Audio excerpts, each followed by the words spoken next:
PUBG Mobile's 6th birthday is just around the corner. A merry 6th anniversary to all friends old and new. In version 3.1, we have lots of new content and updates for players. May you have a wonderful 6th anniversary celebration. In the sky-high spectacle themed mode, the gigantic Nimbus Island appears on the flight path. If you'd like to begin a mystical journey, then grab a parachute and drop on in. Nimbus Island is a magnificent city in the sky. The Day Island offers a wide field of view, making it the perfect place to show off your gun skills. The Night Island boasts charming scenery, but veils itself in fog. Extra caution is advised. Eliminate all enemies on the island, harness all the blessings you can from the magic lamps, and collect ample supplies along with an extra respawn card. These are your crucial measures on the road to chicken dinner. Don't fret if you're unable to enter Nimbus Island. You can board the Sky Treasure Ship and unlock crates. Or with the aid of the treasure map, find crates that grant extra supplies. The all-new 2-seater vehicle, Flying Carpet, is sure to become your trusty accomplice on this adventure. Aside from this, plenty of mystical items will aid you in eliminating your enemies or in pranking your teammates. On this 6th anniversary, the battleground will be full of interesting spots to check out. Treasure lies where fun begins.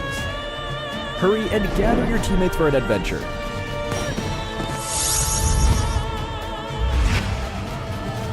As for Classic Mode, the Miramar map has been majorly updated in this version. We have integrated 2 new districts, Truck Stop and Partona. Furthermore, with this update comes a special weather condition, Sandstorm. Players caught in a sandstorm will continuously lose health, so be sure to avoid them. As for firearms, the P90 SMG has received a major revision and will be the first airdrop submachine gun, posing a significant threat. The new version of the P90 is available through airdrops, uses unique 5.7mm ammo, has a fast rate of fire, and has very low recoil. It comes with a suppressor and laser sight.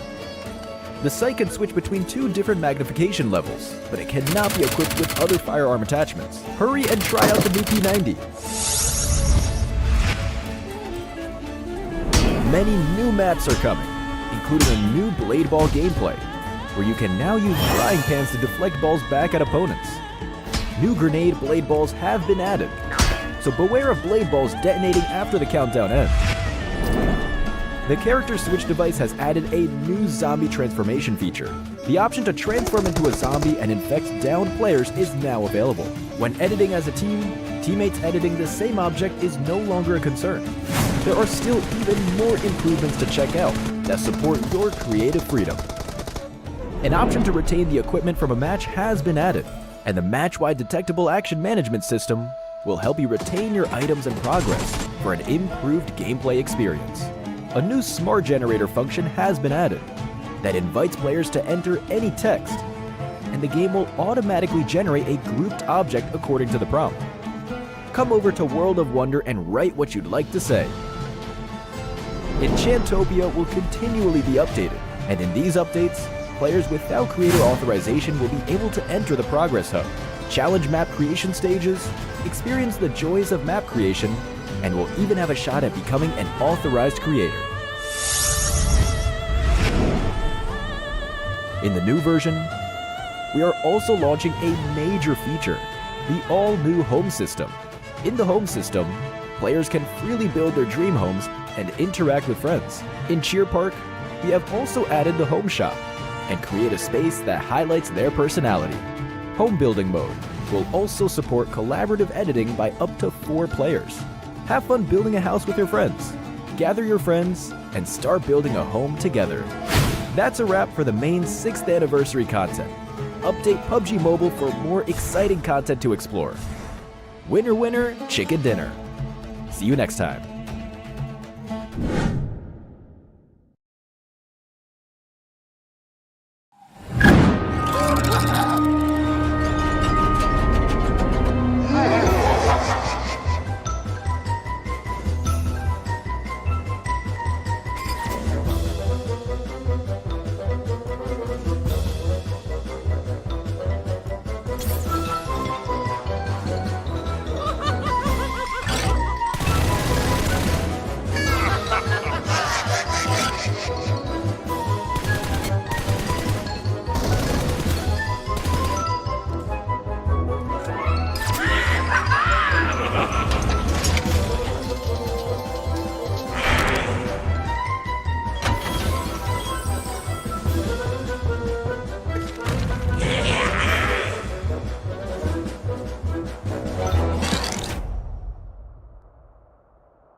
Hi everyone! In this devlog, we'll be introducing the all-new bolt-action sniper rifle attribute, Bullet Penetration. Shots now not only penetrate vests and bodies, but they can also damage multiple enemies in the bullet's path. However, the damage dealt is reduced by 50% each time it pierces an enemy. We hope that by adding this attribute, it can give players more room to showcase their skills. Players can also utilize this new attribute to achieve a double elimination with just one shot. Do keep in mind that landing a headshot increases the odds of achieving a double elimination with one shot, and the damage dealt differs between bolt-action sniper rifles. If you're interested in this challenge, let's find out which bolt-action sniper rifle is best suited for it. Let's start with the two most accessible firearms, the Kar98K and M24. When armed with either of these firearms, and facing enemies at full health with level 2 helmets, you'll be able to eliminate the first enemy while the next enemy receives massive damage instead. However, when faced with enemies not at full health with a level 2 and level 1 helmet respectively, you'll be able to achieve a one-shot double elimination. Hence, we strongly recommend the AUM or AMR. Although the AUM and AMR can only eliminate the first enemy with a level 3 helmet, but when facing enemies with level 2 helmets, you'll be able to achieve a double elimination in just one shot. And when facing enemies with a level 1 helmet or no helmet at all, you can use any of these 4 bolt-action sniper rifles to perform the incredible one-shot double elimination. That's all for the new bolt-action sniper rifle attribute. See you next time.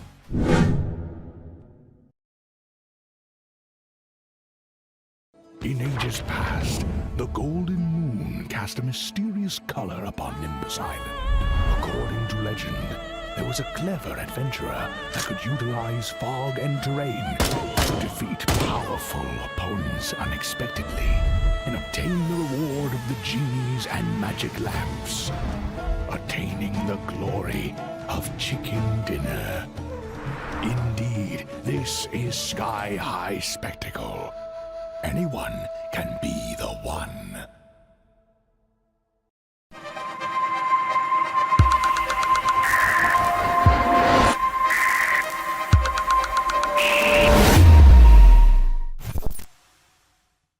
PUBG Mobile's 6th birthday is just around the corner. A merry 6th anniversary to all friends old and new. In version 3.1, we have lots of new content and updates for players. May you have a wonderful 6th anniversary celebration.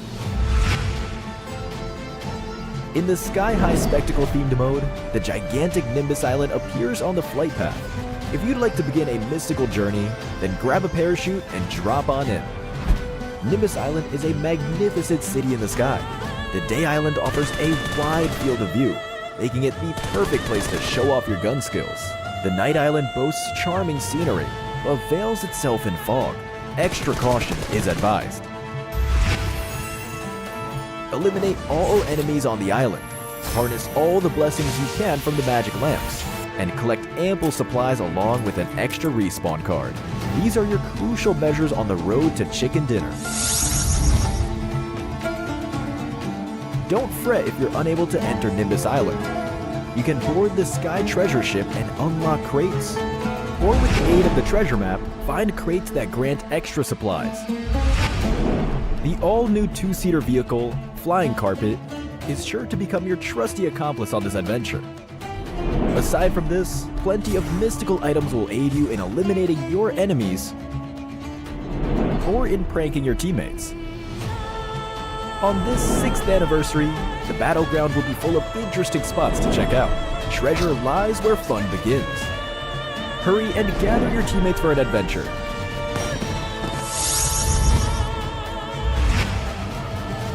As for Classic Mode, the Miramar map has been majorly updated in this version. We have integrated 2 new districts, Truck Stop and Partona. Furthermore, with this update comes a special weather condition, Sandstorm. Players caught in a sandstorm will continuously lose health, so be sure to avoid them. As for firearms, the P90 SMG has received a major revision and will be the first airdrop submachine gun, posing a significant threat. The new version of the P90 is available through airdrops, uses unique 5.7mm ammo, has a fast rate of fire, and has very low recoil. It comes with a suppressor and laser sight. The sight can switch between 2 different magnification levels, but it cannot be equipped with other firearm attachments. Hurry and try out the new P90. Many new maps are coming, including a new blade ball gameplay, where you can now use frying pans to deflect balls back at opponents. New grenade blade balls have been added, so beware of blade balls detonating after the countdown ends. The character switch device has added a new zombie transformation feature. The option to transform into a zombie and infect downed players is now available. When editing as a team, teammates editing the same object is no longer a concern. There are still even more improvements to check out that support your creative freedom. An option to retain the equipment from a match has been added, and the match-wide detectable action management system will help you retain your items and progress for an improved gameplay experience. A new smart generator function has been added that invites players to enter any text, and the game will automatically generate a grouped object according to the prompt. Come over to World of Wonder and write what you'd like to say. Enchantopia will continually be updated, and in these updates, players without creator authorization will be able to enter the Progress Hub, challenge map creation stages, experience the joys of map creation, and will even have a shot at becoming an authorized creator. In the new version, we are also launching a major feature, the all-new home system. In the home system, players can freely build their dream homes and interact with friends. In Cheer Park, we have also added the home shop and create a space that highlights their personality. Home building mode will also support collaborative editing by up to 4 players. Have fun building a house with your friends. Gather your friends and start building a home together. That's a wrap for the main 6th anniversary content. Update PUBG Mobile for more exciting content to explore. Winner, winner, chicken dinner. See you next time.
Hi everyone! In this devlog, we'll be introducing the all-new bolt-action sniper rifle attribute, Bullet Penetration. Shots now not only penetrate vests and bodies, but they can also damage multiple enemies in the bullet's path. However, the damage dealt is reduced by 50% each time it pierces an enemy. We hope that by adding this attribute, it can give players more room to showcase their skills. Players can also utilize this new attribute to achieve a double elimination with just one shot. Do keep in mind that landing a headshot increases the odds of achieving a double elimination with one shot, and the damage dealt differs between bolt-action sniper rifles. If you're interested in this challenge, let's find out which bolt-action sniper rifle is best suited for it. Let's start with the two most accessible firearms, the Kar 98K and M24. When armed with either of these firearms, and facing enemies at full health with level 2 helmets, you'll be able to eliminate the first enemy while the next enemy receives massive damage instead. However, when faced with enemies not at full health with a level 2 and level 1 helmet respectively, you'll be able to achieve a one-shot double elimination. Hence, we strongly recommend the AUM or AMR. Although the AUM and AMR can only eliminate the first enemy with a level 3 helmet, but when facing enemies with level 2 helmets, you'll be able to achieve a double elimination in just one shot. And when facing enemies with a level 1 helmet or no helmet at all, you can use any of these 4 bolt-action sniper rifles to perform the incredible one-shot double elimination. That's all for the new bolt-action sniper rifle attribute. See you next time.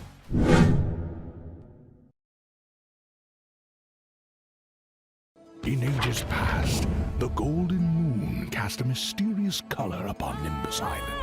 According to legend, there was a clever adventurer that could utilize fog and terrain to defeat powerful opponents unexpectedly and obtain the reward of the genies and magic lamps, attaining the glory of chicken dinner.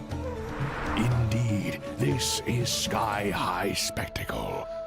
Anyone can be the one.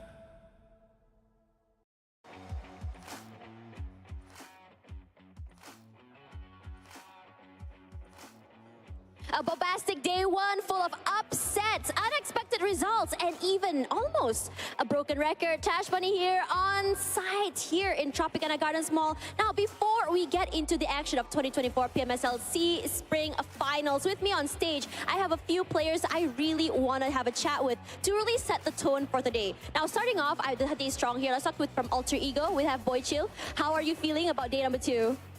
Good, good. Good? Wow, you didn't even need... Sorry, Jiangzi, we didn't need you for that. My bad. But anyways, let's talk a little bit about your team. I heard that a lot of your teammates are now one of your star players. Rosemary is not feeling very well. And did you know, I don't know if you know, if you guys don't know, that last year as well during PMSL, Rosemary was also sick today. So how did you guys manage to still perform very, very well despite having a very, very sick teammate? Okey, seperti yang kita semua tahu, Rosemary itu lagi sakit, dan kalau Boy Shield tahu sendiri pada tahun lalu Rosemary juga sakit, tapi bisa melakukan satu epic comeback lah. Nah, jadi gimanakah saat ini ketika AE bermain dengan posisi yang Rosemary lagi sakit? Apa ya? Kalau Rosemary sakit sih, mungkin itu salah satu anugerah dari Tuhan juga lah. Siapa tahu di saat dia sakit malah kekuatannya itu muncul kan. Nah, itu aja. Yeah, I think Rosemary sick is a bless from God. It's because of, who knows, the more sick he is, the better he will be inside the game. So yeah. That's kind of grim, but okay. Let's talk a little bit about who's going to be playing today. So, for your lineup, will Rosemary be resting today, or will he still be playing? Okey, untuk lineup kalian, apakah Rosemary akan istirahat ataupun apakah Rosemary bakal masih tetap bermain? Rosemary tetap bermain meskipun sakit. Yeah, he's gonna play even though he's still sick. Wow, look at that. Give a round of applause for Rosemary. He's being a trooper. Okay, let's talk a little bit more about PMSL. So yesterday was insane. We saw 3 chicken dinners almost in a row. We saw some unexpected results. So let's talk a little bit about, did you expect for yesterday to be as competitive as it was? Okey, kalau kita lihat semalam performa tim-tim lain pada bisa dibilang sangat-sangat bagus. Ada yang 3 kali winner chicken dinner. Menurut dari Boychil sendiri, apakah Boychil nyangka hal-hal seperti ini udah bisa seserius ini di day pertama? Untuk nyangka enggak sih, karena semua hal di PUBG itu random kan, semua bisa terjadi lah. Jadi untuk menyangkanya tidak, karena semua bisa terjadi. Okay, so I didn't expect that the first day is going to be this competitive. It's because of yes, one thing about PUBG, it's always it's a random thing. So I didn't expect that teams gonna get like 3 winner chicken dinner in day 1. Speaking of that 3 winner chicken dinner, so obviously you said you were not expecting that, which is obvious. So now that you've seen a team get 3 chicken dinners in a row, not in a row, but almost in a row, what are you guys planning on doing to be able to come back from that? Okey, kita bisa tahulah. Okey, seperti yang Boychil bilang tadi, Boychil nggak nyangka hal-hal seperti ini karena Yudo Alliance udah membuktikan yang mereka bisa mendapatkan 3 winner chicken dinner. Nah, buat Alter Ego sendiri, apakah plan yang kalian bakal lakukan hari ini supaya bisa melakukan comeback? Berdoa dan aksi. I just gonna pray to the God that we're gonna perform today and we're just gonna prove to everyone that we're gonna perform. That's it. Pray to God for manifestation and perform today. Thank you so much, Boychil, for that. Let's have a chat with Kenny, who's been waiting for here. Well, Kenny, you and I, we've gone so much, we've gone way back, and I'm really curious. You know, yesterday wasn't up to par. Clearly, I saw, you know, your coaches were feeling a little bit more upset about your performance yesterday. But again, I don't really blame you guys because it was super, super competitive. Now, can you share with us a little bit about what difficulties you you had yesterday? Okey, Kenny, kita boleh nampaklah semalam satu hari yang sangat mendukacitakan lah untuk SEM9.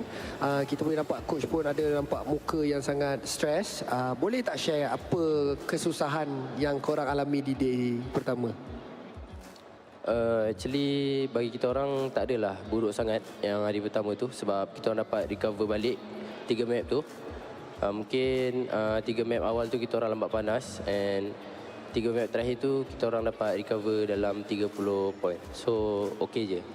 To be honest, I didn't think that it was a bad result for us. Yes, of course, the first 3 game was not go into our plan, but then we managed to recover back the last 3 games with 30 points, and I think that's not that bad. Yeah, I mean, honestly, speaking of that, you guys weren't too far behind. It was a good comeback, honestly, in the second half of the day. Let's talk a little bit about today. What is SEM9's game plan for today? How are you guys going to be able to catch up with the likes of the other Malaysian team, Yudo Alliance? Okey, kalau kita tengok poin tak berapa jauh, apakah plan asal ataupun apakah plan hari ini untuk pasukan SEM9? Kita orang tak ada plan sangat.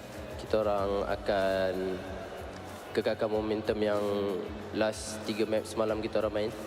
So kita orang akan main cara tu lah. We don't have a specific plan for today game, but then yes, we try to bring the last 3 map momentum into this day, today, in order to catch up with the top team's point. That's it. All right, momentum is key, and definitely I can see that both of you guys clearly thrive of it. So, do you have any fans? I mean, I can see there's a SEM9 Ultra over there waiting for you guys. Look at them! So clearly there are supporters of SEM9 here today. Do you have anything you want to say to them? Ada tak apa-apa words untuk Ultra SEM9? Untuk fan, thank you sebab datang di jauh and support kita orang. Teruskan doa kita orang. Okay. Wow! To our fans, thank you so much. You coming this far to support us and keep supporting us and pray for us. We will do our best. We will do our best, and clearly the fans are too. You can hear the chants for Kenny's name in the crowd as well. But for Alter Ego, do you guys have any fans for Alter Ego in the crowd? Can I hear it? Wow, okay, it's there too. Okay, thank you so much, boys, for the lovely interview. Please go back to your booths. Thank you so much, Jungs, for the lovely translation. Wow, it's almost hard for me to think. The chants are very, very loud in the crowd. I'm hearing a chant from over here, Indonesia side, Bigatron. I'm hearing from that side. I'm hearing for SEM9. They're super excited. It's going to be really, really loud today, and I am living for this. Ladies and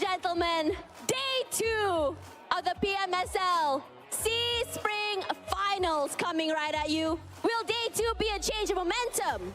Will be day 2 bring a lot more heartbreak, sweat, tears, and a comeback? We will have to see. The crowd's going wild. Casters, what do you think?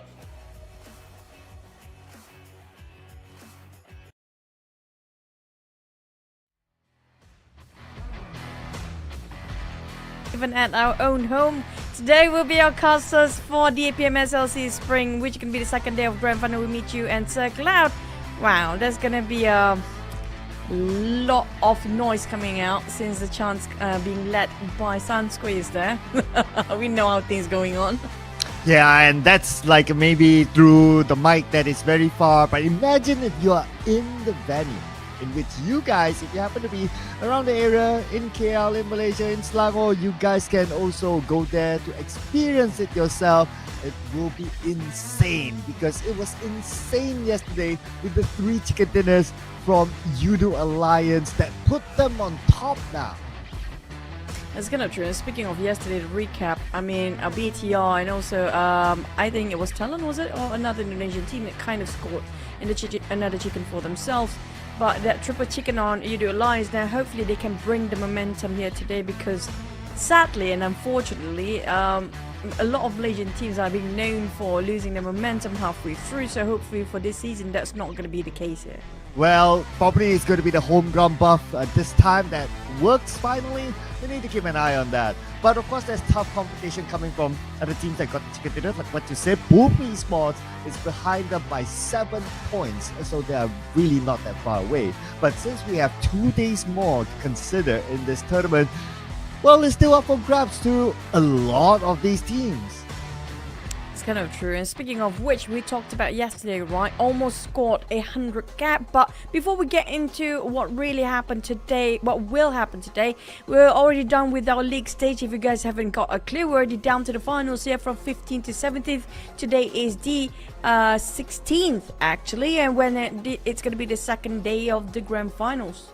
Oh, yeah. Today's the second day, but the prize still remains $200,000 up for grab, and of course this beautiful trophy that if you saw the opening ceremony you would have seen it in person on stage yesterday. And on top of that, based on the graphic, point system is still going to be the same. Team that gets the chicken dinner will receive 10 points. It trickles down 6, 5, 4, 3, 2, 1, 1, and if they end up 9th place onwards, unfortunately they will not get any placement points.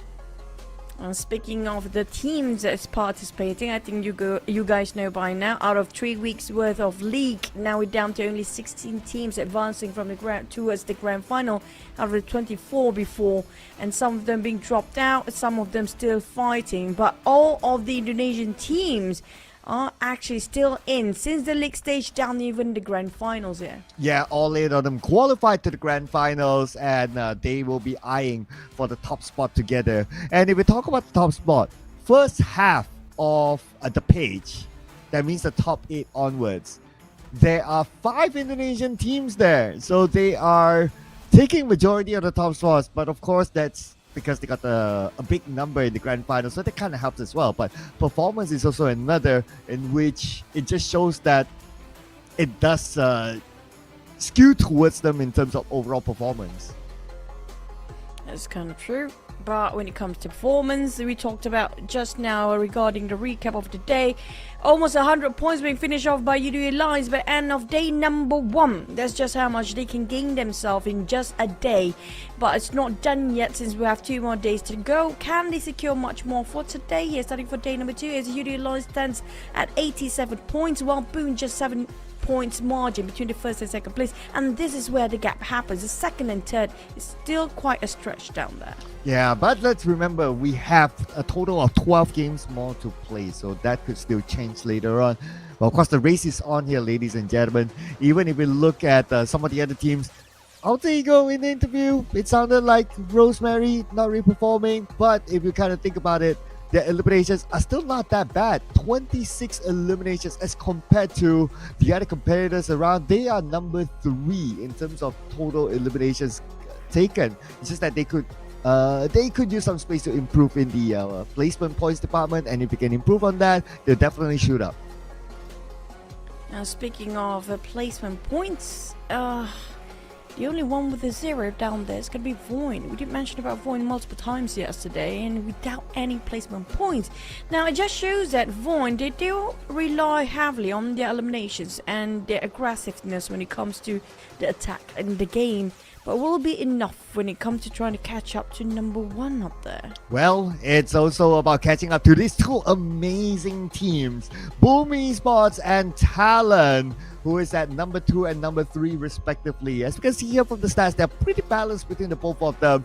Average eliminations do favor on the Talon, but average placement points, Boom is a little bit more better. Now, when it comes to throwables use, that is really dependent on the tactics, so that is rather subjective, I must say.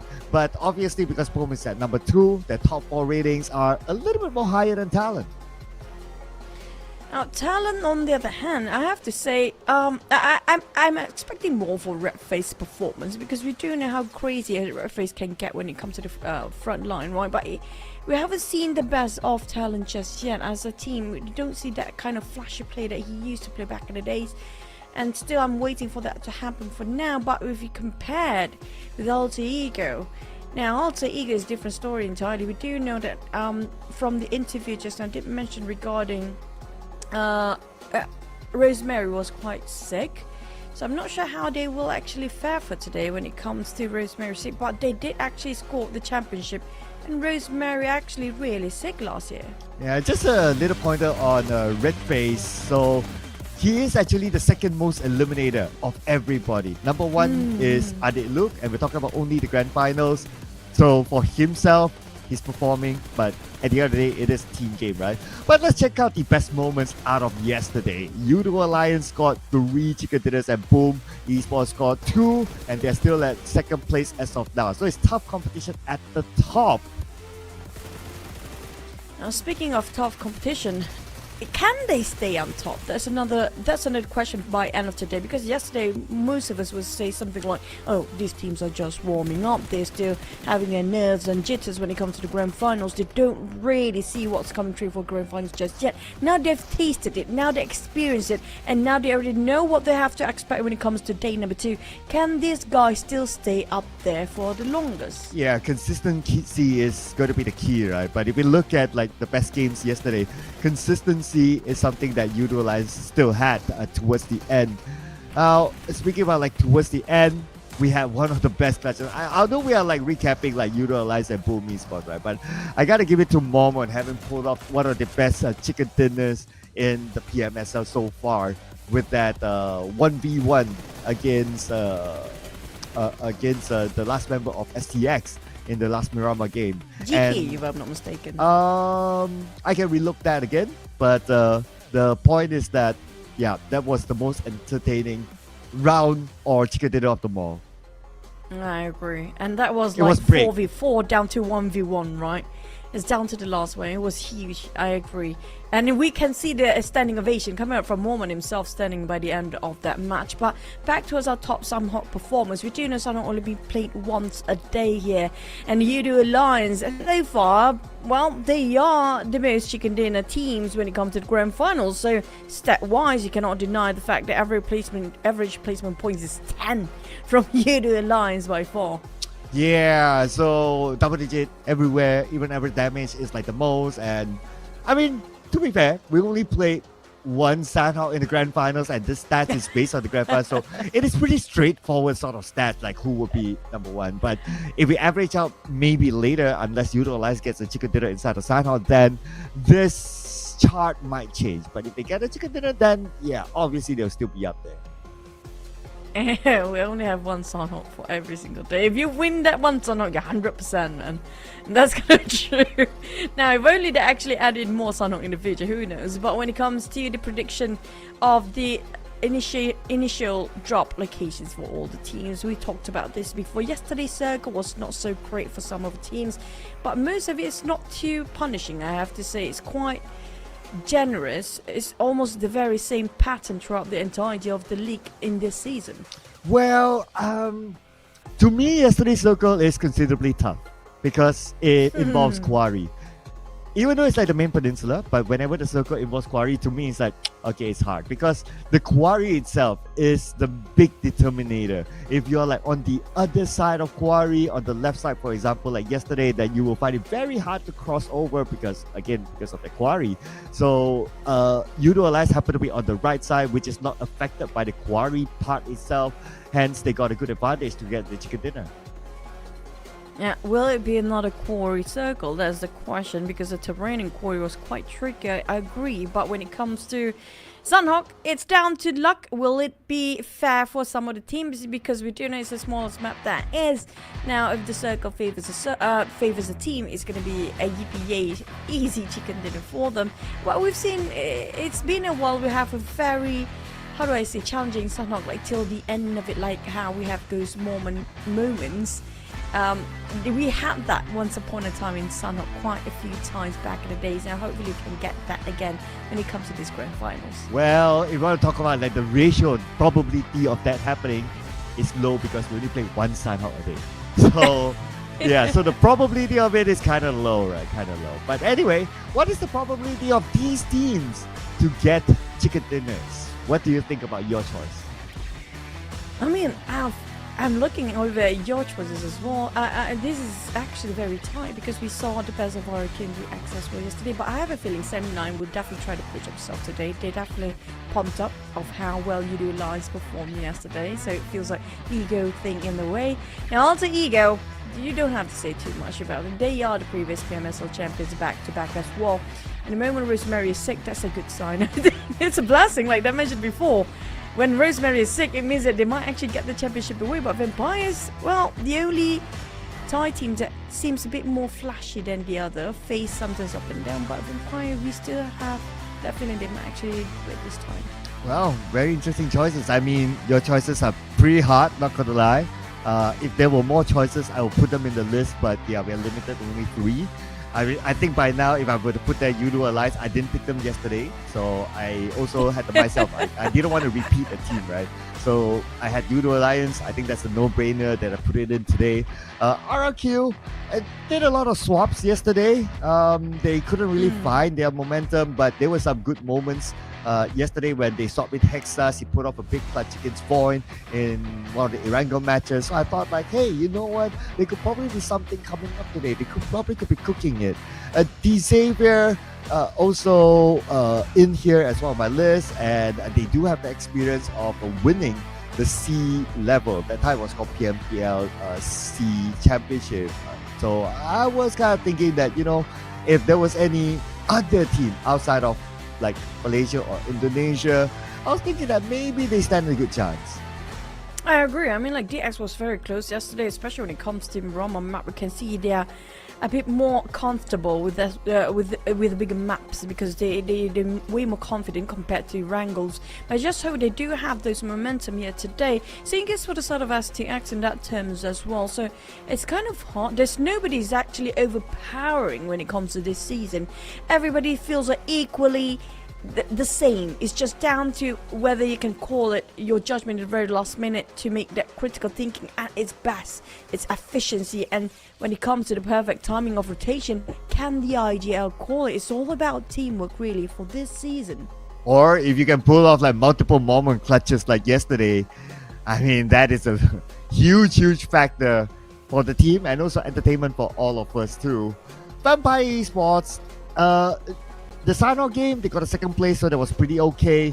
But after that, you don't really see that bursty sort of performance from Vampire Esports, especially when they won the double PMWI before. So looking forward to see what they can come up with in day number 2, because a team like them, I'm sure like especially the Thai fans would have a lot of expectation for this sort of team. Now another team we haven't mentioned too much is going to be Team Flash as well. I don't know, the Vietnam team, all of them are pretty good themselves, but it's just we're waiting for them to burst out. So if that's gonna happen, it should be today. Today's gonna be super important for all these teams to start to wake up from this slumber, realize they don't have that much map to play anymore, and it's so crucial for them to realize that, because the gap is gonna be stretched all over again if they keep it going for Udo Alliance, because Udo Alliance in the lead is way big of a gap for now. Yeah, if you want to talk specifically about the Vietnamese teams, for the record, as of now, all of them are on page 2. Team Flash, we have STX and also D Savior in that order that they are stacked up among the Thai teams. But let's head on to our first game just to see how they fare in Sathon.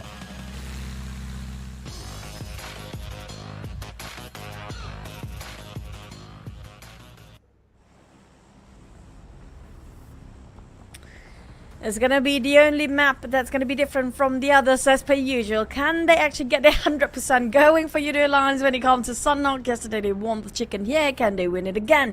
But this is the rise of the other teams have been slipping yesterday and just testing out the waters. This is where they want to start to sniff around some tactics. They actually will try to get some eliminations at least. Now a lot of teams do actually consider elimination as their priority. Then despite of the placement points, the chickens, yes, it's going to be great if you got chicken, but eliminations wise going to be providing way much more contribution for the points later. Yeah, that's why we see like teams like Alter Ego, they have more eliminations, a lot more than their placements, and because of that they are in page number 1. So that could be a way to look at the game as well. And I believe that looking over at even like other regions in the current meta, current point system, a lot of teams start to really focus on that. That's why fights are absolutely crucial, and naturally because of that we potentially see early fights. But speaking about early fights, we already got the first blood here. Yuhai knocked down again and eliminated. This is perplexing because Yuhai, like we mentioned before, is such a crucial role and vital for the team here. He's the pillar that usually make the calls and initiate the fights, followed by his teammates. And it's twice in a row now if you compare it with yesterday's map. Yuhai being eliminated early yesterday, last few maps when he's playing. So this is not a great start for 7-9 once more. Hopefully they will bounce back from yesterday's declining performance. And so far, on the other hand, I don't know about Void. We're gonna have to wait and see will they improve. But we did mention yesterday, Cloud, when we actually see the predicted drop spot for the teams early on. Well, apparently there's only going to be FaZe Clan taking boot camp, despite that we saw 4 teams might actually drop. There's just going to be 1 for now. Yeah, it absolutely makes sense, right? And I'm sure all the teams will have done their homework. It's the grand finals. You only have 3 days to determine who's the number 1, and you really don't want to take that risk. Okay, let's see how did Wonky get the first split against Yuhai. Pretty straightforward. Yuhai took the bike to that house, wanted to loot, but unlucky to meet with Wonky. Well, there's a bit of luck, like it or not, when it comes to Battle Royale, especially when the smallest map is actually being played right now. Outside of STX break, well, I did actually spot out a damn route, but the rest of STX is agreeing to his break to go for the kill here, as Gig Fam also advancing towards the side of STX. Well, this is going to be erupting very soon between these 2 players. Will they back up their members? Break getting on 1. But where are the rest of STX? They're still looting. Nope, nobody's actually tried to help Break down there. Well, Break seems to be so far so good. Audrey kept the distance with Break, but he's trying to close that gap. But it's not going to be as easy just to walk straight in because of the open space. Dambro might come in from behind, so we'll need to wait and see where will he go, or will he prioritize on picking up his teammate. And I think that's going to be the case. But before that, Audrey will need to fend off for himself. Now, Soas saying hello to Audrey. Audrey? Oh, right to the breaking point. That was a perfect nade right on top of it. Now Audrey just gonna go in for the kills, possibly just secure those eliminations. But Trunk finally here. The rest of STX a bit later for the follow-up, but they're still here to showing up in the very last minute. A break being safe, possibly still bleeding out. Soas took him quite a bit of angle to finally get a safe spot to revive his teammate. Same goes for the side of Snipes. Both trading 1-1 for the knocks, and both will be back up their feet in no time. Yeah, and Snipes is back, and he should be able to heal up himself as well. Now, for STX, reset, but they still have the high ground, and looks like they're not going to let each other go. Both these teams on the outside of the circle. Break Show himself. GK will go in for the flank. He sees where Damroot is at. So by surprise Damroot. But before the break, being surprised back by Snipes, Damroot gets break. Oh, break's broken up to the point. There's no point of return as STX lost him. And he was the one that actually starting off the fight brilliantly at first, but unfortunately the time is just not perfect for the rest of the team to reunite. But on the side of Gig Fam, the losing men as well, one knock for now, bleeding out as Snipes trying to clean off the job off angle and coming up from a different POV entirely. Well, the rest of Gig Fam will try to figure out how to save their teammate, but they're losing another Tron. Now this is the time where STX, if they want to go in, they have to go big. It's going to be heavy casualty on their side. They couldn't afford to lose more men here. Oh, Audrey got to be careful because someone's coming on behind. Audrey left with 10% of health. GK is coming in close. GK shoots. Audrey is forced to turn back, but Audrey wins the fight, but it's not out of it just yet. Trunk is coming in with the DBS. Trunk sprays and Audrey! 1-8 for Gig Fam! Everyone in Gig Fam can be revived! It was a very close skirmish between these two teams. A full squad almost being obliterated entirely. Now on the side of Gig Fam, he has to do this right and has to do it fast. For the side of Audrey, you have to decide whether to revive Icy, Damroot first, because Sam9 Kenny approaching. This is not great. They don't even have time to reset themselves.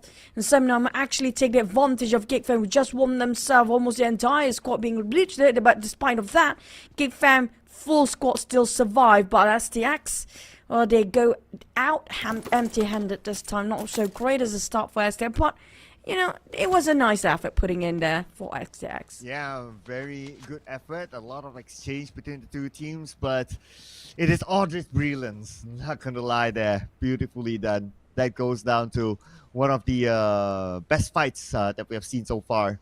But now we move over to Boom Esports and FaZe Clan, who's on the high ground. Now, FaZe Clan, they probably don't know that Yummy is there, but anyway, Yummy is alone, and we can see his teammates are way, way far away.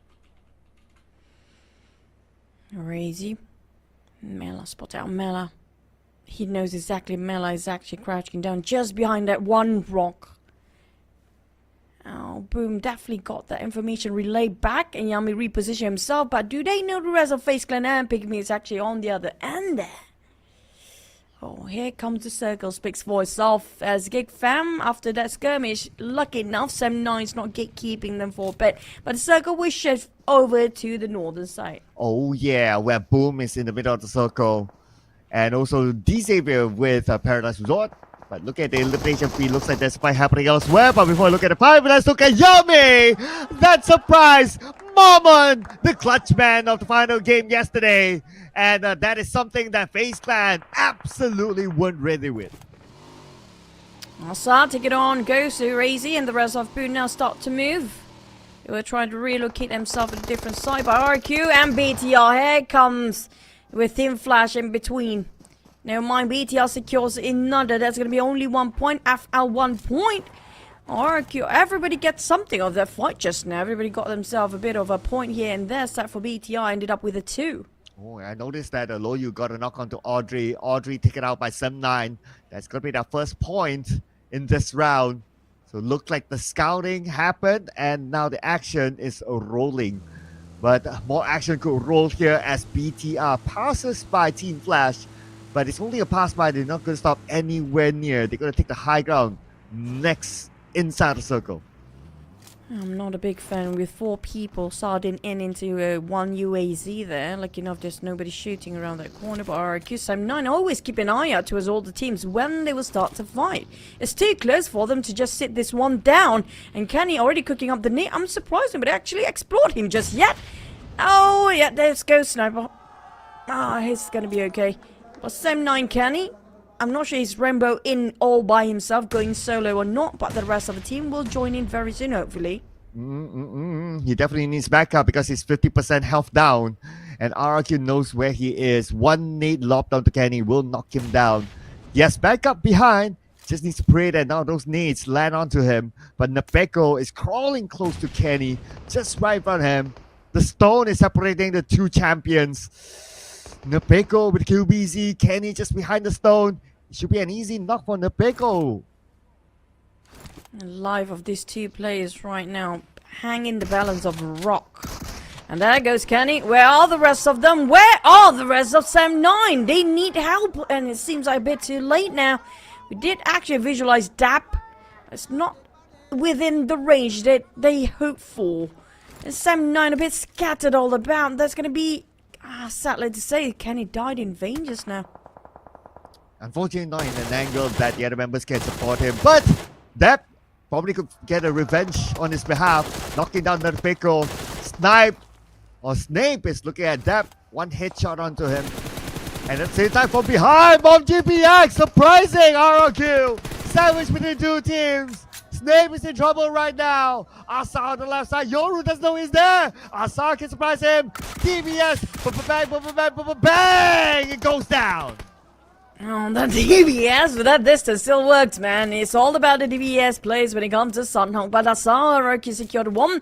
But who will actually try to save Snape? Nobody is there for him. With also, I think that's going to be Morph lurking around just around the corner. It's going to be around 4 teams. FL, Team Flash, Time 9, Morph. NRK coming up the same angle of that map, that same corner. With Talon just crossing over Bootcamp. Well, there you go. Having a great day on the northern side. It's going to be a clear path for them. Nobody disrupting their peace for now. But RQ, they are dying in the blue zone. Oh yeah, Asa and No Mercy now caught on the outside. Asa, 2 first aids. Okay, scoping out. He knows that Kwang is inside the building. And Kwang is not in the zone, so he can spend time there to gatekeep Asa. Asa, he got the time in the world. Got himself a couple of first aids. Well, he's not playing that staring contest anymore. Just going to go the other way around, taking a bit of longer rotation while Isaac is still trying to sniff out all the players that are lurking behind. You the Lions, on the other hand, are just actively trying to find more victims, taking on one player out. There's going to be knocked down on BTR. BTR didn't responding just yet. We didn't hear any exchange of knockdowns. Team Flash, the last player, Kwang. Still just waiting for Asa. Yeah, not sure. As their promised place of date. Well, Kwang is already dating in Malaysia. Oh, okay, never mind. We will leave the rumors, the player rumors for another time or another segment. But anyway, I'm not sure if he knows that Asa is there though. But if he happened to be there, even though he doesn't know Asa is there, then it's his opportunity to take. Well, at this point, we have no clue what happened to Asa, since it's going to be a different team entirely. Talon, I did talk about Lynx and Linux, a very close name. I will back to Kwang. Now, I think he's done waiting. His date didn't show up. A bit heartbroken moment there. Waiting for the longest time for Asa, but Asa just refused to take that man's heart of Kwang. And that just happened. It's okay. I mean, Kwang already has someone showing up every day. Just saying. Okay, I'll leave it as that. But for Mob GPX, hoping for Pygmy to show up. Okay, everyone's like trying to hold their position because right now we are in the main peninsula and no Kuwari area, so that's going to be one big factor that that would mean that teams don't really need to navigate around the whole Kuwari thing. So that's why we see a lot more holding this time as compared to yesterday's Sandhawk. A lot of rock hugging at this point. Same goes for the solo you. So we do have a 3 solo squad here. A solo player, RQ Team Flash, as well as M9. But on the side of Gig Fam, they had quite a tough start just now, but luckily they bounced back. But damn rude. Hoping somebody will try to catch up with the rest of the safe zone. I'm just going to rotate in very late, but couldn't find anybody out of there. But we see RQ also still there. Hopefully he didn't actually just jump in and damn rude cross in the very last minute, but close enough. Yeah, it's super close. Man, I have seen a circle that went to that island where Razy is at before.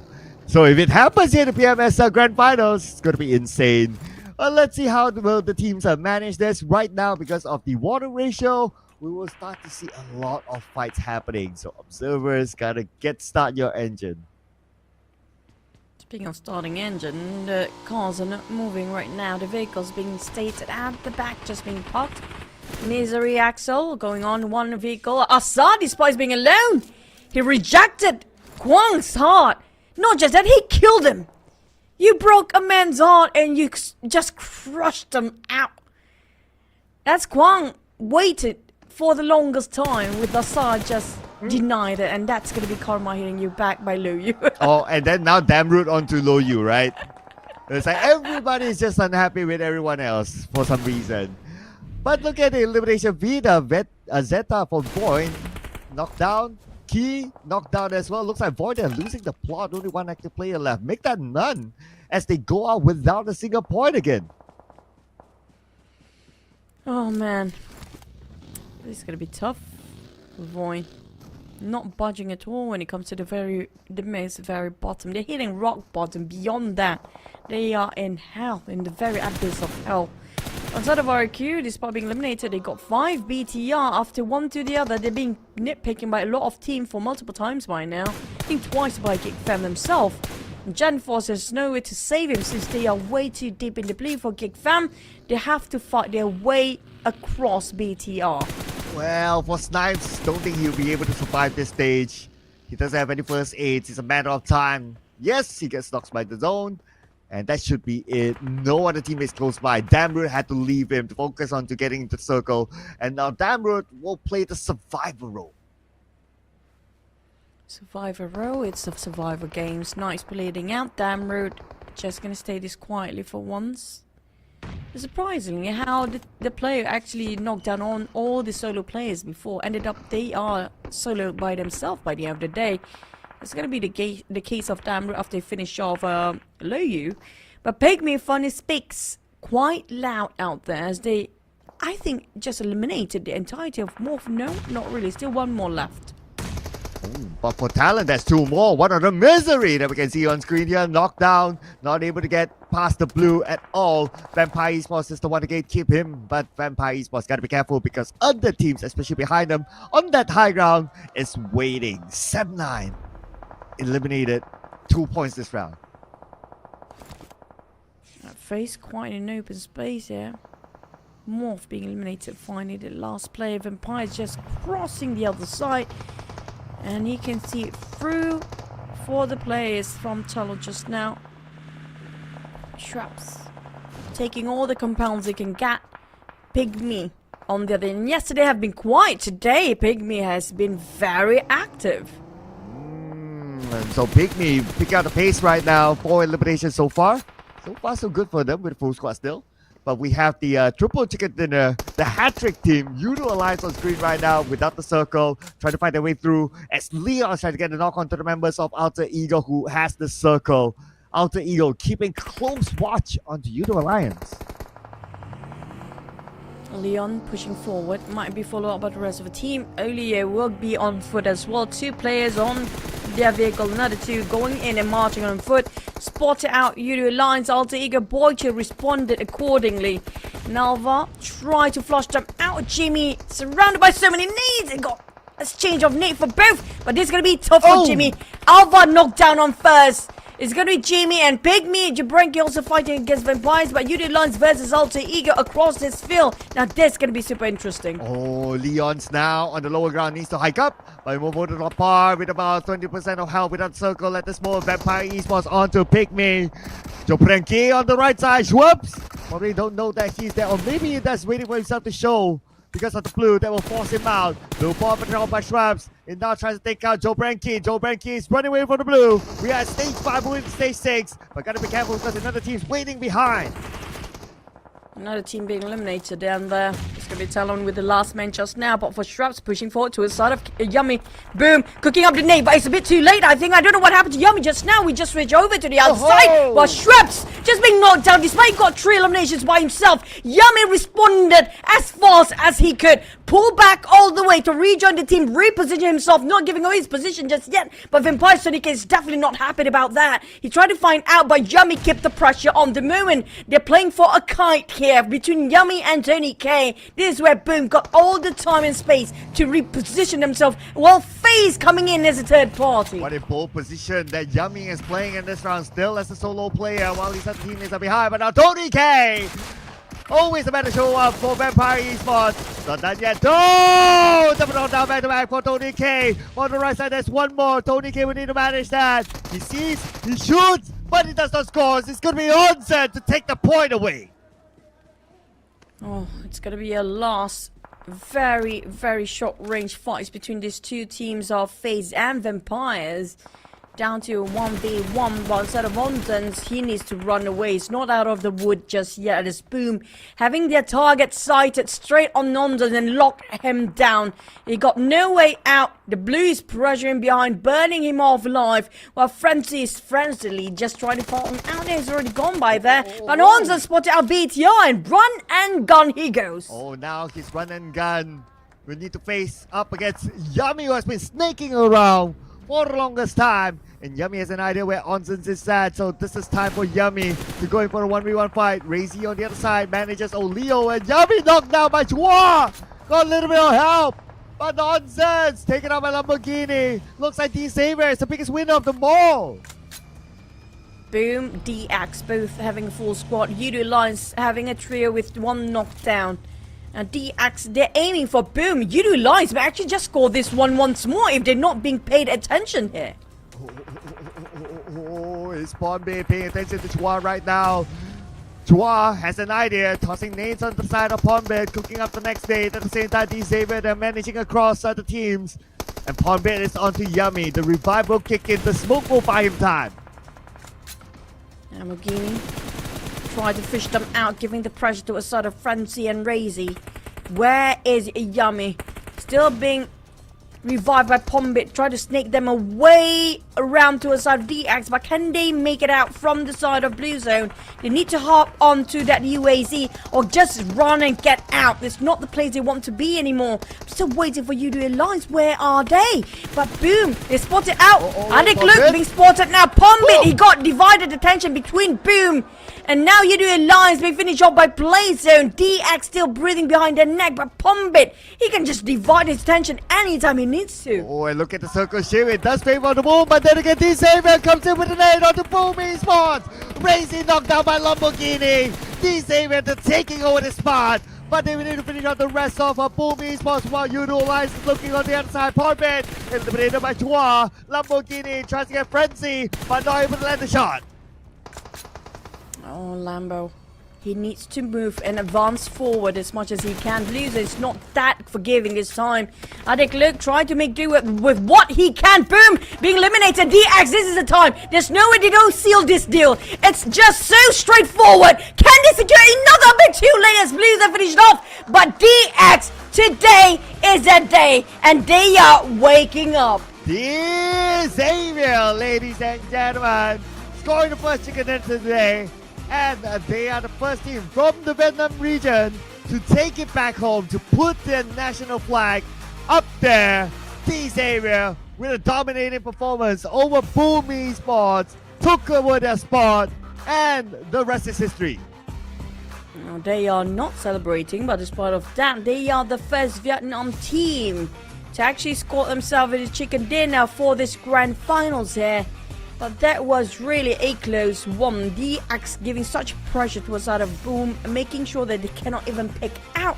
When it comes to damage wise, everybody just pull their own weight.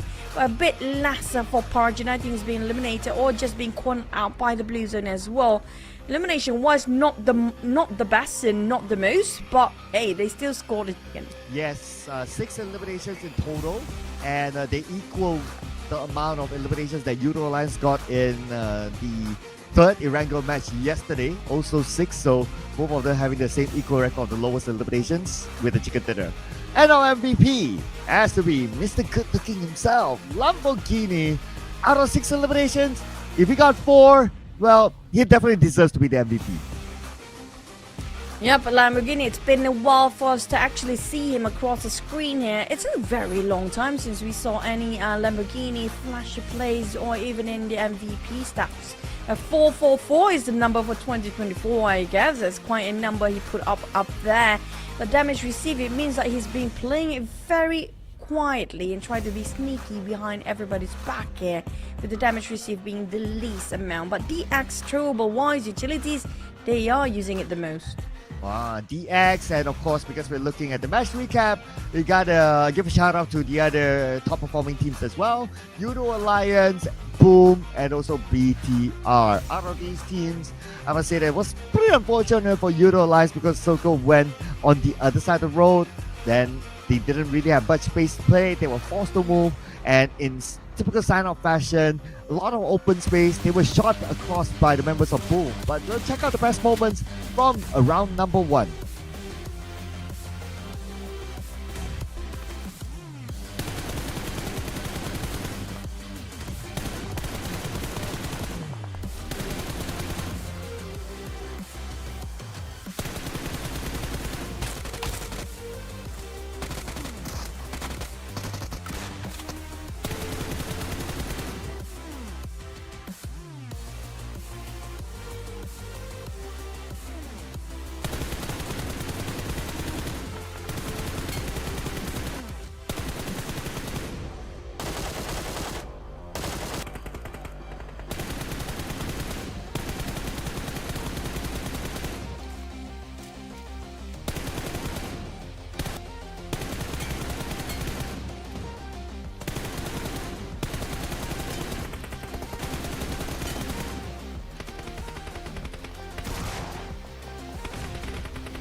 Well, we saw Chua Singh in the very least there. Some players flustered and emotions are overwhelming on the screen just now, but the Chua singing was actually the best moment till the very end because they just got themselves a chicken dinner plus. It's 6 elimination points, and despite of Yudu Alliance got themselves in the third place being eliminated just now, still managed to push themselves up to second place with 11 points up there. Yes, and for them, most importantly, is that they have more points than Boom. 2 above them, that means they will keep the number 1 spot still after this round. Other teams to mention, I must say that Geek Fam with a very, very impressive opening with Audrey putting off a big clutch against STX, and that is already 4 points from the start. So in total, 6 points, no placement points, but still puts them on the first half of the match rankings.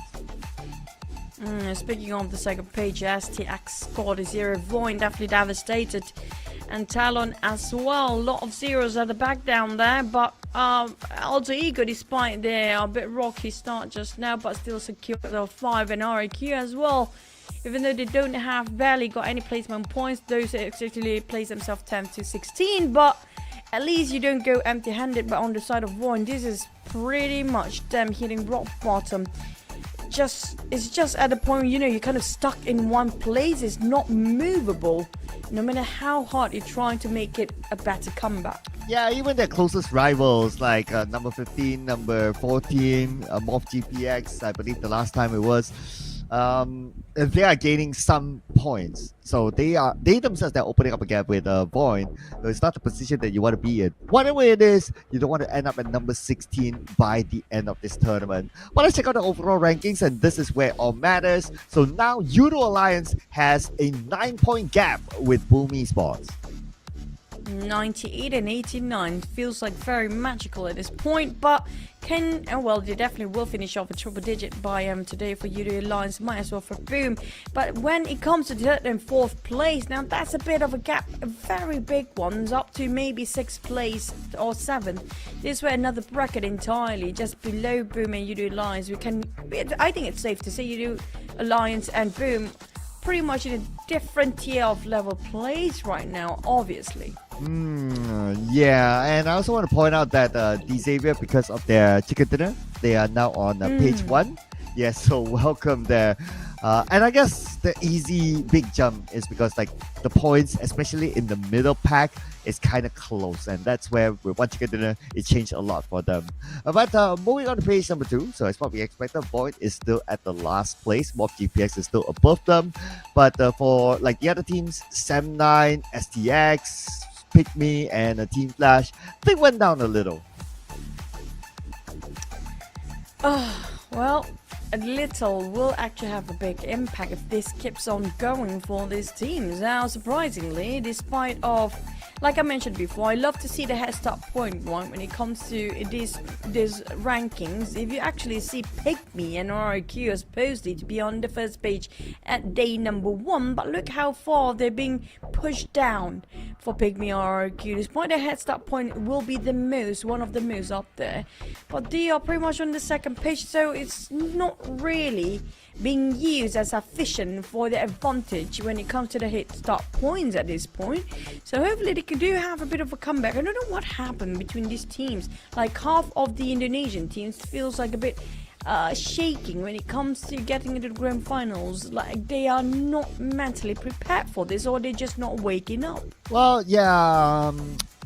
To be fair, that majority of them were on page 1 before we started the day. It was just after this round, then we start to see that 50-50, 4 on page 1, 4 on page 2. So yeah, I guess they're still at the 50-50 mark, but if one more drops to page 2, then I guess the narrative will be like that. But we're done with Sandhawk, so that's only going to be played once every day, and we're going to move on to Erangel. And obviously, based on the grand final stats, with UD Alliance scoring 2 chicken dinners in Erangel, they are still on top. Yeah, plus it's surprising not seeing Boom up here. It just shows that Boom possibly just, trying to pick every single map. Maybe they are on 5th place at this point. High chance there is. But a lot of Indonesian teams out there, BTR, Talon, and Alter Ego. When it comes to average elimination points, you have to give it to BTR. They are the most aggressive teams compared to all the other 4. But when it comes to placement points, UD Alliance strategically they do fare better. But the one that's really scary is going to be BTR, because it feels like they're balancing both placement points and elimination points. But let's see how many eliminations they can get, because it's going to be a fresh new map here. And here are the predicted drop spots. So based on this data, the predicted drop spots, we will have 2 teams in Hospital, Alter Ego and Void. Zarky, it really depends on the flight path, because we know that for Vampire, if the flight path's on top, they'll go to Zarky. If it's at the bottom, they'll go to Primos instead. So I doubt that the clash would happen, but if it does, then it's pretty unusual if you ask me. I do wish we do have SMB circle, so finally we can see a progress for Void side, because that might be their circle if that's the case here, and even the flight path. But when it comes to this season, just now it's always been the hardest spot up there. We did saw a lot of Northern Circle yesterday as well, on top of Civilian Starboard even still vacant, surprisingly. Nobody's taking that for now, and despite we do have a lot of Northern Circle these days. But next map is going to be first to rank of day number 2. Now you guys watching at home, don't forget to drop yourself a couple of likes, maybe even subscribe to the channel and give us a bit of a support for English channel, because if you do, it's going to be a big impact for English channel entirely. We might actually have English channel back for the league stage, I don't know, but we really need the support, guys. Thank you so much. Yes. All your presence is truly appreciated, and of course, without you guys, we wouldn't be here. And every time when I say it, I mean it, because that is true, right? That is true. So yeah, do bring on your friends to the channel, because right now we are on day number 2. Things are really starting to heat up. Day number 3 is going to be the grand finale. So in case any of your friends, for some reason, they can't make it today, right? tomorrow is a must-watch because we'll wrap things up. We'll not only know who will pick the trophy, but we also know who will get the ticket to PMGO.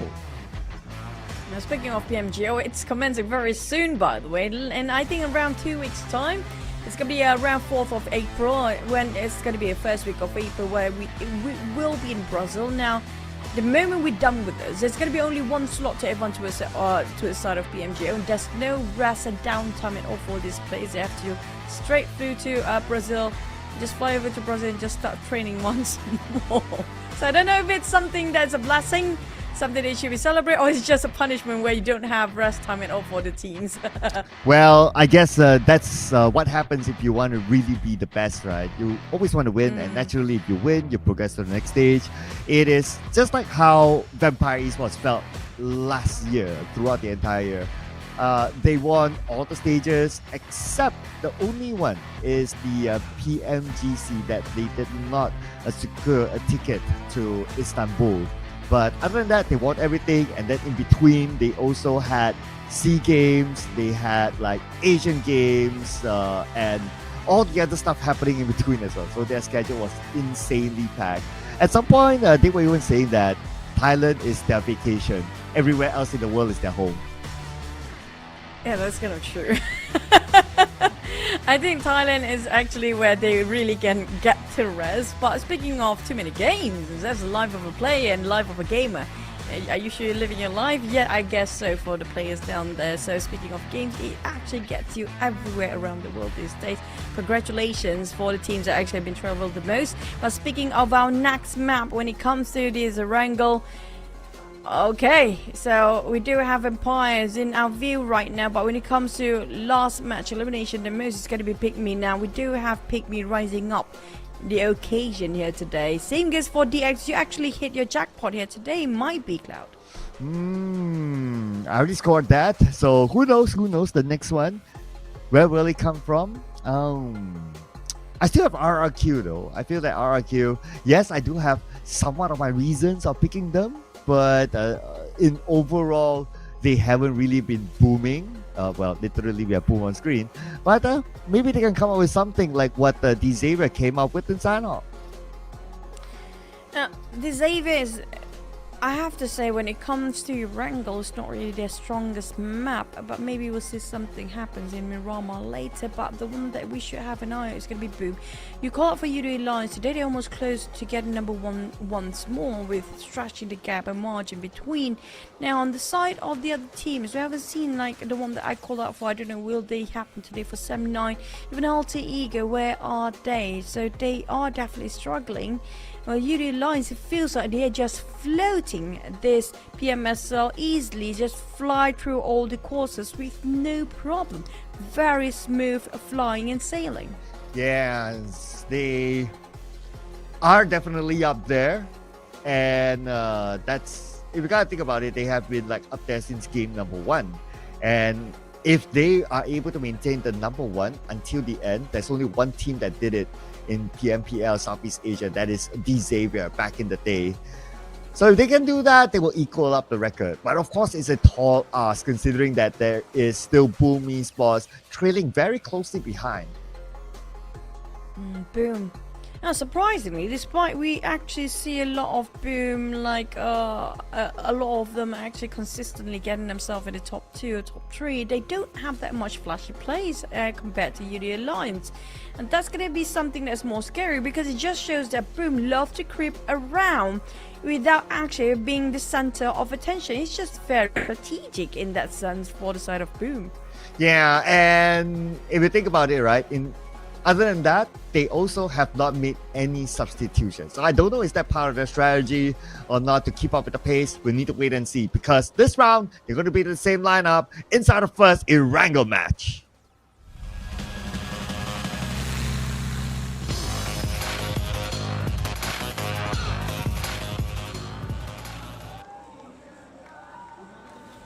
Now back towards Erangel, our first of Erangel today when it comes to the 8th match out of 18. Numbers getting lower and lower when it comes to maps being left to play, but I love this flight pod. This is beautiful when it comes to splitting the map equally into two sides. Everybody can drop wherever they want to, wherever they fancy. It's not a problem, but the biggest problem is always going to be where would the circle be. Absolutely. That's the biggest factor, of course. So we keep an eye on that. Still hopeful for a bit to the base circle in the PMSL, so especially the grand finals. So let's see if that comes up here. But when it comes to the drops, very, very interesting. Primos is kind of far. Zaki is kind of far. Vampire Esports taking Starboard Kameshki instead, knowing that there's no other team there based on yesterday's data. So they switch up the strategy and just be adaptable to the situation. It's smart, I have to say. They're taking the unwanted places by most of the team, but will another team actually thinking the same thing? Because Morph is actually lurking around the same corner around Starboard off hills as well, just on top of Taverni. They might actually happen to be crossing their path away a bit way too early. Pygmy might spot some of the players when they just try to parachute themselves down, but didn't get any. He's got himself a motorbike and just gonna flee away from the scene. So nothing is happening for now.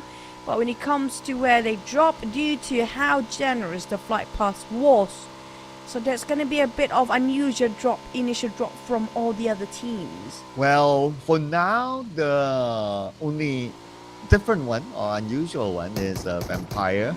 Don't see anyone else yet, but maybe we'll get a good visual later on once everyone settles down. But for now, looking at the Rising Star voting, Trang actually is kind of up there. And this is based on by a region, ladies and gentlemen. So Trang seems to be pretty popular. Adit Look, of course, put on a good performance yesterday. Multiple MVPs got the interview as well. And we got other regions out there, which I couldn't read in time.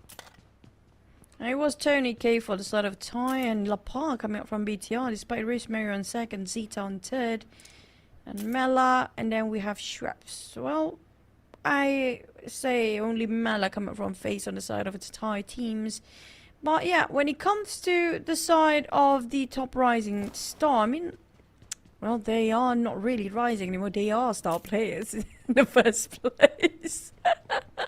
But region-wise, yeah, they are pretty popular, like across all the globe even. Well, it is what it is. I don't know, do we have a trophy for that by the end of this tournament? I guess we do. It should be right. Well, I don't know. There was no announcement for that. So I think not. But what there is for sure is that there is a prize pool for it. So whoever gets the Rising Star by the end of this tournament, divided by region, that one person will get extra cash. That's the trophy, I guess. And that's going to be the extra prize. So make sure that you vote for your favorite players down there, no matter regarding whatever region they are at. It's going to be your responsibility. It's also your tournament. You might actually win something out of this. Who knows? Because there's going to be a lot of giveaways, a lot of prizes, and a lot of things that you can get during this tournament. Like, example, if you happen to be in Malaysia, or you happen to be just nearby Malaysia, you can just flew over and just go to Tropicana Gardens Mall. It's a free entry, if I'm not mistaken, and you can get involved with a lot of activities on site that's happening at the live venue in that mall, where we saw some of the 5-minute dances, 5-second dances yesterday, where you can get free t-shirt and free merchandise official from PUBG Mobile itself. So you get something out of this tournament to make it a very memorable event in your lifetime. And on top of that as well, there are a couple of teams who open up booths there, so you can get team merchandises as well. Probably the best way to get it, because if you like order online, you might need to wait and you can't really try out the sizes and all that. You got to pick a guess. But there, you're able to test out the sizes, and if you like it, immediate purchase, you immediately get it. So I think there's a lot of advantage for visiting this prestigious event that's currently happening at Tropicana Gardens Mall right now, and of course tomorrow as well. Have you been to the event? I mean, like, have you actually go there yourself yet? I mean, in between the matches or before the match begins. Well, if I had the teleportation door, then yes, I will. But unfortunately, I don't have one of those. Oh man, I was supposed to go there. I promised somebody I will be there tomorrow. I don't know if I can actually make it on time. But I really wish I get to know how many team booth actually exist down there that open up for their merchandise booth, because I would love to get my hands on those merchandise, especially if Alter Ego open up the booth. I mean, like, their merch is wow. Well, then I'll spoil it for you now. So the ones that that open are Sem9 and Euro Alliance. No, I think it's, and that one, those two I know, but regarding the others, I have no clue about. Hopefully for the next few seasons, we do have that much more. Maybe it's according to region-wise. Yeah, I guess. And I guess it also depends on like the logistics and all that. A lot of consideration, right? So it's just not like just opening up one magically.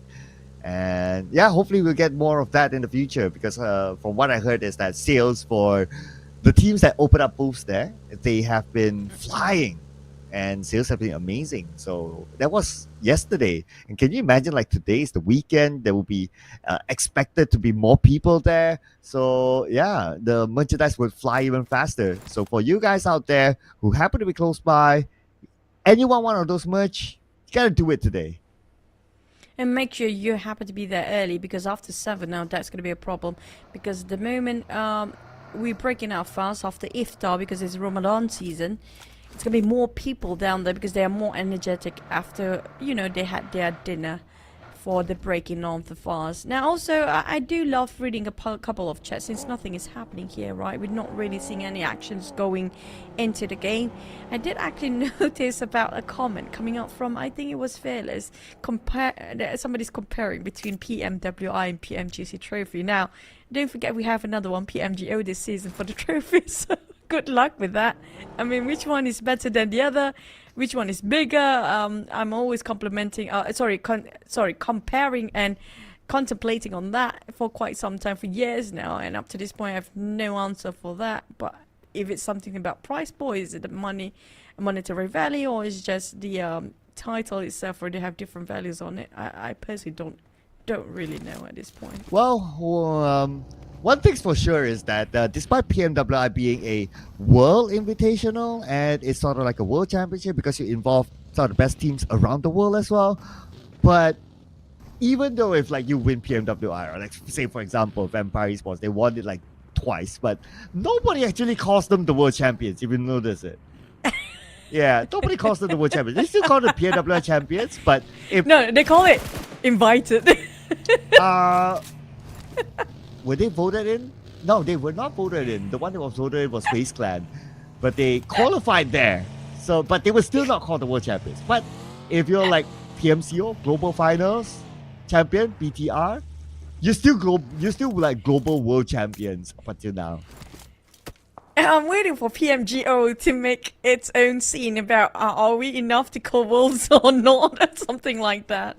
I mean, man, maybe we should have one big title that comprises all these 3 trophies, and whoever actually won that trophy before, they can get into the tournament, maybe one day pass. But we do have a bit of actions going on, just a bit of greeting when it comes back to the game. You do Lions just happen to be passing by another team. I think that's going to be Gig Fam possibly. Now, do you have any thoughts regarding Gig Fam this season, Cloud? I think the fact that Mika is not playing is a big effect to them. And yes, they did recover in week number 2. Week 3, obviously, they were okay. But in the long run, I think they would still need Mika in the lineup. And if Mika is available to play, he'll definitely become the main lineup. And if on the bench, you would have more hands on deck on the bench to be able to replace or replenish some of these teams. So I think that is actually a big factor. Well, speaking of big factors and Gig Fam, things are not doing great at all as it lost eyes in STX. Well, Break once more. I love seeing Break. Every single time he doesn't hesitate to make a call, make a move. But can he? Sem9 versus STX once more. Round 2, different map entirely. Now this is gonna be fun. Wow. That's a kung fu move there by Soas. You just see his jump flick. Man, that is something out of movies. Well, we are in PUBG Mobile. It's everything, and everything impossible is here. XTX GK with BTR now coming into his STX. 7-9 left with only one player. I don't know where that last player is at right now. I think he's across the street just watching and witnessing what's happening here. We're watching his entire team go down in flames. But STX and BTR trying to actually corner them around. Look at where Luxy is right now. It's on the flank side. Straight into Soas. Oh my god, there's no running from that. Well, we had to shift over the momentum to Void right now as they lose Zeta, leaving Maxius alone in this building against the members of FaZe Clan. And Maxius with the DBS going up the second floor, chasing his opponent. They are playing chase. Oh, but from the lower ground, what a nice bait, luring him up onto the second floor. Well, staircase is going to be the bane of a lot of players in this CQC fight and combat. Mela going in for Vaughn, chasing them out. But Vaughn just going to go way deep and dive. Just going to take in the blue and take a bit of a swim. We're not going to be that harsh in playing so much fight. We're just a peaceful person going in for the dive and just accept the nature. But STX on the other hand, BTR still going on with a lot of smokes. BTR being surrounded. STX try to defend. One of the players of BTR will be going down as a trade and as a sacrificial lamb to the hands of STX, but they're not done yet. Yeah, but they have to make it quick because they don't have to circle, both of them. And now Break, taking his time to reset. Luxy is playing this time. And looks like the dynamic duo, the twins, they are playing together. Zuxi on the other angle, tries to lock in Break. Break with a long range nade all the way downtown. I doubt they'll hit.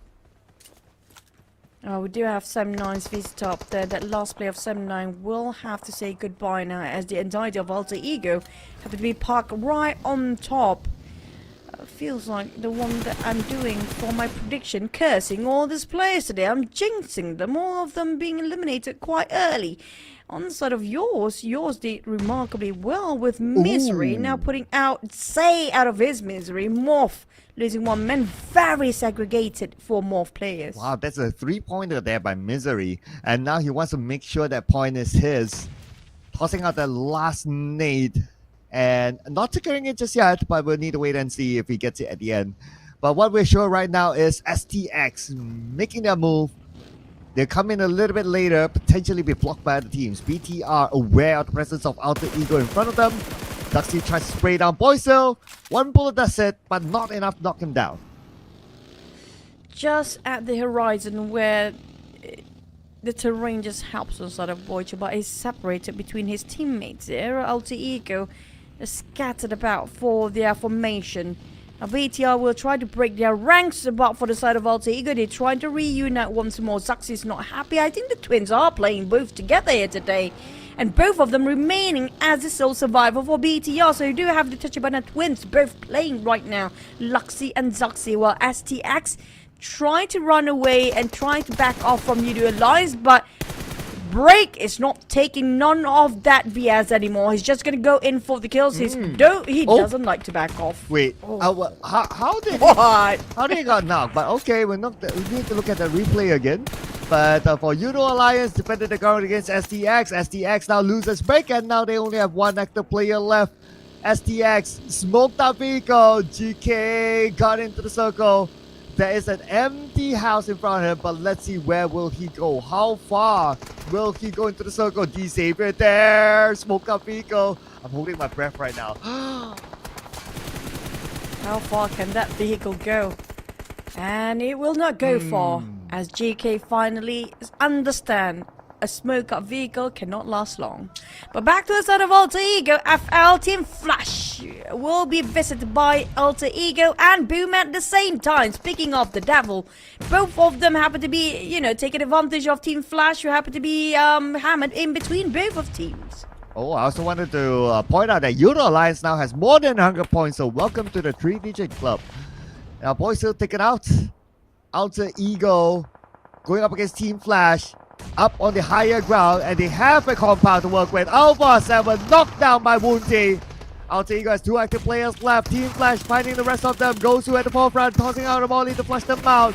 Moves towards the left side, spraying down one member of Alter Ego. Octa on his knees. And Alter Ego loses the fight to Team Flash. Great defense from the side of Gosu and the rest of Team Flash, despite being visited by 2 teams at the same time. They still refuse to go down easily. On FaZe, on the other hand, going in for both entrants. It's going to be Void eliminated, but for FaZe, they are not done. I don't know who they are spraying on, because everybody died. They just quite paranoid in the very last minute just to be safe. Better to be safe than sorry. But back to the side of Team Flash, they are chasing the heck out of Rosemary. Oh no, blown up vehicle. Rosemary forced to move. Lucky enough, the smoke is deployed. So he has some space. But the bad news is that he's nowhere near the circle. 300 meters away without a vehicle. And there are teams right in front of him. Talon shooting at Rosemary. And this is where Rosemary will be praying for his life, for safety. Just run and swim. That's going to be the options for Rosemary right now. The only sole survivor for Alter Ego. Running away from the hands and the wrath of Team Flash. They definitely regret it. Like, we should have not knocking on the door of Team Flash. Now I'm taking the karma in. He's running away, but now Talon also responded to a side of Team Flash. He's migrating towards the other side. He might actually bump into Rosemary again. Oh, man. But they wanted to go for Rosemary, but it was Misery that was prepared to take down Gosu. Gosu now eliminated by Rosemary. Well, you wanted him so much. Well, he's there for you. He's definitely very loyal, Rosemary, and more loyal to his Misery as well. He's everywhere. You chase me out, now I'm chasing you, hunting you down. Taking advantage as a solo player. Now that's remarkable, insane, genius. What, 6 million IQs while you try to play, push and pull from all the other teams, but in the end you're the one winning for everything coming up from the side of Alter Ego. Oh yeah, and not only one member of Team Flash, now the rest of them in trouble because there's more GPX underneath this bridge, and they probably totally didn't expect that. Now we got GigFam on screen here against BTR, the Tachibana twins, Luxy Zuxi against GigFam. Hard to get. Rosemary finally fallen down off the map. But now we remains with 10 teams with the side of BTR hunting people down. The Tachibana twins, like we mentioned before, Luxy and Zuxi. Just cleaning off all the houses, service for free. Getting all those eliminations in hand. And here we go, circle time. FaZe scan right in the middle of the circle. Such a big advantage for them. Yudo Alliance, they are in the school apartment. They start to move out right now. A decent amount of open space in front of them, so they need to plan carefully and they need to be prepared to fight against teams on the flank. As we focus back on the Geek Fam now against the twins. Now, Aizain, we heard the footsteps of the twins just now, Luxy and Zuxi, but they are on different level of floor entirely. And Aizain quite hesitant to get into the compound. They try to divide and conquer against 2 players of BTR. It's 2v3 for now. Gig Fam, they have to really calculate this one out. If not, they might actually be visited by another team nearby on their northern side in less than 100 meters away. Gig Fam, they definitely want to clean up the job here.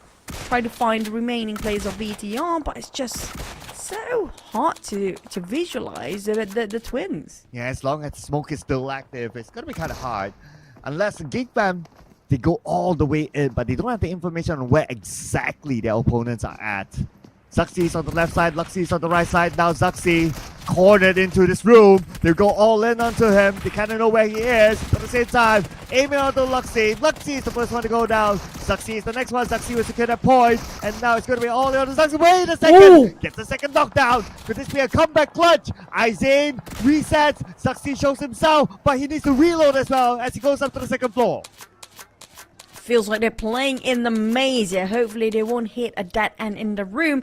One side of Gig Fam, it almost got completely out for them, despite being despite they are outnumbering BTR.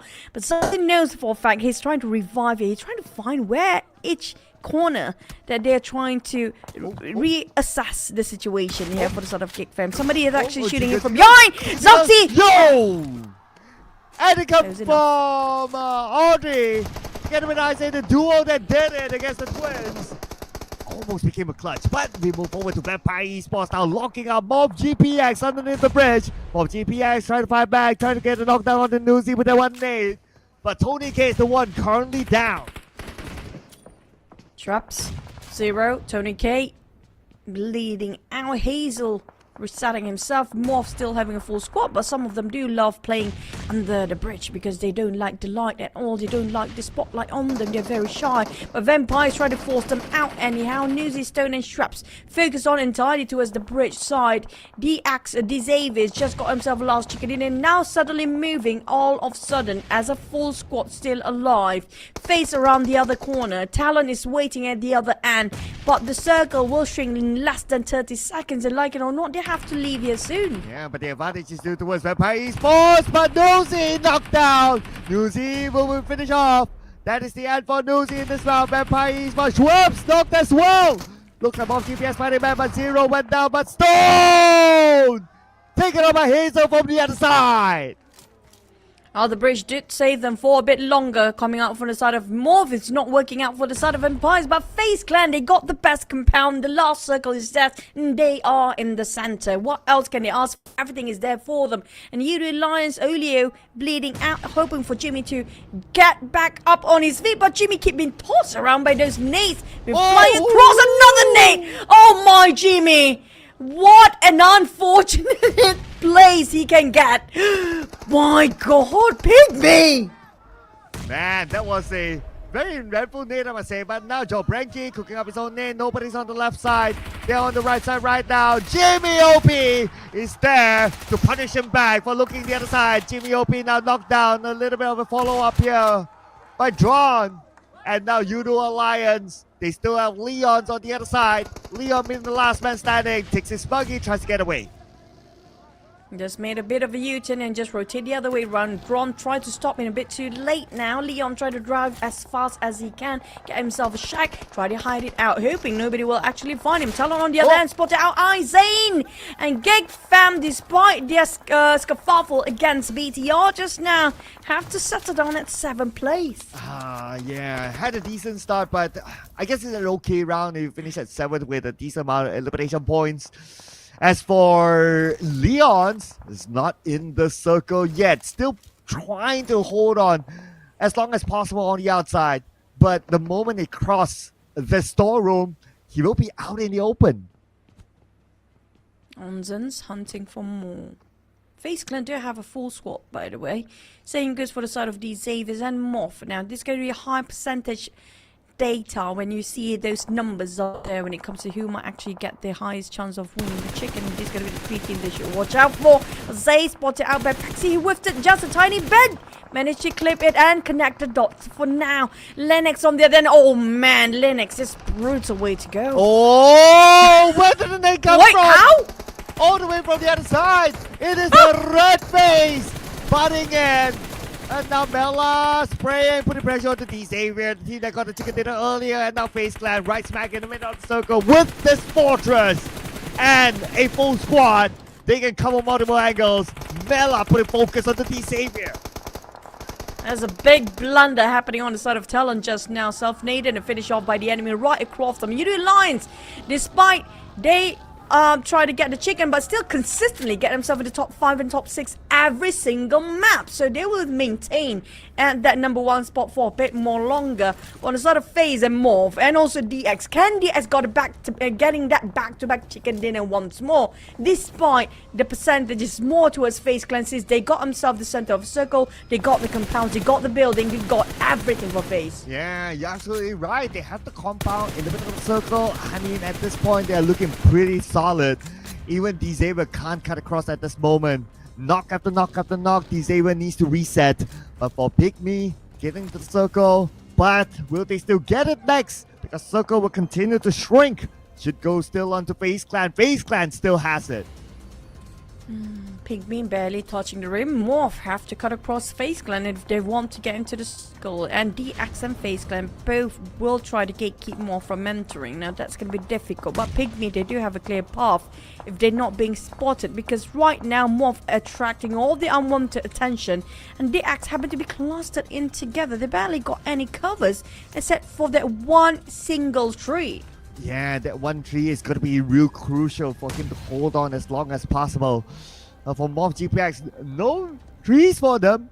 Now depending on smokes to get as close as possible to FaZe Clan. And FaZe Clan knows that somebody's lurking behind. They're keeping an eye, but at the same time, they need to evacuate to the other house.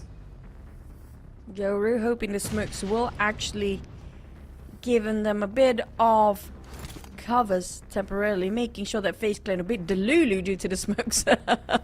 Not sure about which silhouette and what are the silhouettes inside of smoke. For now, FaZe Clan decided not to overutilize their throwables. Try to play it as calm as possible. The axe hovering around that broken total UAZ and try to hope that tree will be their savior for now. But Pygmy, Vaxi is gonna be the solo wolf. Yeah, time going is in running as out. a duo. Yeah, the time is not there for them. Especially for Morph GPX, since they're the furthest away from the circle amongst all the other teams. Smokes are out, so no option for them. They have to find a way to crawl as close as possible. Now they're in the same compound as a FaZe Clan, but not within the circle yet. FaZe Clan really gatekeeping by the edge.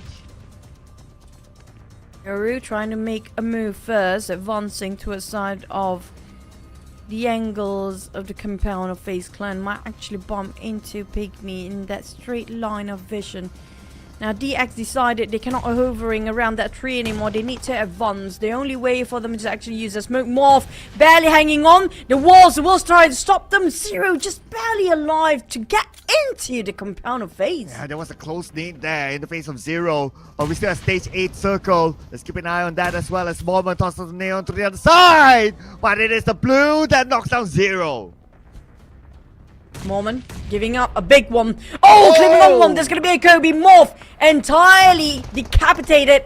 It's going to be FaZe Clan moving towards this side, clearing off the angle with the blue zone. Just finish off. Morph, Hazel barely standing up. They cannot do anything than just putting on bandage. They cannot even try to pick out. Mormon finish off the entirety of Morph. The whole crew is out within just seconds. Well, looks like luck shines onto these areas. The circle shifts towards their side. And now all they need to do is hold on to their current position, wait for the other teams to come into the circle, including Pygmy, who needs to come in as well. But FaZe Clan, because they know they have the man advantage, they know they have the numbers, they're setting up right now, putting their buggy on the outside, ready to move into the circle. And speaking of the circle, DX do get the circle for themselves. Can they score a back-to-back chicken? Yeah, like Lions did it yesterday. They want to do it as well. Pygmy going in between. FaZe Clan will try to move, but Pygmy actually will try to swerve around. Norman getting on the sidelines, getting on the one. Pygmy down to only last player left. While DX taking advantage of sealing it away in the very last minute. And it's going to be one apiece, leaving now with only 2 teams left. FaZe Clan and D Xavier. FaZe Clan pretty much within the circle at this moment. D Xavier on the other side have been within the circle for the longest time, but they do not have the numbers, hence the percentage does favor towards FaZe Clan. As D Xavier, how are they going to defend this? Because the zone will close entirely. Some of the players will be forced to move front. On the side of D Xavier, they will try to defy those numbers as much as they can. You know, splitting themselves in a 2-1 formation. While Mormon is being very sneaky. He got himself quite a good play yesterday. He's bringing the momentum from yesterday till today. This guy have no fear at all. Just keep on pushing with no limit, nothing to stop him. Ooh, yes. But the only thing that can stop all these teams is definitely the blue. So it's something that they need to stay away from. As FaZe Clan edges closer and closer to the middle of the circle, popping up that smoke. And they got a lot of it after looting from teams trying to come towards them, especially from Mob GPX. Lamborghini behind the tree, pinned down. Onzer's really when he showed himself, ready with the Mini 14. But who needs that when you got melanating Lamborghini down? Again, there's too many love on the side of FaZe Clan towards his side. Now, Chua and Project now, it's gonna be them snaking towards the end, but the problem is they need to stand up. And FaZe Clan more than ready to take the fight head on. Chua and Project still within the vision of the side of FaZe Clan. Mormon and the rest of FaZe will actually try to hunt them down. And they barely got any space here. That's gonna be FaZe Clan. This is definitely gonna be theirs to take. No way they can go wrong here.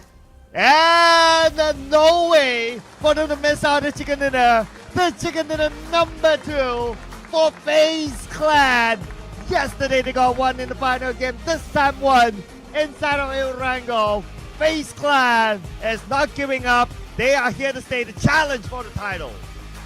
Feels good, and then they are in a good place, setting up a great turn by Mormon, and the entire team feels like they are vamped up for today.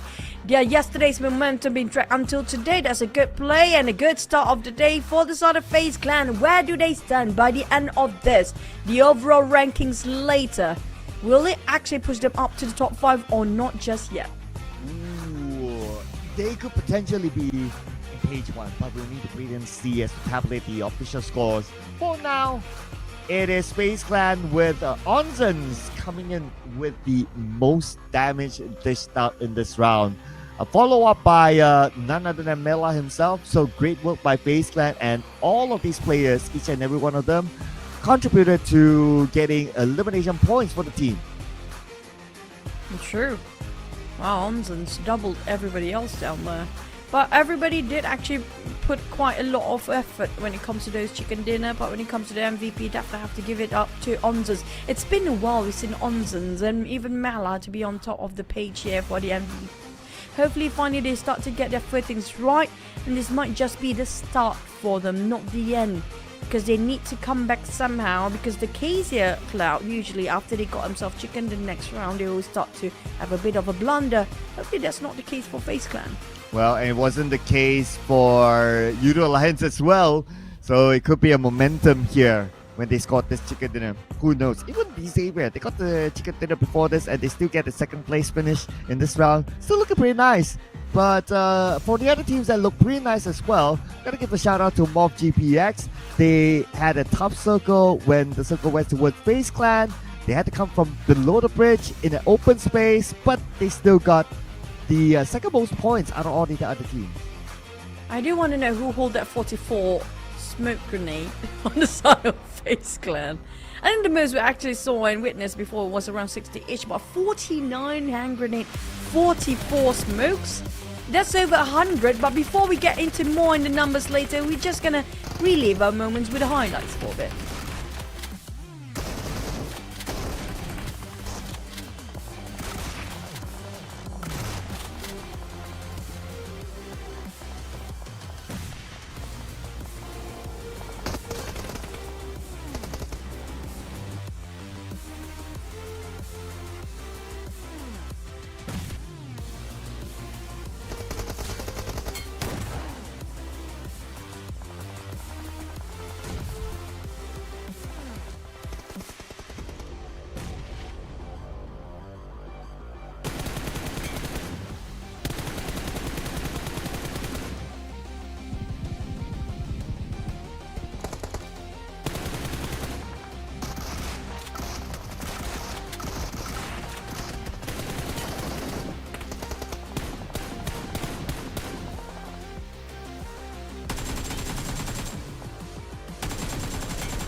Well, that is FaZe Clan netting the chicken dinner. A lot of the later stage of the circle smiled on to them as they got the compound that became their fortress. And towards the end, they wiped out a D-Savior to clinch the precious chicken dinner in day 2.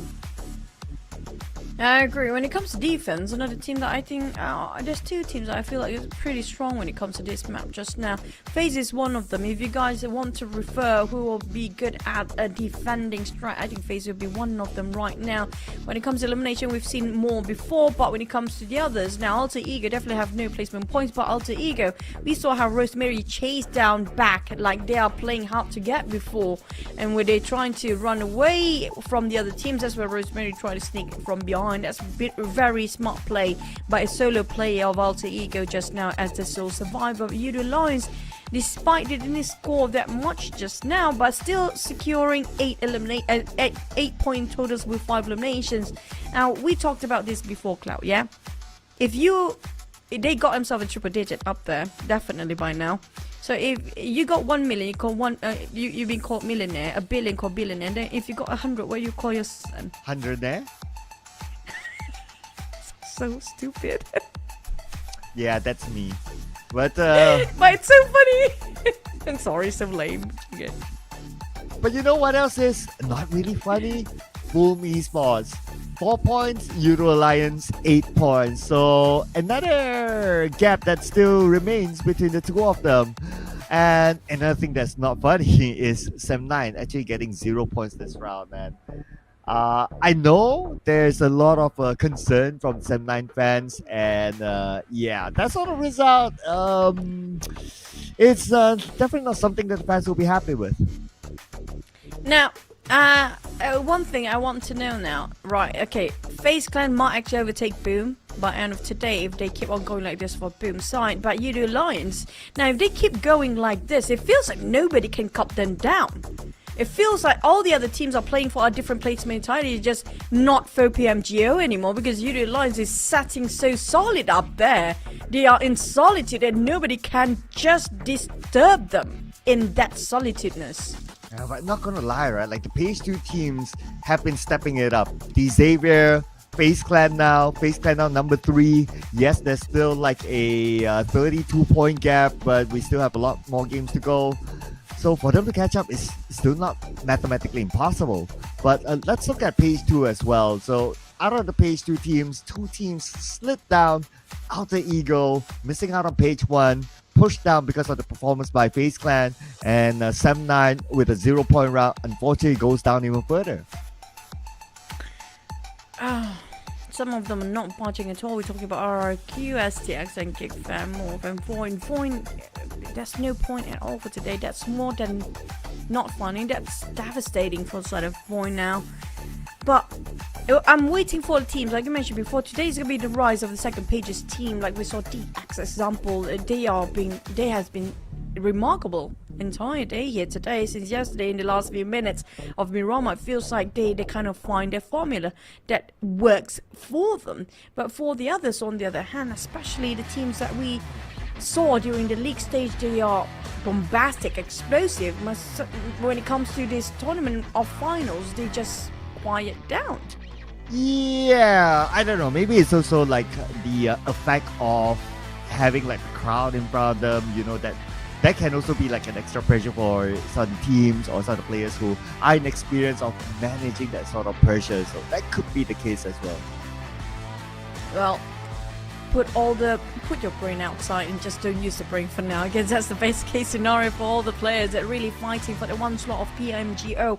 And we do know for a fact now, what can you do? It feels like Udo Alliance having this perfect synchronization. Even though they didn't get any chickens today, it's not as stellar performance as yesterday with Triple Chicken plus a crazy amount of eliminations. But today it feels like they have different objectives entirely, maintaining it as much as possible at the top 5. Don't over reckless with their plays, but just play it safe. It feels like play it safe is today's logo on motto for Udo Lions. Yeah, I do feel that as well. Like there's a shift of type of strategy that they're using today, and also like if we were to put it in a different context, seems like their objective is also to survive longer than Boom. And so far in the 2 rounds, they have been able to do that. And as long as they can keep that pace up, well, just put Boom away for now until another team arises. But for now, it's been working out.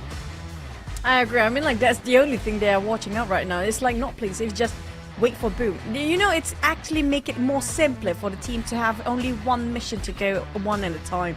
Like previously, yesterday, it has to be frantically a lot for them. They have to get this and that and get those elimination, get those chickens, and they managed to pull it off. Now today, just wait for Boom, you know? If Boom is, don't really pop off there, if they got, Boom got in the top 5, they have to be in top 5. That's going to be their main concern for today. But for the others, can they overtake you, Allies? Now, that's a bigger question. Now, do you think, other than Boom right now, do you think there's any shot of, any chances of other teams that actually can break the ranks of Yudu Lions so far? I mean, at this point, it does look like Phase 2 teams stepping it up. We can see FaZe Clan now number 3. BTR also still somewhere there.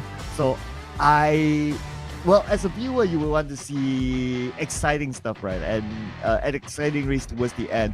And I do believe that we will see a few teams able to race it out to the end. And it's not going to be like a two-way race or maybe even like Utilize is going all the way. I think the gap will shrink based on like the games that we have seen today. But for now, we have more chit-chatty moment later on, but we have to hit the brakes for a bit because people need to go to loo and stuff, and the players need to reset themselves. So see you guys in a couple of minutes after this break.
Well, and welcome back from the break, ladies and gentlemen. This is the PMSL 2024 Southeast Asia Spring Grand Finals. Together with me, Sir Cloud, as well as Choo Choo.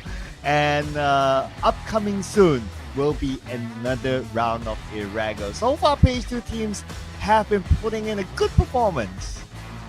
That's kind of true. We talked about DX and FaZe Clan right now, despite nobody calling out for them when it comes to their predictions. I did actually vote for Vampires VPE, but FaZe Clan, as per usual, I mean, like FaZe Clan, they always live up to their name when it comes to Kings of Comeback. All of a sudden, they're rising up out of nowhere when they're even falling off behind.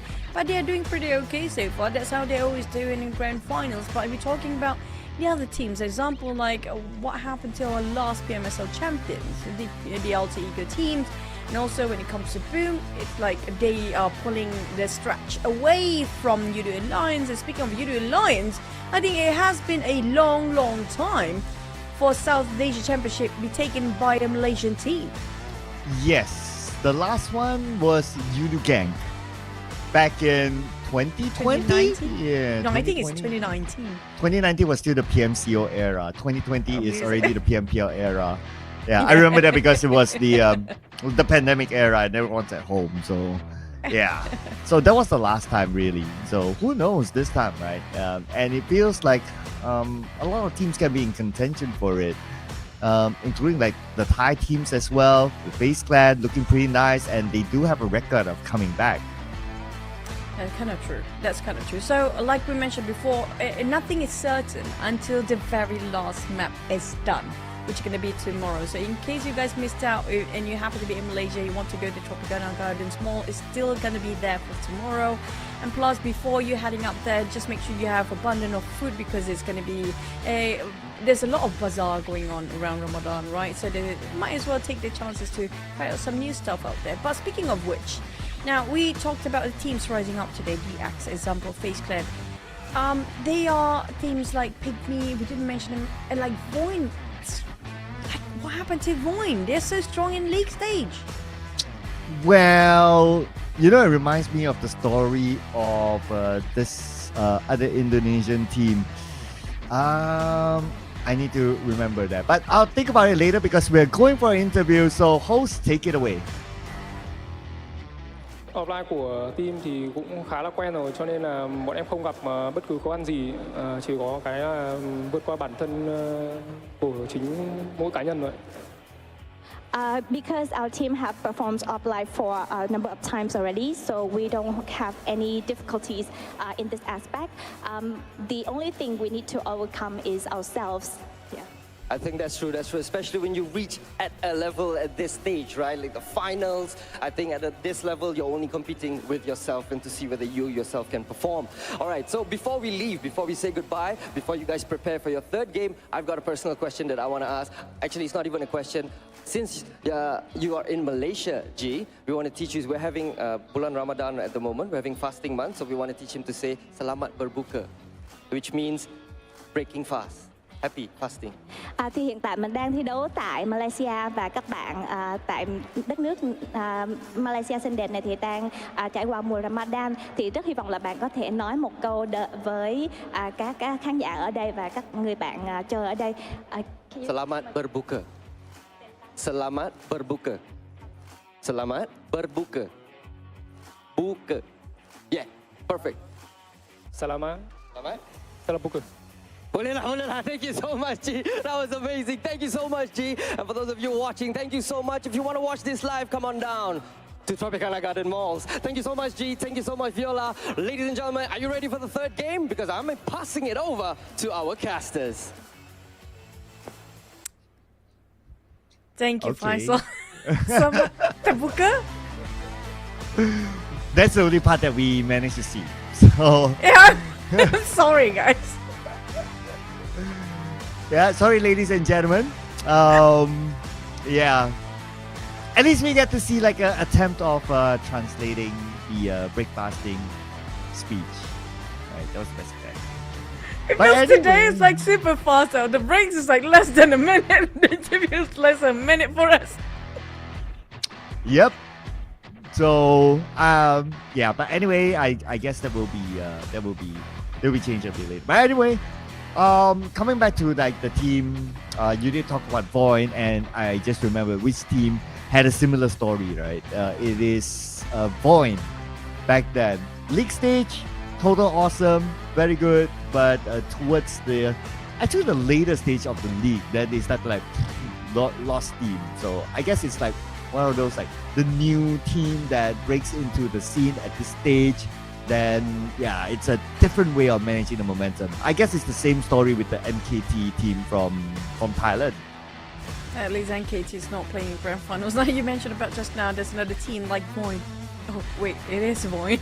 So Void is just doing Void things all over again when it comes to the grand finals. Unfortunate enough for them. Hopefully they can actually rectify that mistake and try to work things out to improvise so they can actually push their best when it comes to the grand finals. So other than that, we also have Gig Fam. Don't forget about Gig Fam. Also coming up, Team Flash. Also the same case like Void. So I guess it's like down to the grand finals. Anything can happen if there's a lot of big changes. then it's going to be a lot of a difference for the teams that's trying to push their best in the grand finals there. Well, what we do get to see are these amazing teams who are pushing themselves through and through again. So in this round, it is FaZe Clan netting the chicken dinner with a lot of damage, almost double the amount of the Xavier, followed by Mob GPX, who came from underneath the bridge to try to take over the compound. That was helped by FaZe Clan, but it was obviously kind of hard. But Unit Alliance is still up here in top 4, so they still maintain their momentum against Boom. And Boom. So far, okay, one thing that's going to be a major difference, at least today, we might actually get what you wish for, Cloud. We have 4 different flags flying, obviously. So far, it's going to be 2. Vietnam and Thailand didn't fly too much yesterday, unless FaZe you consider as the last map in Marama. Now, we're starting off yesterday, a lot of Malaysian and Indonesian teams getting themselves a chicken dinner, and this might be it. Today might be the day that we have a bit of a roulette between all the teams. Everybody actually will score themselves one chicken here. Yeah, will be kind of nice. It will be kind of nice to see that. Yeah, yesterday we didn't get to see at least one region scoring a chicken dinner each. So maybe today we'll get to see that. And we gotta think about it. Now that we already have the Xavier and FaZe Clan getting chicken dinner, technically in the grand finals as a whole, every team or every region has gotten a chicken dinner. For every team to get a chicken dinner, it's going to be impossible now because, well, Udo Alliance took 3 of them yesterday. Oh, blaming them. And they got it. Maybe some teams will actually got a double chicken today because we can see DX really trying so hard to get that back to back. But unfortunate enough, they just didn't make it in the very last minute because I was expected DX to really go like that only in Mirama, but surprisingly they are pushing all the way and just play out of their way when it comes to even a wrangle these days. So they actually might have a shot getting that triple chicken also in a day. It feels like it's a trend for this season. If you're not having that triple chicken, you're not worth mentioning anymore. Wow. Okay. I mean, if teams can be up there without the triple chicken dinner, yeah, I guess that will change the perspective altogether. But of course, for now, cannot deny that is still the highlight of the grand finals, the triple chicken dinner. It's because of that, right? It kind of like overshadowed the moment chicken dinner, the last round yesterday, which I think was amazing. Because obviously the triple chicken dinner is on the surface easier to look at. But it's more painful, right? The fact that you starting off such a strong start with a triple chicken, basically the hat-trick of the day, just kind of overshadowed whatever the other teams actually perform. Plus, that's a lot of pressure for Udo Alliance. They already scored a triple chicken, a hat-trick, that pretty much the highlight of the entire show for now. They need to close the deal with the trophy. If they can't land the trophy, there's no point of getting those hat-trick anymore. Yeah, absolutely, right? That's why sometimes we have this saying of no chicken, no problem. But so far, of course, now these teams are really having that statement for themselves. Yeah, unless another team without the triple chicken dinner getting the number 1 spot, then yeah, we'll start to talk about that. But yeah, whatever it takes to get the points in, whether it's by chicken, whether it's by eliminations, it is now for the grind. Because after this round, we are exactly past the halfway mark of our grand finals. That's kind of true. Halfway through and halfway to go. But we do have a bit of debacle and also a debate between our netizens and the chat just now. Now, I personally feel like, yes, I agree with Mormon being a bit underrated. Personally, I feel like Mormon has been amazing, saying his nonsense. But what do you think, Cloud? Mormon underrated? I think it's not underrated, but I think it's more of like overshadowed. Because you have, number 1, you have Ventores, who's like the OG player. And then you have Mela, who always puts up a good performance. And obviously he came from Infinity. So he had the status even before Mormon. So it's more of like, yeah, their names pop up more often than Mormon. That's kind of true. Underrated is not the case. The underrated is where nobody mentioned about that person and suddenly they are pushing up as the best player. Like, that's what happened to Adit before, right? He's not being mentioned enough. In this case, I think it's going to be Zeta, but I don't know about Zeta right now. Voice not doing so great. But the moment they switched Super Nan yesterday, they do have a bit of glimmer of hope yesterday for Void. Yeah, Keenan comes in, one of the original members of Void. And Frankie is have been being chilling all this while, even like in PMGC, even like in the previous PMSL.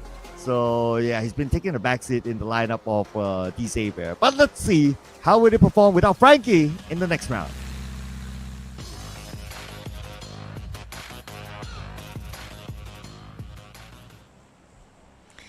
We're back for our second wrangle, and it's gonna be, will it be the Axe closing another chicken dinner? They were closed just now, or it's gonna be Udo Lions coming back after yesterday's supreme performance of Udo Lions. So far, the average points still gonna be to the side of Udo Lions as 11.8, while Boom, despite number 2, now this is where it's kind of perplexing to be Boom, right? You are on the second rank when it comes to the overall ranking against Udo Lions, but when you come across the average points in the grand finals, the stat Boom barely actually shows up as the top 3. They're rarely being up there. Yes, and these are based on average points, right? So so sometimes it's like it's not like only this and average point and only this map. So we gotta also tabulate like the Miramar map, which they did well yesterday, so that's also the contribution to the overall charts. Now looking over at some of the other stats as well, these are individual stats. Rosemary, despite him having an on-off day yesterday, but he's still up there with the most average eliminations. Rosemary, the only one that actually pushing up Alter Ego all by himself here. I hate to break the news. Last year, there's a lot of speculation saying Rosemary literally carrying the team by himself. But I think that speculation definitely should be implemented in this season, because I don't see a lot of Alter Ego pulling off their weight other than Rosemary. And despite Alter Ego is actually in the top 10, the only one that really showing up for them is going to be Rosemary only.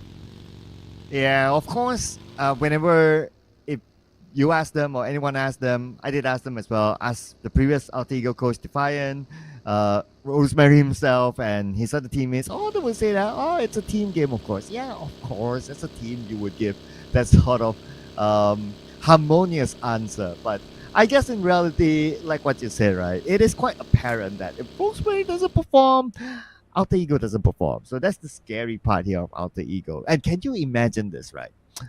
What if one day or in the near future, Rosemary gets transferred to another team? Oh man, imagine going to BTR. Super scary.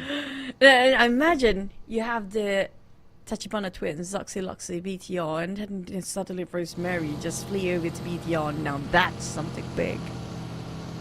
Yeah, I'll give a fun fact as well. During the off season before the twins came back to BTR, actually Rosemary was one of the transfer targets of BTR. But after they got the news that the twins are coming back to BTR, so the Rosemary thing, they didn't really pursue the Rosemary thing. Now, it would be more interesting to see if suddenly a Thai team's picking up Rosemary. That's something else, because we do know like a lot of Indonesia and Malaysian teams love to transfer between each other because of how the language barrier is actually lower compared to Thais or Vietnam. But if they actually can do that, I mean, that's going to be amazing. I do want to see for once a mixture of the Thai teams with I think we had that with Secret Jin before. I think Rex actually went over to Secret Jin back in the days. And that's only one time, right? And none of that. If only Rosemary, imagine Rosemary getting to Vampires or Face Clan, holy smoke, that's going to be a different team entirely. Yeah, it's funny that you bring up the whole Rex thing, right? Oh yeah, about that. Yeah, I don't know if we're going to go there. Well, I'll just keep it as the fact that he did not play a single round for Secret Jin. Yeah, but yeah, if you guys want to talk about the details, we'll take that off the we'll take that off stream. But you know what? There was a serious consideration for a Thai team back in the day to pick up an Indonesian player, and this Thai team was a Power 888, and which is now known as Vampire Esports. And if anyone watches my podcast, yeah, you would know who it is. Ding ding ding. So that is a Power 888. That's ancient name, man. That's an ancient name. Yeah, even before that was the rebrand. That was the pre-BTR before Vampire Esports rebrand. So they were exploring and they were positive about picking up the player, but at the end of the day, something happened and they didn't move forward for it. But they would have wanted it. That's what I can Don't say as a spoil it. teaser. People have to watch your podcast for it. Don't spoil it. Of course, for yes. all of Podcast them. tak boleh Go sin. and You can watch check his out my podcast, channel. guys. You know, you can see a very familiar figure there. You will click on it. The person is Ken from Boom Esports. Yes, he will reveal all that. So you guys can check it out. Just Go plugging for in there. gossips. SoCloud is just going for gossips all the way. If you guys want to know more, just go for his channel's podcast. You need to know that. It's a must if you're a PUBG Mobile diehard fan, okay? Yeah, or any other. Well, okay, I will not mention that further. But yeah, I mean, I well, love this people question. share. We'll just accept it as it is. Why not? I love this question. I think this question should be implemented in your podcast as well. If Rosemary was to transfer Vampire, I did actually think it for a bit just now. Who would you transfer out if Rosemary happened to be in for Vampires? Now, this is going to be a difficult question because of Vampires, a lot of the players are indispensable, or maybe he can just be needed when he's being needed, I guess, in certain maps. Okay, putting language aside, right? Let's put language aside. If not, yeah, that will be a non-discussion. I think, and this will be probably unpopular opinion. I think it's probably Nuzi. Interesting. Yeah, as in he replaces Nuzi because his role is an entry fragger. Nuzi has been trying to find his pace with the team ever since the Infinity, and he was a very solid entry fragger back then. But he's still trying to find that pace somehow with a Vampire. So I think that if Rosemary were to come in, the best role to replace would be Nuzi's role. And funny enough, for me, it's more controversial. I think Tony K. That's a big one. I know, but because for me, it's very similar how Tony K and actually how Rosemary think alike when they're actually playing the game. It's kind of pointless to have two person having the same sort of train of thought to actually be implemented in the game. But like I mentioned before, the thing is, even you look at the subs for Vampires, they're having super sub as well. It's Fluke and also Ravenclaw, who used to be the IGL, but I don't think Ravenclaw gonna play anytime now. I think he's going for the coach management, coach staffing these days. But yeah, Fluke, we haven't seen him a lot as well. So I mean, like, we've seen Fluke play before. He's pretty good. So I personally like, I don't know, if FaZe compared to Vampires, which one is better for Rosemary in that case? But still, it's gonna be a question mark that never be answered since that's never going to happen, I think, in the future. Ooh, that's a very interesting debate though. Would it be FaZe or Vampire? Would it be better for Rosemary? And I still think Vampire because of my previous answer. Because I don't think there will be a suitable role or person to replace in FaZe for Rosemary's position.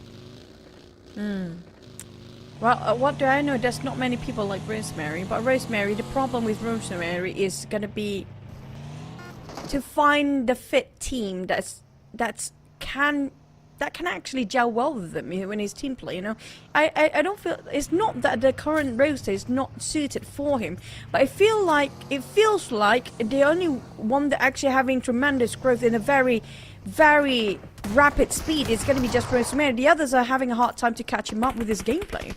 But speaking of gameplay right now, Mob GPX in the gameplay with FaZe Clan. Moment eliminated.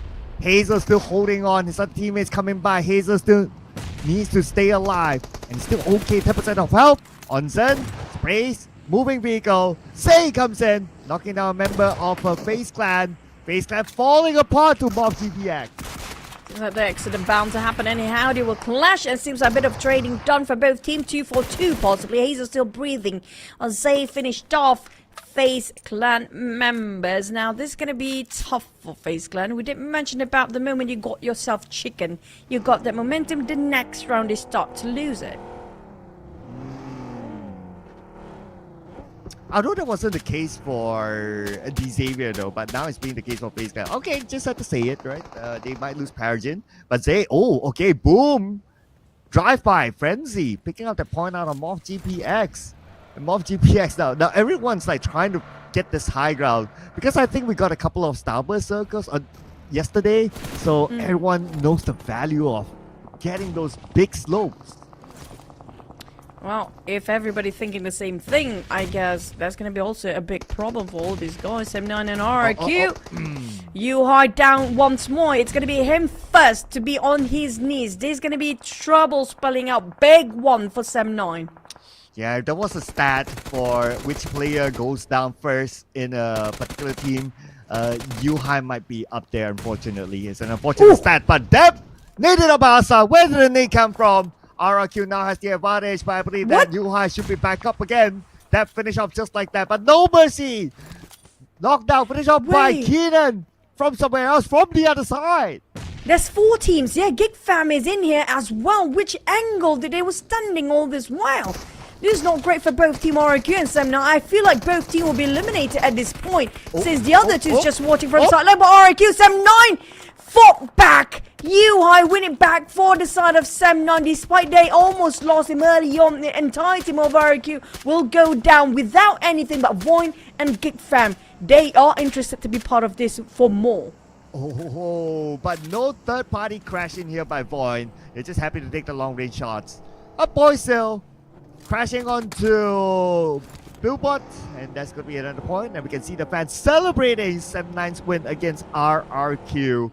But Sem9 will be playing the rest of the round without depth, unfortunately, as they move over to BTR. Saxi pressure down the members of STX from afar. Soas gets away. Well, BTR have been hunting and running people down for the entire day here. They are one of the most aggressive team with the most elimination numbers compared to all the others.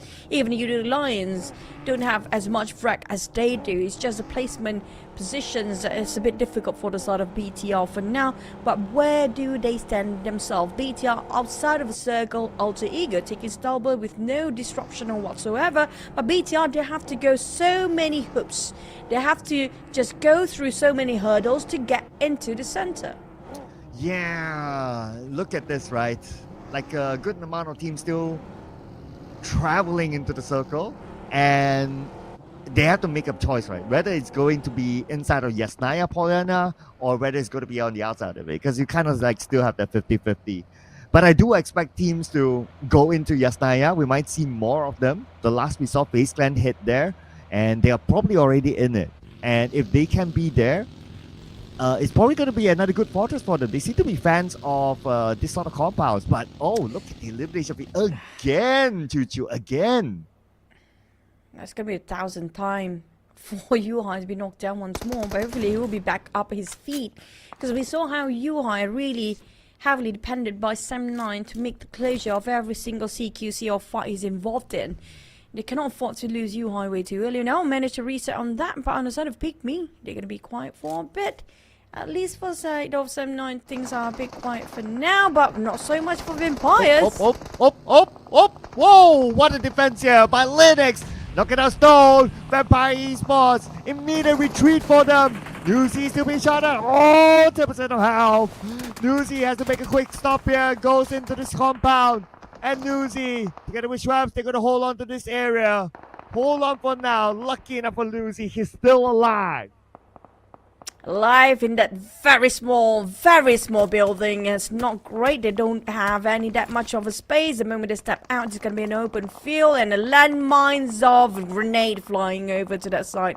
If they try to pick out Strap, trying to hold the ground as long as the partner Newsy need to be having a bit of reset for now, just putting up all that band-aids. Yudo Alliance also want to join in the fray. Hello, welcome Yudo Alliance, welcome to the war zone.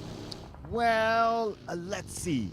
They came into the war zone, but they're not going to take any direct fight because I think the mindset of like we gotta live longer than Boom. So we're gonna stay put until we see the elimination feed that Boom's name comes out.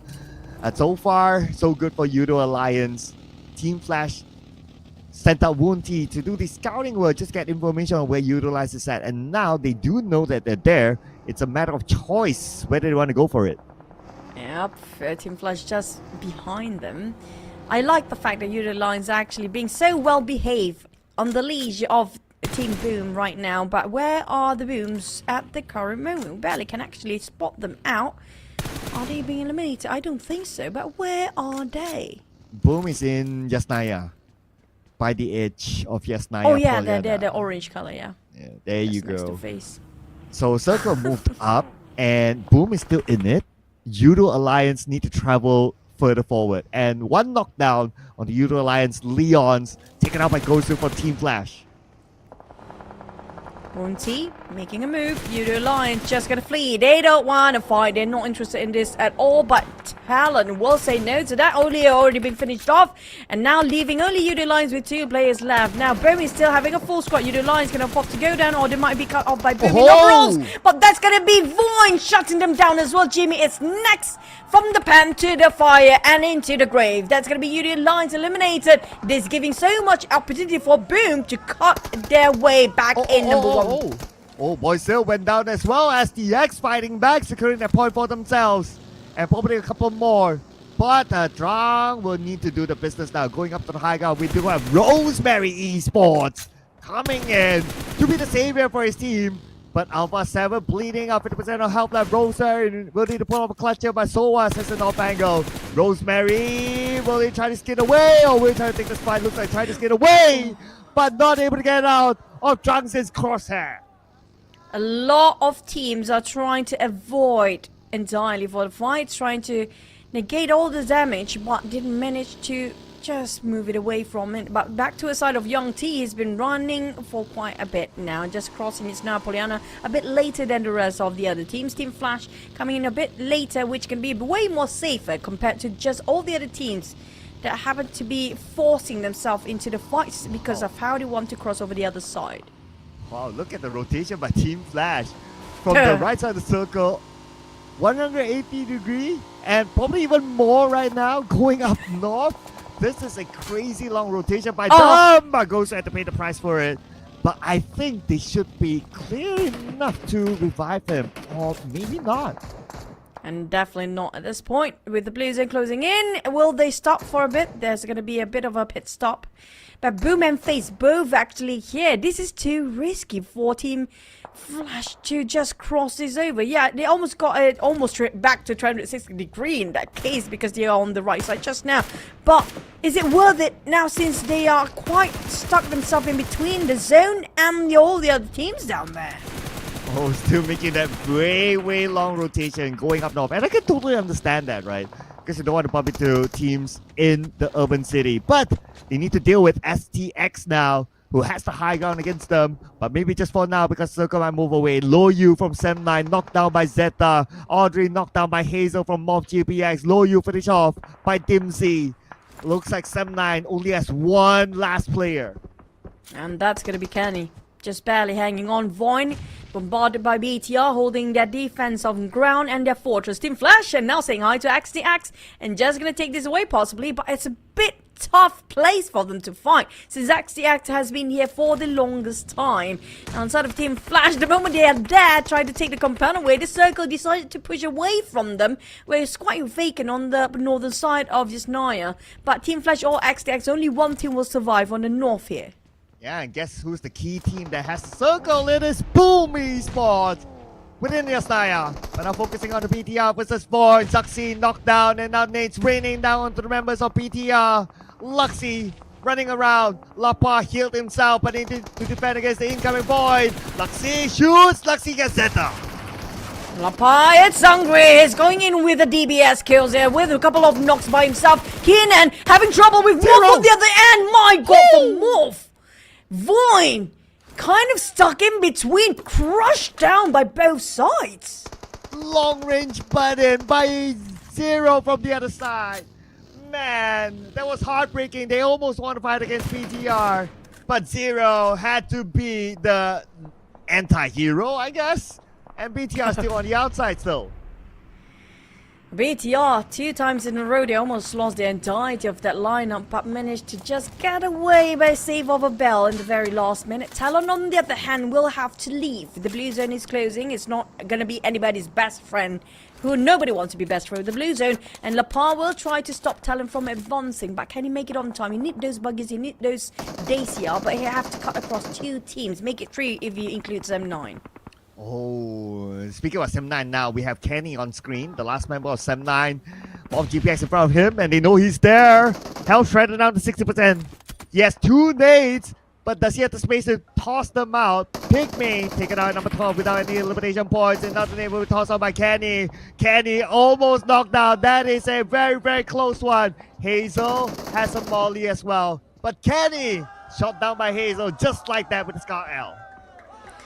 Don't even need a nade for that for Kenny. He tried to last as long as he can, but back to the side of BTR. They are like zombies, being knocked down multiple times and being picked up all over again. But this time, will they finally being revived once more? Can the immortal of BTR finally dies and being just a normal mortal? And on the side of STX, having a great time taking the fight with Team Flash, but STX not doing so great now, aren't we? Oh, now up against the team from the same region. Looks like they're having a little bit of trouble with the Team Flash now. STX having to fight by the edge of the circle, nade after nade raining onto them. But actually, we gotta think about it, they have the same amount of manpower here, and STX still have the ground advantage. So us try to peek over to Young. But Kwang, it's gonna be the main player for Team Flash for now, but can they open up the angles here? STX Soa slowly try to push himself forward. He got one. That's gonna be a crucial one. This is the time. It's go time. Just go!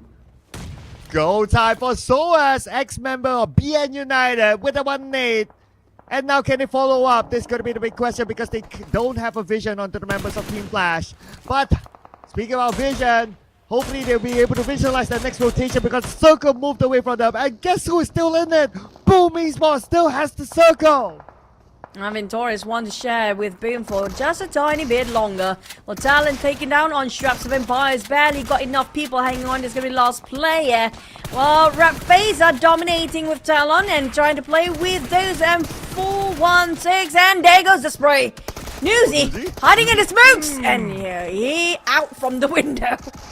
Well, Vampire Esports only 1 point this round. Now we're back on the fight between the two Vietnamese teams with the high ground. Will win this fight. STX takes out Team Flash. Oh, Team Flash, they try to penetrate and try to conquer, colonizing themselves where STX was, but STX good at defending long enough. They actually get the north by themselves. For Gig Fam on the other end, still having a full squad, and they're still in the game. They got himself 5 eliminations, and we only have 2 teams with a full squad. There's going to be Gig Fam and Boom. Will they actually go for the fight as 4v4, or will Talon join in once they pick up their knockdown member? Straight into the middle is Gig Fam, and not gonna lie, they're doing not too bad this round. But Boom Esports now in action. Long range pressure from Yummy to try to take down the members of STX. But look who just got taken out is FaZe Clan, the team that just got the ticket in a follow-up by BTR. They tried to jump over, it didn't actually make it. Moth on the other end, STX taking advantage of their very high ground view. Got a vintage wide angle for it. Tried to stop Moth, and they only have that one particular warehouse to actually take covers from. But for XTX, they are still in the circle. This is actually a great POV from the side of XTX. They can actually wrap this around with. Oh yeah, totally agree. This is a great spot to be in. Even if any of their members get knocked, it's going to be easy for them to recover. And now Gig Fam is one in trouble because they're right below the crosshair. JK knocking out Damru, the IGL, finishing him off. And now Snipes knocked down as well. Gig Fam falling apart to the hands of STX. Audrey is the one that's still alive, reviving Damru. GK taking advantage. Now GK played so well against Mormon yesterday until the very end. Can he actually pull it off again for today? DX playing along the slopes of the hill, playing it with the smoke to confuse the Zaxa of Talon and Gig Fam and STX on the high grounds. But they have to face against Boom as well. Boom do have the most advantage here with those compound, but how to make sure that they can get flushed out? DX needs to leave, but where to go? Oh, DX. They still have this slope to play with. No, but STX has a good clear view of them. Lucky enough, they still have the smoke. But Gig Fam not done yet. Damru goes down again. Again, Audrey, we need to say Isaiah spotted out by Soas. Soas has a clear view of him. But now focusing back onto Gig Fam and Damru. Taken out by Soas. Not stolen away by Boom yet. It's just STX and Boom, the one that actually cleaning off the field all by themselves from both sides, definitely. And Kick and the rest of the other team, including the Axe in this case, they're just waiting for the right time to be obliterated or being just diminished by these two teams here. Now the circle just shifted away. Aizen happened to be in center, but I don't know if Aizen can hold the ground as much longer as he can right now, because Boom and STX definitely will close in the gap here. Yeah, SDX will definitely focus on the Aizen, not gonna lie. Boom might come in as a third party. I'm just having this premonition right now. That is probably going to be the sequence that might happen. STX, just checking if Damroot and Audrey's there, but they're clearly not from our view. STX making a move right now. Razy sprays, but STX goes on the Aizen is what we kind of expected. But he got a little bit of help from Razy and Portman. Aizen, Boom Esports did him a favor.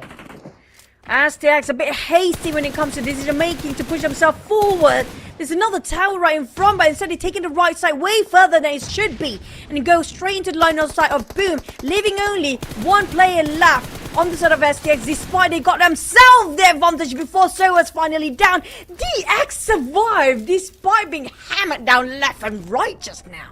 Oh yeah, the living undead they are. D Xavier with 4 eliminations now in the top 3. Aizen still alive. And now, at least top 3 for Geekmem as well. But Boom Esports, this is their chance to score this chicken dinner. And if they can potentially overtake Yudu Alliance. Oh, we do know the percentage don't lie when it comes to Boom. Well, they actually do have the highest advantage with the circle with them and the compound with them. And the squad is still with them, all full 4.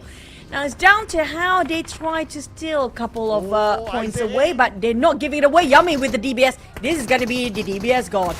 Oh yeah, the DBS clutch master Yummy. Aizen gets one knockdown. Yummy cannot lose this fight, but he got back up from the other side. Thanks to Chua. DZ stole that point away, but that's okay. Boom Esports, they have the space to reset themselves, but DZ, they do not have that much space. Try to take out one member, rotating by Boom, but they failed to do so. Razy now putting pressure back on the DZ, pinning them back down with the long range support fire. Lamborghini bleeding out.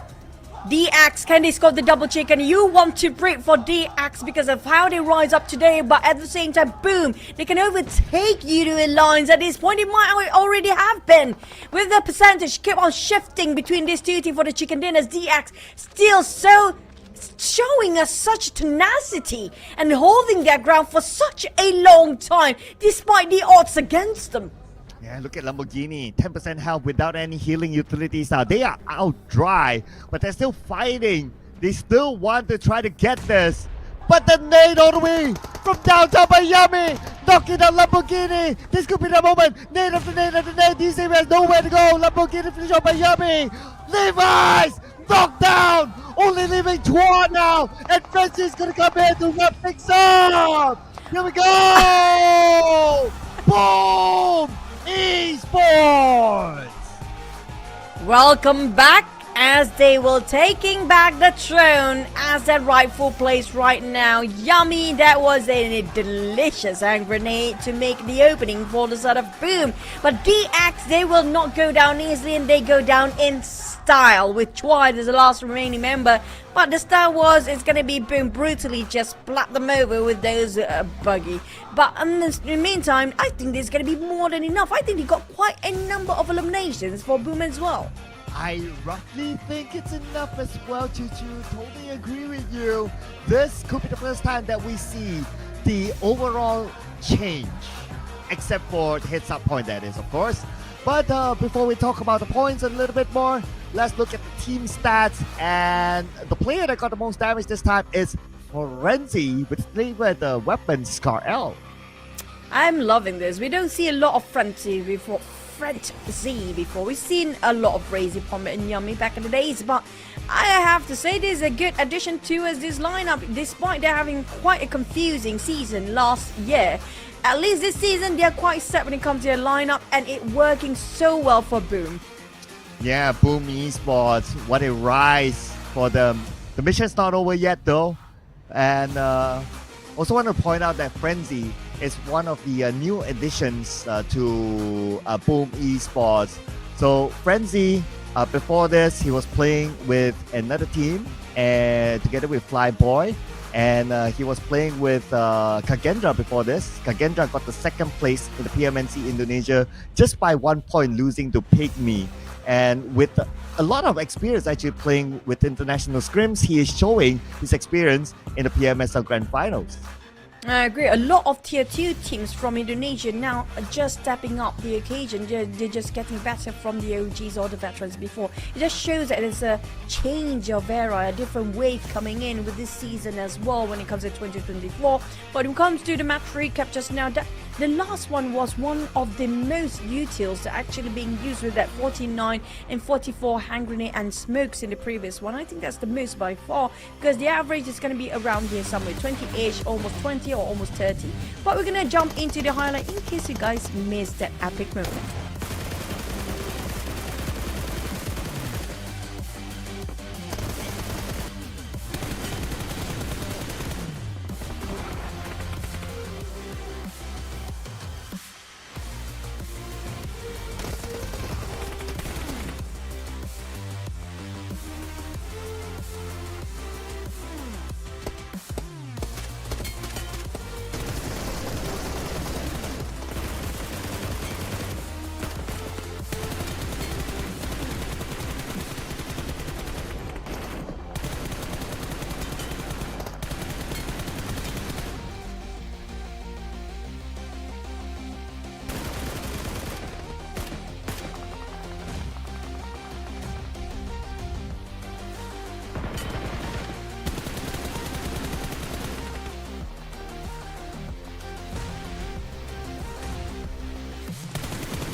Well, I agree, but STX, you have to give them. I mean, like, it was a bit questionable, like a bit too hasty, I think, when they tried to push forward against Boom just now. When there's two sort of towers right in front of them, the telecommunication towers, instead of taking the left side, they're taking the right side. Maybe it's because the Blues are pressuring them and there's nothing else for them to take cover on. But STX almost got it as well, unless like Sowells can actually finish off everybody else by himself. It almost seems impossible, but I love to see a bit more DX just like this, how they are playing.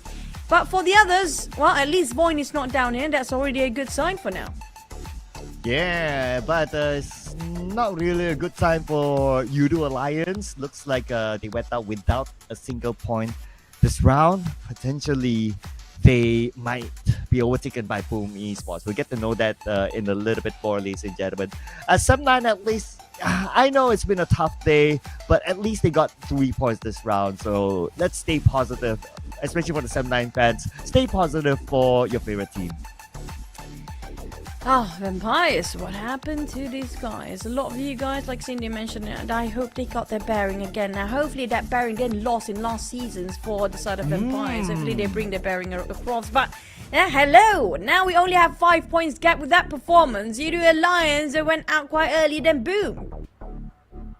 There you go. There you go. So now, boom, the cards are on their table. Are they going to play the strategy of as long as we live longer than you do Alliance sort of strategy, right? So are the tables now flipped to them? All right, but let's not forget about the other competitors as well. So Talon is 26 points behind Yudo Alliance and 30 points behind Boom. That's still about a game or two in hand, but yeah, the fact that we still have this amount of games, then mathematically still interchangeable. But the thing that we should give a bit of credit to Estella, the only team without any chicken that actually be in the top 3. Despite Fate's got a double chicken, but the points wise, when it comes to eliminations, way more for Talent, and they got the most elimination out of everybody else. 50 elimination points just for this team throughout the entire grand finals. Oh man, but look at page number 2, right? So page number 2, RRQ sliding down again. Man, it's been a tough campaign for RRQ. I mean, I could only remember like Hexas pulling up a clutch yesterday in the Irango matches, and that's pretty much about it. We don't get to even see like the Nepeko like how we've seen in previous PMSL. That's true. I think they are on a roller coaster ride and have no clue how to get down from it. And they're kind of stuck in there somewhere, just gonna get out. How to get out, they have to figure it themselves. But for, well, the refs, I mean, it's still a fight. They still have more time. That is getting lesser by day. But Frenzy and Soas. Now, this is going to be interesting matchup between these two players. Soas and elimination-wise, damage is almost similar. But I think there's very much the same for both players and both team here. Yeah, very close in terms of individual stats, but both very different situations. Like, right, one came out the Yasnaya town, and the other one came from the high ground, so they have very different POVs between the two of them.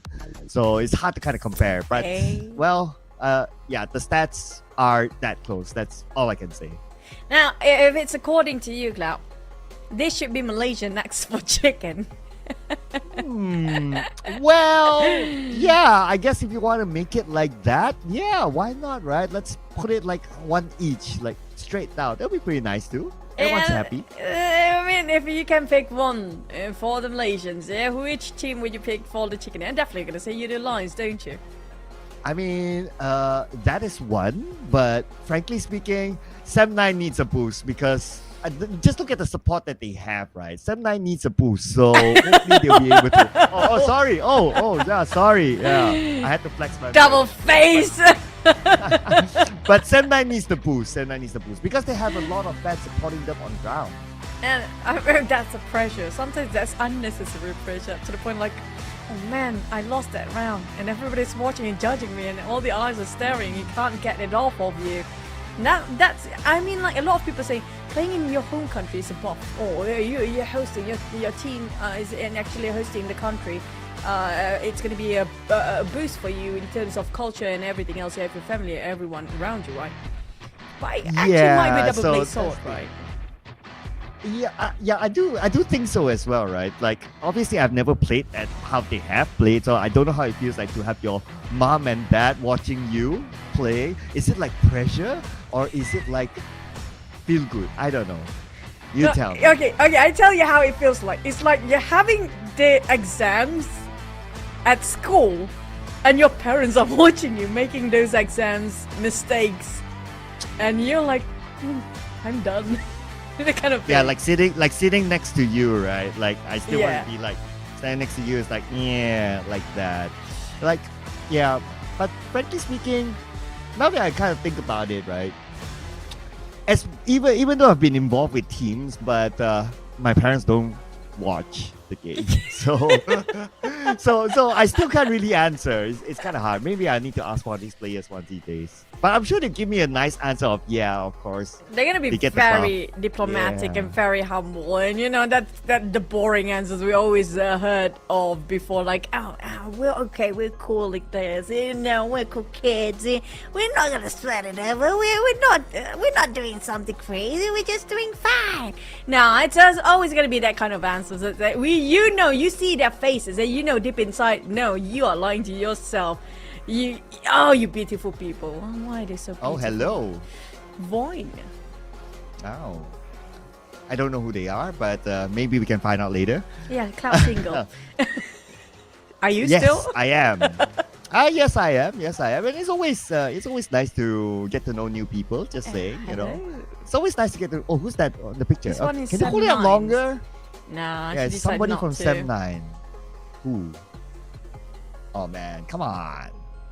I mean, like, there's gonna be girls' time, right? Like, the cameraman's really good at picking those remarkable faces, those Oh. memorable ones. Yeah, Sem9. It's Sem9 Okay, fans. who's that? Who's that? Is that Kenny? Oh, yeah, that's so that's Kenny. awkward, man. I mean, there's a thing called bromance, right? Try to put a claw on that someone's heart.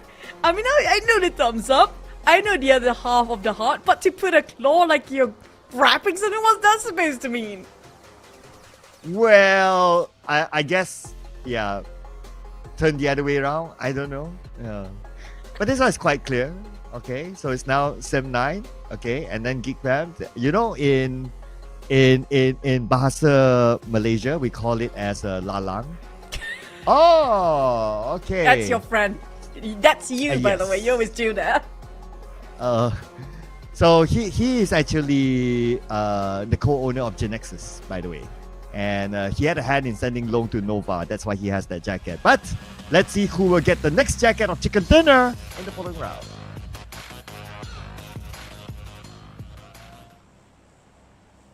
We're back for another Erangel map here for our match number 10. So it's gonna be just a tiny bit more. After this, we're gonna hop into the last off to Miramar. It's gonna be 6 more maps for tomorrow. But so far, things has been going crazy in this Erangel. There's no one particular team that overpowering anybody here today, including Yudu Alliance. Now, you talked about the leash on Yudu Alliance and Boom before, like Boom waiting for Yudu Alliance to, you know, if they're not out, we cannot afford to get out as well. So there might be a shot if they think, both teams thinking that way, they might be in the top 5 for the next couple of maps. Ooh. Yeah, they might be. They might be. And let's not, okay, if that happens, right, let's not forget about all the other teams from used to be page 2 and now they are also catching up, and maybe at some point it won't be just the 2 of them. At some point maybe it's like 5 teams. Like, oh, now everybody has 5 teams to look out for. That would be insane. But that would be fun for us, you know. Yeah, true. I was actually thinking the same thing. If it happens like only the top 2 is always going to be Yudu Alliance and Boom every single map, now that's a different level of gameplay entirely. That's why I said they are otherworldly compared to all the other teams out there between these 2 teams. Oh, Northern Circles. We've seen this yesterday before. And Morph GPS will have a good starting because they're up there. But they're now being chased out by Pygmy. Hazel, shot by Billboard. He's getting close, but he only has a handgun. How many bullets does he have left? Not too sure. Yeah, but and the attempt onto Yoru this time. Oh no, this is going to be bad. So much work putting into to take down on Yoru. Shotgun to handguns and a lot of time and commitments down there. But on the side of Morph, unfortunately, both teams actually starting off with 1 man lacking. Pygmy and Morph. They are in the same boat. Well, no longer the same now that they managed to get Hazel. And looks like he'll just be having nuts in the lobby while waiting for the game.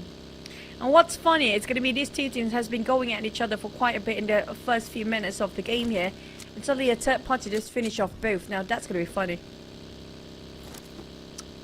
Yeah, that would be like super funny, right? Like so early on, when the circle is on top of them. Then, yeah, that would be really hilarious. But you know what? If you're those teams, right, and your first circle is like right on top of you and you're in the middle of the circle, just for the start to lose 2 players, lose 1 player, it is so devastating. This should have been the potential round for them just because of how they got the circle. True. I mean, hopefully that's not the case. But back to as Rising Star voting, we've seen it before. I don't think there's anything that changed over the past few minutes and the past few maps. It's still the same name, Lapa and Tony K for BTR.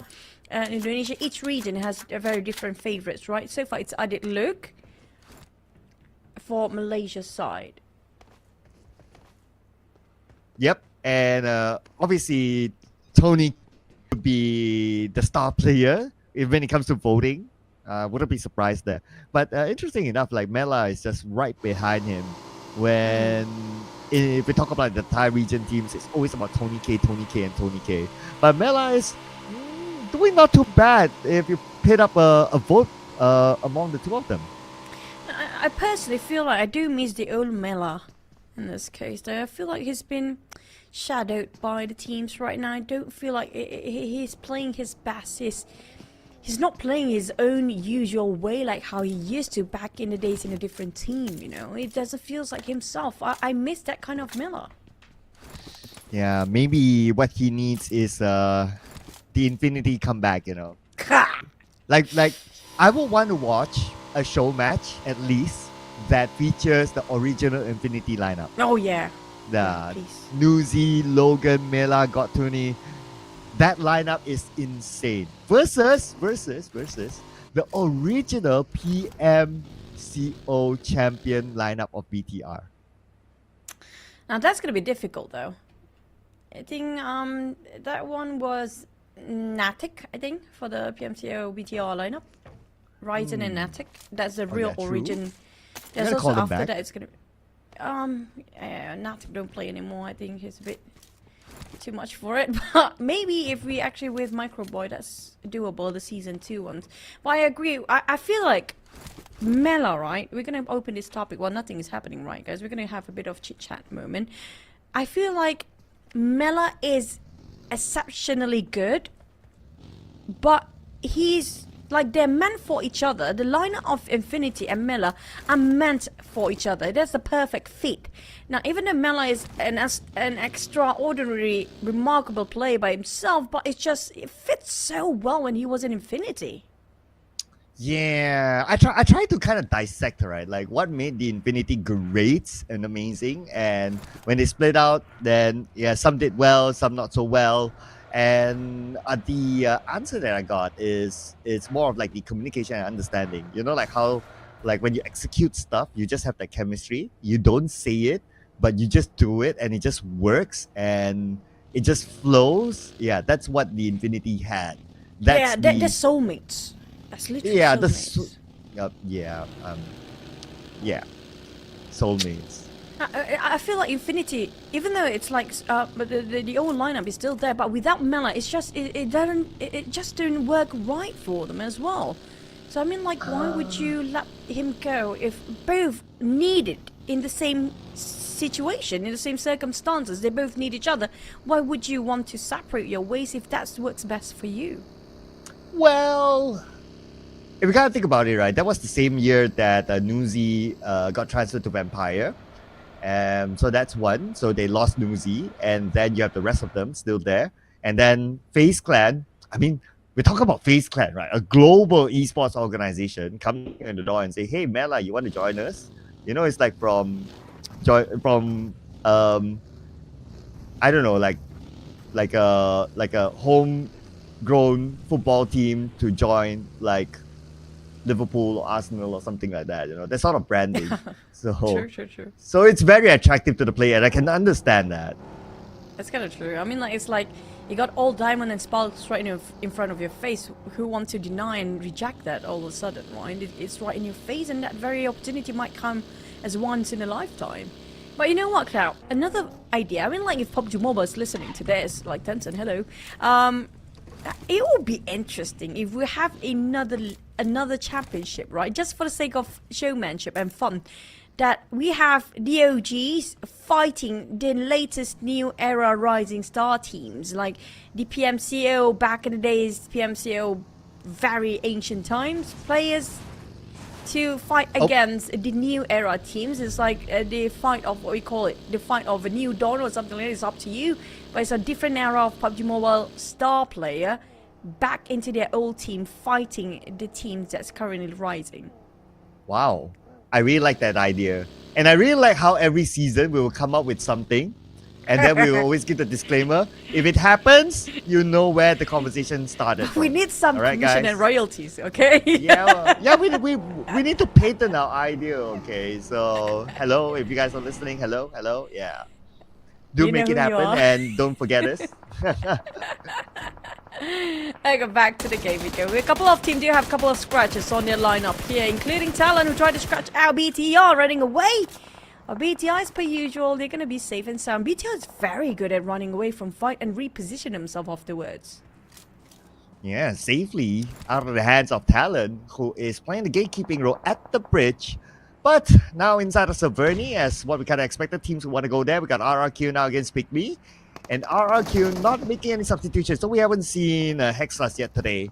But they're sticking with the same lineup against Pygmy. Some 9 dap runs for you coming up from Multi-Ego. Peeping Vaxi jumping over to a side of RRQ. Now RRQ really need to make a comeback. They're forcing themselves into this fight to get more elimination points. Vaxi burning and Barbecue running away, hoping somebody will put the fire out. El Snape on the other hand taking the other way round. They sealed off all exits for Pygmy. They are cornered. They are definitely being sandwiched ham down. Oh, I also noticed on the elimination feed, UI is fighting back, but it looks like Sam9 eliminated. Managed to secure 1 point. Back on the Pygmy now against RRQ. We got Billboards here. Together with his teammate on the other building. The revive will kick in. Joe Bernke will buy time for him. But Nepeko infiltrates. Comes into the same house. Nepeko turns left, turns right, gets the target. Peko stinging all the other players with his spray sound, and not even a second of doubt we can see. He didn't even waver when he actually spray over towards those guys. But RIQ, they're winning back, and it's getting Peko making the call for the shot so far. But Pygmy left with Jabranki, and Venturus is back in the line. FaZe Clan seems to be interested here. Ooh, yes, 3 teams now inside of Saverni. Probably waiting for the right timing to crash in. Maybe. Keep an eye on that, what FaZe Clan has in mind, but they're not gathering up, they're opening up the space. So possibility of that happen might be slightly low. For RRQ, they gotta win this fight still. They're trying to get in, trying to get target, and Peko will get on the jump Brinky. And that is Pygmy eliminated, but they still got 2 points. RQ, I don't know if they realize they're being watched by FaZe Clan there. I don't think they do. They're not aware. In fact, there's going to be one more team interested to take them down. Just waiting for the right timing and opportunity to crush them out. For RQ, I think Snakes kind of have a bit of an idea that somebody's here and they don't feel right. Try to hasten their movement to get out from there. But the circle will commence anytime soon. But Void, Gig Fam, you realize way deep in the blue. I don't know what their plan is right now. But Dimsy happen to be stuck in between those 2 teams and still surviving. Oh, look at this. On the left side of the circle, rotation by Yudo Alliance. Boom is on the left side as well. It will be super interesting if these 2 teams happen to be.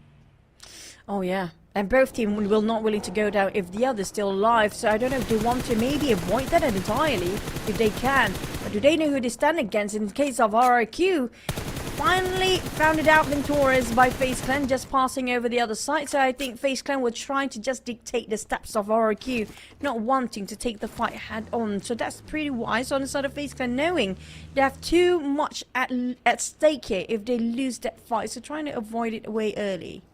Oh man, but how is Void going to avoid this? Look at this Dimsy all alone here. Not sure where his other teammates are at. Oh, okay, we got a vision on them on the other side. So us, taken out by Red Face, Snipes, knocked out by Dimsy. No way for his teammates to save him. Dimsy will pick up the point all alone. The Lone Ranger of Void in this area. Where are the reservoir? They're quite deep on the other side of the bridge. I'm not sure if they have any vehicles or not because they're taking a bit longer to get into the safe zone while FaZe taking on those bunkers, splitting into two T-Singers for the side of the Xaviers. Now the Xaviers, something changed in them. We definitely feel it today because they are playing it so proactive, a bit more stable than the day before. But Alter Ego, well, it's going to be Rosemary names popping up. He finished off SM9 just now by himself and the rest of the team, but Alter Ego, as per usual, it's going to be them trying to demolish with the help of Rosemary. Wow, 5 points now for Alter Ego, 4 of them out of SM9, and now 1 out of the member of RRQ. Lamborghini knocked down by FaZe Clan. Looks like it could be a round 2 between FaZe Clan and D-Xavier, but I think it's a long range here. That's a matter of who might pick up the point out of Lamborghini. Momo tries to secure it, but Izane steals it away. Man, that's going to be very disappointing. But DX, this is not the best place for them to be engaging in fights here. They're way separated. And they cannot just give each other's backup if needed. And not just that, they're quite open in the open field. There's no ground to cover them as well. They need to reassess and regroup for now and just think of a plan B. Because this is not the sweetest spot they can think of. Yeah, this is where you try to play with the slopes, right? If you can go up to the shooting range high ground, that would be the best in this sort of circle. But I'm sure by now teams will be up there. Okay, now we got a good view. Yes, there are a lot of teams there, including Boom. And Boom is next to Yudo Elias on the left side of the circle. Circle will shift anytime too. At the same time, 0, 2 first aids left. But looks like the crashing came in by GigFam, taking out these Xavier Levies. Oh, the axe. This is literally letting people take them down one by one, limb by limb, easily being teared off. Torn for DX. Here comes FaZe as well. GigFam greeted warmly by Onzons with a couple of nades flying over by Venturas as well. We do have Vampires creeping in behind. Now this is going to be super interesting. We have more teams crashing into this compound at the very moment. Oh, RRQ now taking the members of GigFam. And now RRQ has arrived. Sending 2 at the forefront. GigFam will need to defend this area, and Nebeko will lead the charge with his M4 spraying into the smoke, but nobody is there. Damroot actually evaded. He has a DBS, so if Nebeko comes any closer, he might face a DBS of Damroot. Here comes RQ just fighting against those cloud. Alsar tried to find Damroot within those smokes. Talon taking on STX. The pack got knocked down. RQ didn't see this one coming. Damroot with those DBS make wonderful plays with the smoke, but Alsar coming up from behind just slashed it away. And that's going to be the loss of GigFam. Valiant effort coming out from the side of Damroot. Ooh, but nice one by RRQ though. 6 eliminations. They managed to push through. Now they need to fight against FaZe Clan to get into the circle. FaZe Clan have them locked in from this high ground. Venturas, long range, nade! Scoring on the Snape. Oh, Snape still can be saved by Alsa. They do have those smokes. They have a bit of covers from those uneven grounds of terrain. A moment on there, then reading the picture by the side of the circle line. Now, Mormon definitely want to go in for RQ, but in the meantime, FaZe Clan try to hold their ground for a bit, try to be a bit more disciplined, knowing Vampires is watching them behind exactly where they're at. If FaZe not being careful, the whole team would jeopardizing this mission. Ooh, Asan knocked down out in the open. FaZe Clan might be able to pick him up. And now Snape is potentially going to be the last man standing for RRQ. And that is the confirmation right now. Onsens will happily claim his trophy. Move over to Yudo Alliance. Oh, this is going to be a big fight right now. Boom Esports and Yudo Alliance. Another boom goes down.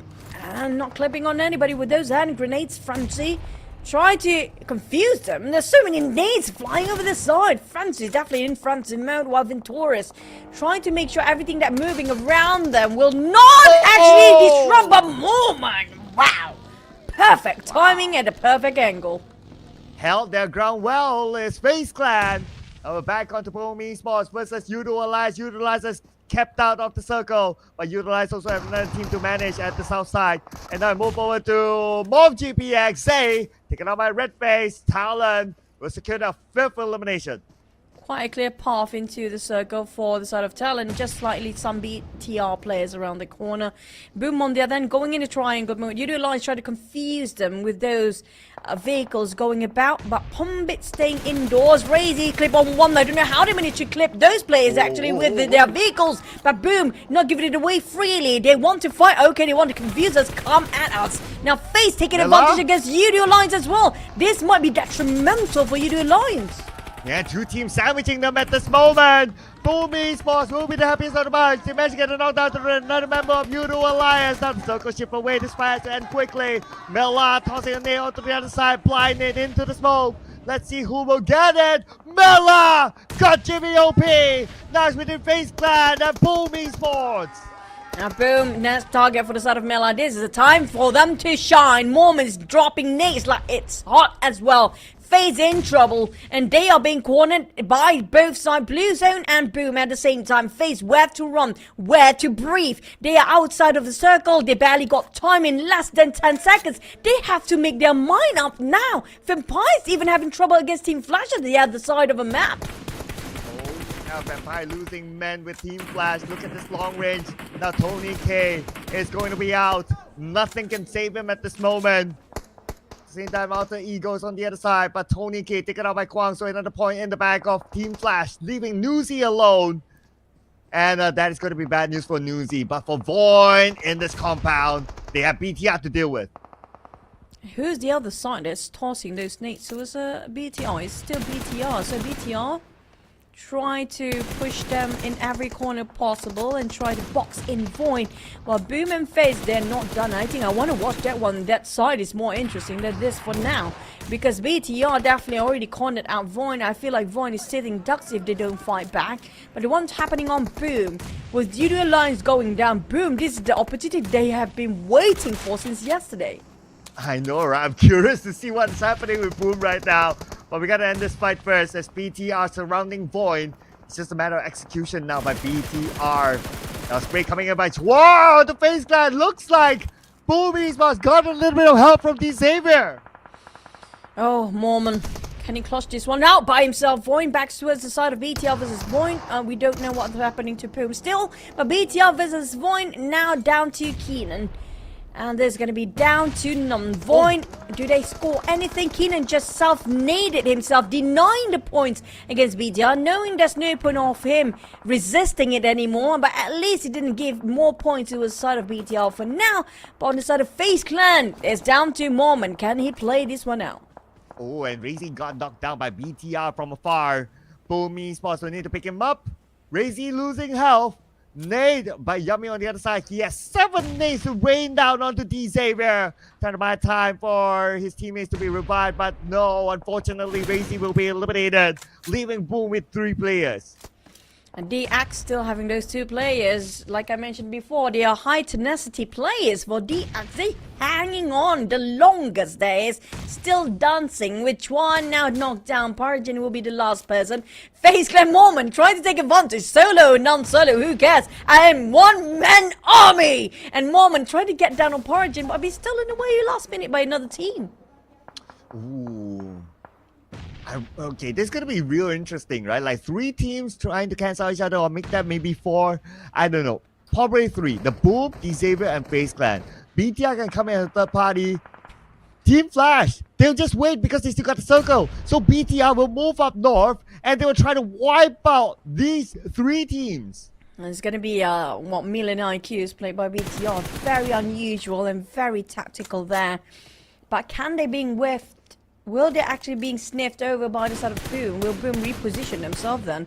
Luxy spotted out Pombit. Yummy will reposition himself. Well, Team Flash just happily join in. Why not staying at the sidelines anymore? They divided into 2-2 formation. Now this might actually have a shot for Team Flash to take away this chicken dinner.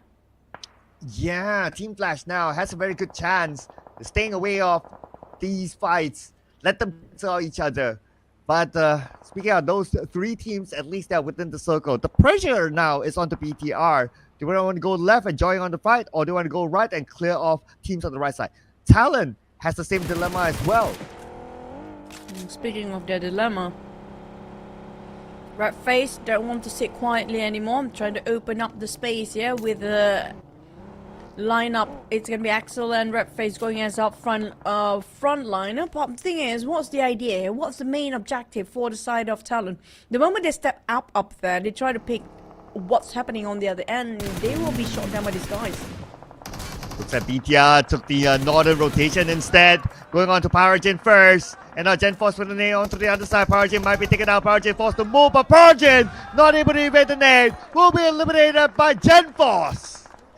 Well, Gen 4 still holding on. Seems like BTR, their tactic have been perfectly well synced for now. Like how they try to rotate, you mentioned early on, they're definitely executing it perfectly well. But Talon want to try to take them down. It feels like this triangle fight is between Talon, Alter Ego, and also BTR. Is it going to be a triangle between the Indonesian teams for now against Team Flash? But Talon, Alter Ego, boys, you're in trouble. Oh, looks like there'll be a trade there on that side. But on the right side right now, we have Talon, Alter Ego making their move, trying to get into the middle of the circle. Looks like they're going to evade the fight against Talon at this moment. Talon able to secure 6 elimination points as of now, but now Alpha is in trouble. Nade after nade onto him. They can't know where Alpha is at. Alpha evaded 2 nades back to back, but Linux is going to take an off-angle position to try to lock him in. How much Alva can ninja his way out here, because it's all Team Flash and that's gonna be done. Linux finish it off valiantly, but Alva try to hold as long as he can. Alter Ego got 6 plays with 6 elimination, way better than before, but it's gonna be switching over to Team Flash. Can they secure these chickens against all the Indonesian team plus one Face Clan Mormon down there? Still holding. Mormon is still alive. Oh yeah, Mormon. I'm sure he wish he has this invisibility cloak at this moment. People don't know where he is still. Long range from the other side by Talon. While Team Flash, they have Young at an off angle. Locking down Axel. Axel in trouble. Vehicle blown up, but Axel still alright. Now back to its our next circle. Down to the last few phases here. Stage 6, hovering over to stage 7. Who will be favored? Who will be abandoned? Boom, BTR. Good luck. Have fun fighting that. Team Flash still got it. Woman is still safe by the circle. Now this is going to be comical and even remarkable at that point. A miracle run if FaZe got the chicken. Oh, Podbit comes in, but he has knocked down by the other side. Frenzy is still alive. Can Frenzy pull off a clutch here? Lapar together with Luxy is still in the game for BTR. Frenzy is going to be the last man standing for Boom Esports. Is he going to go in for it? Looks like he will. Hike up to the high ground. Luxy long range onto the other side. Knocking down Redface as Frenzy arrives. Frenzy needs to secure the elimination points, but then Molly will force him to move. He sees Lapar almost getting knocked out. One last sticker foul. He wasn't looking at Lapar. He just randomly spray, hoping it will click, and it clicked. No! Frenzy Boom is down. Boom is down. Can Talon just get over to a side of Yudu Alliance and Boom? Will we have a new contender for the #1 spot? Oh, we could have. Because Talon right now managed to knock down Lapar from that distance. Tapping away with an M4. Mormon will still away the point. Mormon who has been quiet for the longest time now, exposing himself to Redface. Redface though he's there. Mormon 40% health. Pico already blown up, so it's used as a barricade. My god, Mormon, you lasted this long all by yourself for the longest time. Even got a couple of nicks of eliminations here and there. On the side of Talon, they are definitely in this to win. They got 10 eliminations by now. Still a full squad against Team Flash with a 3. At the same time, the Circles is on their side. And their markings, and sorry, their overall rankings is so close to climb up to Yudu Lines and Boom. This is doable for the side of Talon. Oh yeah, absolutely. They can score a big one here in total. Maybe they'll get #2. Maybe they'll overtake Yudu Alliance. We need to wait and see, ladies and gentlemen, so hold your horses for that. But Team Flash will want to stop them. They are in the circle. 3 players still active, but Talon has the numbers on their side. Circling around his Britface to gather information. Down to a few more seconds to go, and just one small hill that separates them with the rest. And other than that, it's going to be a flat plain, while Mormon is still being favored and blessed by the circle till the end. Team Flash now start to move against Team Talon, and Talon Redface having the initiation to go forward first. Kwang will try to go for the flank side off angle entirely. Now imagine this, if Mormon win this, man. If Mormon win this, I don't know what to say. If Mormon win this, give this guy a title, all right? Give this guy a title. So we'll keep an eye on that, all right? For now, Momo is doing so far so good. Like what you said, still having the circle, and nobody's paying attention to him. Oh man, if these two teams happen to be clashing head to head, the Moment just happily just tossed that one last nade if he got one. And he got that chicken, that's something else. It's a broken chicken, man. Man, a chicken's still a chicken, man. But stage 9 will be closing entirely. No more circle at stage 9. Everyone's holding their position. Only one player from Talents on the outside, I believe that's Linux. But he should be able to slide into the circle easily as long as Kwang does not spot him out. But I believe because of the terrain, he should still be able to do so. Tension is high between these two teams. Trying to just bait anybody out for Team Flash, hoping somebody will be knocked down with that random toss of that nade. That will not clip on anybody, it will not connect yet. 25 seconds till the last circle will vanish. And it's down to who got themselves the survival mode with the most HP and the most bullet. Where Red Face down to only 2 more clips. Only 2 bullets in that last magazine. He don't have any more reserve with his M416. But Talon, they do have a lot more ammunition compared to the side of Red Face. Oh, it's time now, Juju. It is time for the grand finale of who might score this chicken dinner now. Stage 9 is upon us. Zone will start to close right now. And the two teams will need to move first. Momo still have some space to play with. Red Face reserving. He got himself a couple of ammunitions along the way. Maybe being dropped by his teammate Linux. Both team not willing to give it away for now. Red Face tried to dictate where exactly these guys, which trees, in the left side or the right side. They have no clue. They have no vision, no visualization. But both trees do have their own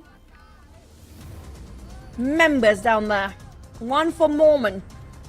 Another is going to be Team Flash. A Mormon. Oh, here we go. Oh, a trade between the two of them.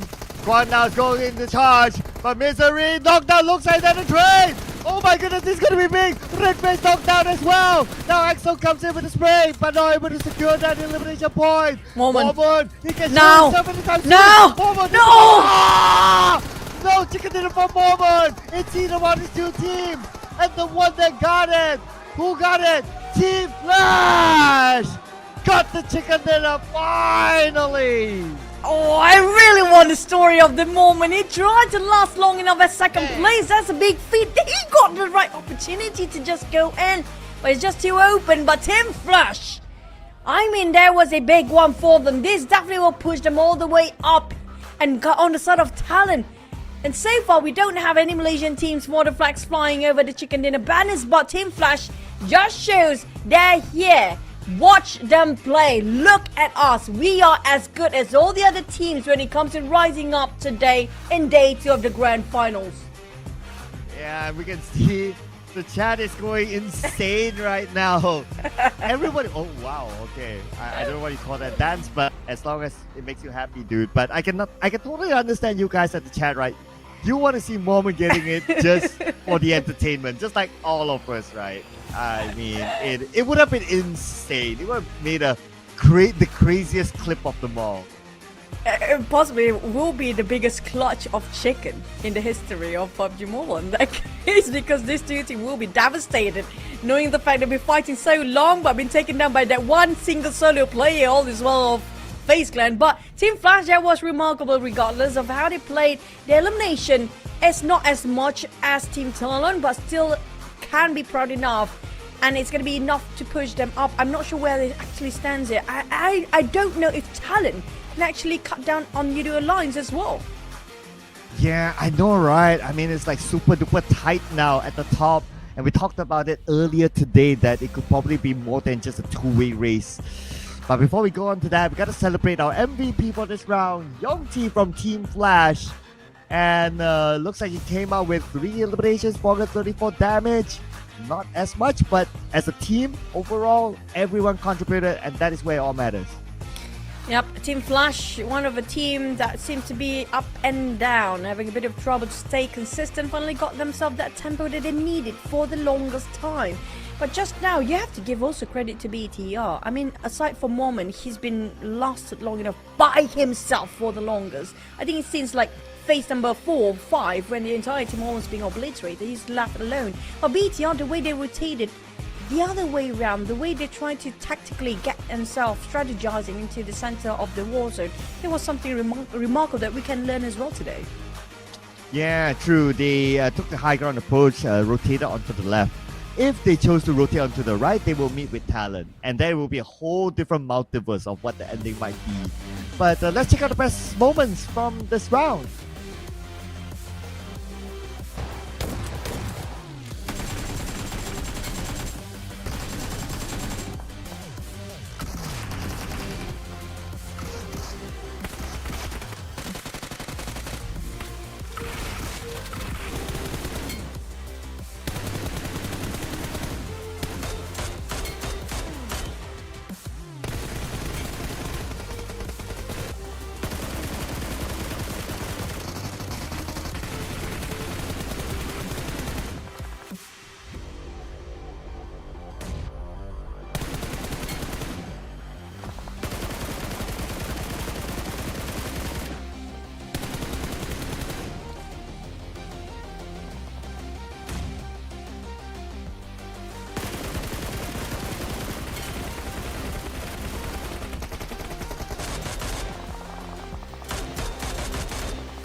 Back to the side of Team Flash. Now, where do they exactly stand? We have no clue right now. We have to tabulate the scores later. But I love the fact we see the reaction, as human as it can be, come out from Team Flash. We don't see a lot of teams celebrating when they got themselves that chicken. This is the only team by far that really have those expressions being displayed on the camera when they finally scored that chicken. True. Except for the moment yesterday where he like danced. But if you talk about like only today, yeah, that's like the second dance that we got for the grand finals. So yeah, I do hope that other teams top each other for best entertaining chicken dinner. That would be pretty nice. We can probably do an award by the end. But looking away at numbers, right? So Pome Esports, they got 8 points. Euro Alliance obviously got eliminated by them. Talent got 16. So I think now the biggest question is that did Talent do enough to overtake Euro Alliance? I think not, because the last time around they got a gap of 20-ish points. Not overtaking yet, but definitely close. Oh, that just shows we have a new contender then, because if it's gonna be, it's definitely gonna be less than 10 points now, the gap between the second and third place, because before it was 20-ish to almost 30. But now for the for the points coming out on the second page, this is the first time in the grand finals we're looking at Euro Alliance not just not getting the top 5 or top 6, they're getting nothing. This is the first time in the worst performance in one map. Now, not trying to bash them, but this is just it's so rare from Euro Alliance. Yeah, it is very worrying for Euro Alliance, not gonna lie. Now the difference is 10 points between Euro Alliance and Talent. Ooh, 10 points. One good round by Talent could overtake Euro Alliance. That's the thing. And for Boom Esports, they do have a 12-point gap with Euro Alliance. Also, a one good round gap between the two of them. But let's not also forget, FaZe Clan hasn't been doing not too bad. So they are kind of close to Euro Alliance as well. Thanks to Mormon. You have to give credit. That's going to be moment for Mormon. Okay? Moment for Mormon. So imagine Mormon, if you actually closed that one out, imagine how we'll be dancing by end of that match just now. And this is also the day where every team reeling back in to get into the number one spot, where we can see everyone seems to be having the smaller margins between them by the end of today. Tomorrow is going to be hectic, I promise you. When it comes to the second page, well, okay, we're going to be honest here, Cloud. I'm just going to put it up straight. For Void, do you think it's possible for them to still get into number one spot? Because that's what really matters here. No. I think mathematically as well, it is roughly not possible, because we also have to consider that the other teams also gain points. It's not only about Void gaining points. So mathematically, I don't think so. So it's more about like playing not to be at the number 16 by the end of the tournament. I think they kind of booked themselves for that point right now. For now. I mean, I'm not trying to be mean, but I am mean here today. But it is what it is. What else can we say? It's just something that's shown off by all the teams just now. But at the end of today, I feel like the points is going to be superbly small margins for the top 8. Yeah, but you know who else is actually stressed out right now? It's Vampire Esports. Oh, yeah. Yeah, because Tanny just texted me. He took a picture of he's actually at a restaurant relaxing himself with the other management team. Yeah. I don't think it's relaxing right now.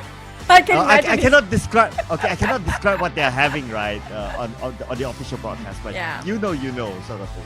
I imagine that right now, Tony, definitely his hair is going to be up there and just going to be electric shock and electrocuted with his very wavy hair up there. Definitely is not going to be happy. I imagine his face is going to be super red with vampires. And I mean, vampires, something is off. Definitely. I don't know what happened since when it feels like they're really off these days. Yeah, I'll give a fun fact with his hair, right? The reason why the last time he cut his hair is because they won PMPL Thailand. So it's like, okay, he won, and then he cut his hair, you know, that sort of thing. And then, yeah, so now that's why you see his hair is growing back up again, because, yeah, they need to wait for the next major, maybe. But we also need to wait for the next round as we head on to our break, ladies and gentlemen. My name is Circle and Choo Choo. See you guys in a bit.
PUBG Mobile's 6th birthday is just around the corner.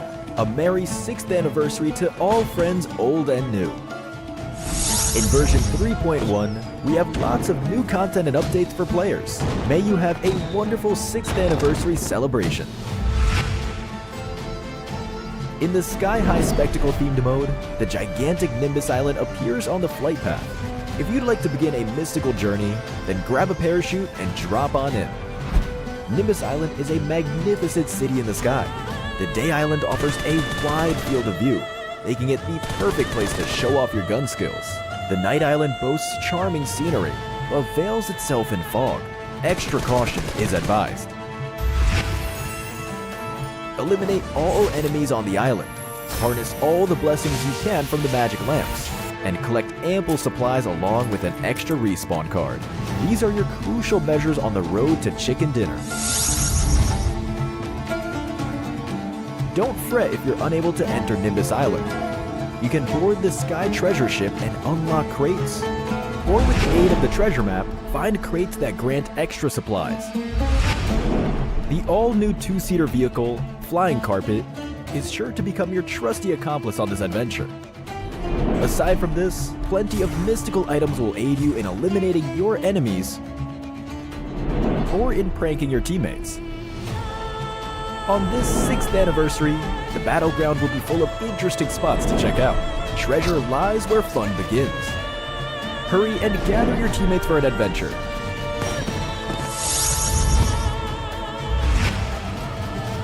As for Classic Mode, the Miramar map has been majorly updated in this version. We have integrated 2 new districts, Truck Stop and Partona. Furthermore, with this update comes a special weather condition, Sandstorm. Players caught in a sandstorm will continuously lose health, so be sure to avoid them. As for firearms, the P90 SMG has received a major revision and will be the first airdrop submachine gun, posing a significant threat. The new version of the P90 is available through airdrops, uses unique 5.7mm ammo, has a fast rate of fire, and has very low recoil. It comes with a suppressor and laser sight. The sight can switch between 2 different magnification levels, but it cannot be equipped with other firearm attachments. Hurry and try out the new P90. Many new maps are coming, including a new blade ball gameplay, where you can now use frying pans to deflect balls back at opponents. New grenade blade balls have been added, so beware of blade balls detonating after the countdown ends. The character switch device has added a new zombie transformation feature. The option to transform into a zombie and infect downed players is now available. When editing as a team, teammates editing the same object is no longer a concern. There are still even more improvements to check out that support your creative freedom. An option to retain the equipment from a match has been added, and the match-wide detectable action management system will help you retain your items and progress for an improved gameplay experience. A new smart generator function has been added that invites players to enter any text, and the game will automatically generate a grouped object according to the prompt. Come over to World of Wonder and write what you'd like to say. Enchantopia will continually be updated, and in these updates, players without creator authorization will be able to enter the Progress Hub, challenge map creation stages, experience the joys of map creation, and will even have a shot at becoming an authorized creator. In the new version, we are also launching a major feature, the all-new home system. In the home system, players can freely build their dream homes and interact with friends. In Cheer Park, we have also added the home shop and create a space that highlights their personality. Home building mode will also support collaborative editing by up to 4 players. Have fun building a house with your friends. Gather your friends and start building a home together. That's a wrap for the main 6th anniversary content. Update PUBG Mobile for more exciting content to explore. Winner, winner, chicken dinner. See you next time.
Hello, everybody. Good evening, and welcome once again to the SEA Spring Finals 2024. Right here today with me, Faisal, and with me today, Tash Bunny! Super excited to be here for day number 2. I see our casters just waving at us over there, of course. And you know who else is waving at us? Yeah. The crowd. Oh, It's yeah, been a you're right. very long break. Indeed, indeed. And for those of you watching at home, you can come on down right now to Tropicana Gardens Mall because we have a few more games happening later on today. But Tash, Yes. what are we doing right now? You know, you were talking about games. Yeah, we're talking about games For the players, right? for everyone here. I was gonna say that because Exactly. instead of just the players playing, can we have everyone here playing? So I would like to play a game with everyone here from inside the area all the way to the outside. It's hard to see, it's kind of bright. I don't know, the lights like memantul off my You know, it's really hurting my eyes, Faisal. Kaya Can you minta like maaf. move your head somewhere else? Itulah, kena MC. Yeah, like that. Sorry. Kepala banyak sangat cahaya. Minta maaf ya. Yeah. Tuan-tuan dan puan-puan. And for those of you watching at home, don't worry, the light can't shine through the camera. But we're going to play a game right now. We have cameras on standby right now. We're going to pick 1 to 4 people here. You don't have to be a player. You can be anyone, the mother, father, friend, family, anything. Yep. Okay, and all you have to do when the camera focuses on you. Wait, can you show them? Yesterday I showed, today you show. Not like that. See how I baited you into that? Oh, Okay, yeah. so Tasha, so this is what you gotta do. If the camera focuses on you, I'll hold this for you, darling. All right, got it. All right, and all you need to do is give me a 5-second of your best dance moves. Tasha, in 3, 2, 1, take it away. All right. What do you call this move? John Cena, you can't see me? Yes! Is that true? Yes! Oh my God. Nice job! You see? Too much watching TV, you know?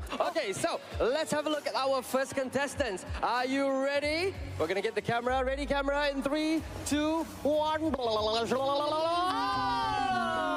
Okay. All right, you gotta dance in 3, 2, 1, go. Oh, what's that move? What's that move? I mean, Yep. that's John Cena, but No. with a gun. That's kind of like the...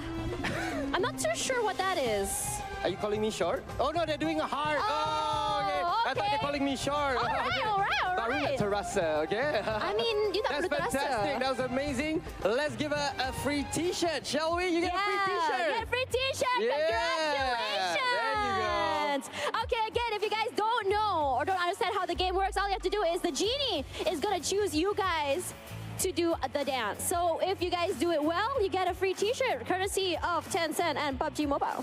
Thank you, Tencent. Thank Thank you, you. PUBG Mobile. Let's find our 3rd and 4th players of the day. Wonder Jeep, are you ready, Jeep?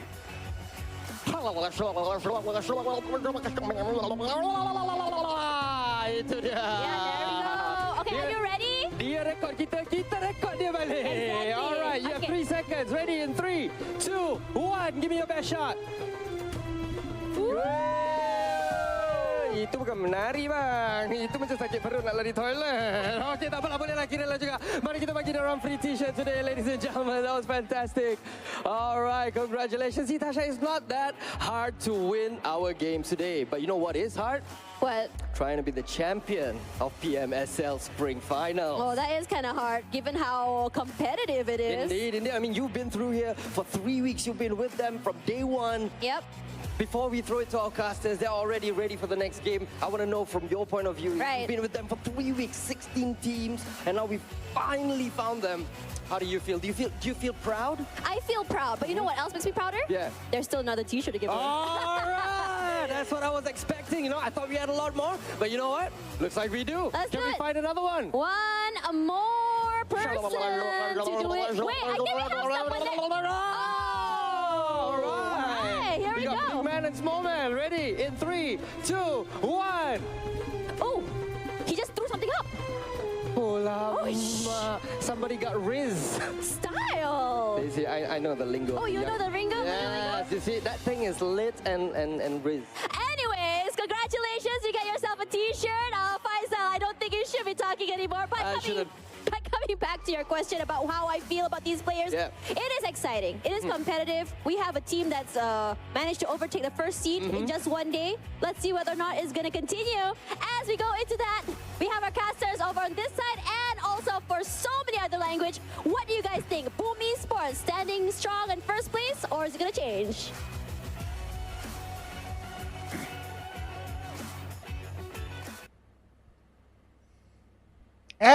And we back after the break, ladies and gentlemen. This is the PMSL Southeast Asia Spring 2024. My name is Sir Clark together with Choo Choo. Hopefully you guys are ready because we're going to jump into the biggest map of all after this. This is my dance, the washing face dance. The wash face dance. Yeah, this is how I dance every day. How about your dance? Show us a bit of your move. Come on, brother. My dance is this. Guess what? You're washing the non-existent hair. Yes! Correct. My imaginative hair. Make it shine and the genie will come out from there. You rub it, you rub it in. What kind of genie will come up from your head? I'm kind of questioning that right now. For me to know, for you to find out. Interesting. But at the same time, we're done with the jokes aside. Thank you so much, Tash, and also Faisal. I love their segment every single time. It's fun to watch the engagement of the all the audience down there. And then we are one of the casters that's other channel. Okay, we're not there. Hopefully we'll be there one day because you guys will play a big part in it. So don't forget to put a bit of a like button and a share, even subscribe to the channel right now because you guys are amazing. You guys make it possible this English channel to be exist in the first place. If you guys want us more, so give a bit of a thumbs up. If not, then maybe we get to see you guys one day with one of the audience seat. One day we get to get free shirts. Why not? Oh, I wouldn't mind a new merch though. But these guys wouldn't mind putting in a performance, especially Moment, who almost, and a lot of people would have wished he got the chicken dinner just for the hype. That Moment. I have to say, this PMSL Moment has been outstanding. He played his heart out there.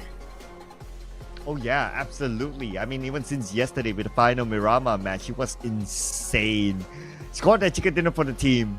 But when it comes to Miramar, our top Miramar performance, based on the stats of the grand final so far, boom, they did well yesterday too, and they got a chicken dinner inside of that Miramar. And based on these stats, they are slightly ahead of FaZe Clan. So with Boom now at number 1, this stat is the stat that they want to see.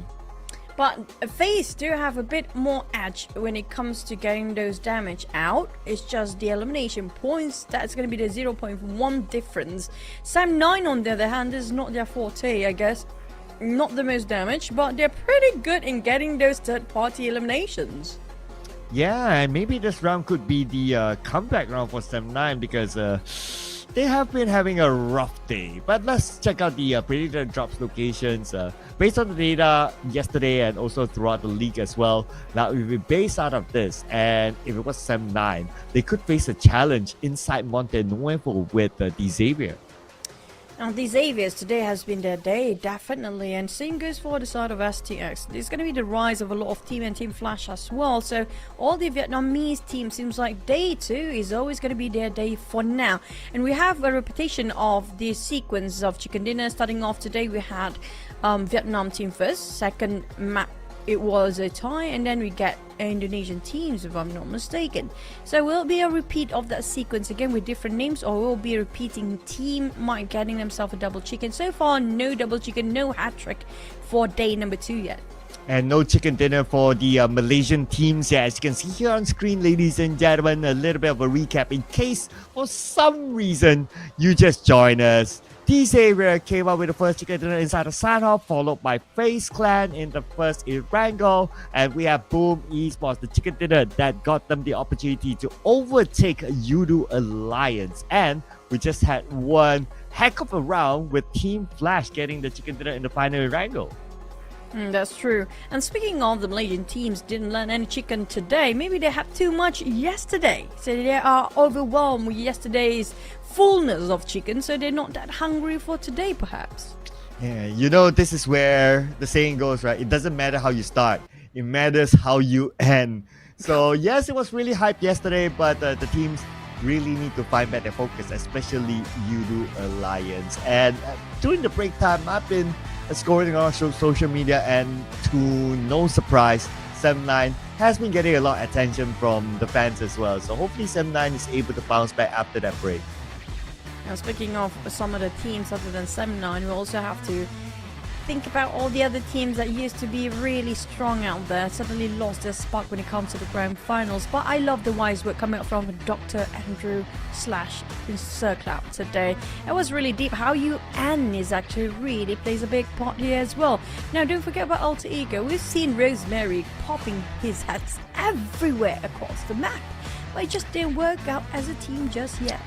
Yeah, I know, right? Like, I think some of the fans also mentioned that is that it is, well, even the fans notice it. It is really dependent on Rosemary. If he performs great, then amazing. And I think he did perform well in the previous round where they fought against 7-9. They won the fight. Rosemary, I think he put up a clutch, but because it was on the smaller screen, so I couldn't really see it, but I think it was him pulling it off. And if it's true enough, then, well, it just shows again that Rosemary plays an important role for them. But that's the thing, you cannot 100% put all the responsibility to that one particular player. That's going to be too much for him to bear the burden by himself. It's not going to work. And I mean, like, if you're saying that Rosemary is not pulling off his weight all that needed yet, I mean, that's already too much for him. We saw how many times he actually tried to push everything by himself, but this is not a place where there's going to be a one-man show. It's going to be a whole team to back him up, so everybody have to pull their weight here, waiting for the right time. Seems like never going to be right, because it's already down to day number 2. We're left with only 2 Miramas now. Okay, speak teams, right? So if you are playing and you're one of the teams, whichever it is, and you're having a bad day, and you had a 30-minute break like what we had earlier on, what would you do? Try to do the best one I can at this point, because you can't control everyone, but you can control yourself. I mean, what will you do in the 30 minutes? Have a good dinner, try to just wash away all the regrets, and try to swap in a new player in this case. Well, close enough. So what I was trying to lead you to is what Vampire Esports did during the 30-minute break. So they actually went to play snooker during the break. Yeah. Probably So should go fun- and play carom or something as well for us then. Yeah. Fun fact, ladies and gentlemen. So yeah, that's what they do during the break to relieve themselves while waiting for the next round. And speaking about the next round, I noticed that Hexas is playing. Nice inclusion because he pulled off a good clutch yesterday in Wrangle. I'm looking forward to seeing him perform this time. So Keenan will still be playing. Maxia's back in with the swap of Dimsey. Interesting. Now we always have this kind of swaps, like because of the map itself. When it comes to Mirama, we have a different lineup of players. Sometimes in the case of Boychill, it's going to be Oktar playing. I personally feel like Oktar do fits better with Rosemary in Alter Ego, but at the same time, will it be enough? Is it too late now? Because we do have only 2 maps of Mirama and that's it. Yeah, 2 final games to wrap up the day before we say goodbye for day 2, and we look forward to day 3 to wrap things up and crown the champion. I'm also actually looking forward to see if BTR actually made a substitution, because when the dance was happening, I noticed Satar was sitting with his manager instead of going up. So I don't know, is that like last minute prep or he is subbed out, but no indication so far from the lineup here on their substitution. Shout out to the fans as well on ground. They've been here since the start and they're still around cheering for their favorite team. Yeah, but look at how energetic they are. Definitely everybody have a very good iftar, because right now it's not just about eating for the breakfast, but it's going to be eating out the chicken. Let's head into our Mirama, the last 2 maps here.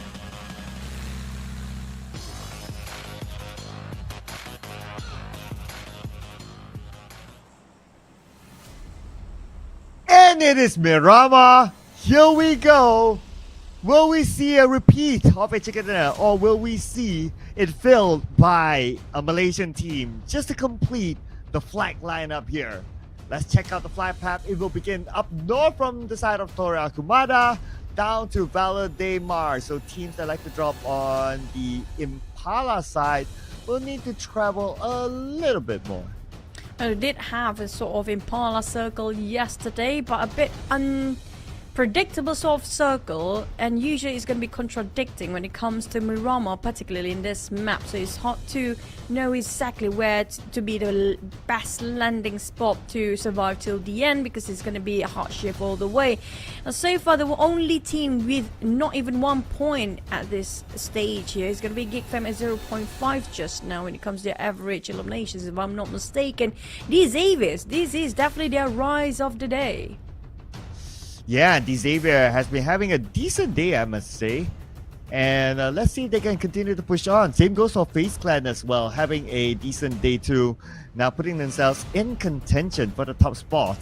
But speaking of the circle, it's not going to fall on the right side of the map. This time it's going to fall underneath the flight path, in which a lot of teams are already in there. And Alter Ego, having the first-hand advantage, going to seek out Billboard perhaps. I think a lot of teams will rush towards Creative Field after this, after they're done with their first and second checkpoint, because of how the circle feels like it favors around Creative Field. We've seen that before, and Creative Field, if you've got yourself the low grounds, you can get the compound, but if you've got yourself high grounds, you have to be aware of the fact there's not going to be a lot of places to loot. Look at the chants coming up from the fans out there. I'm loving this energy.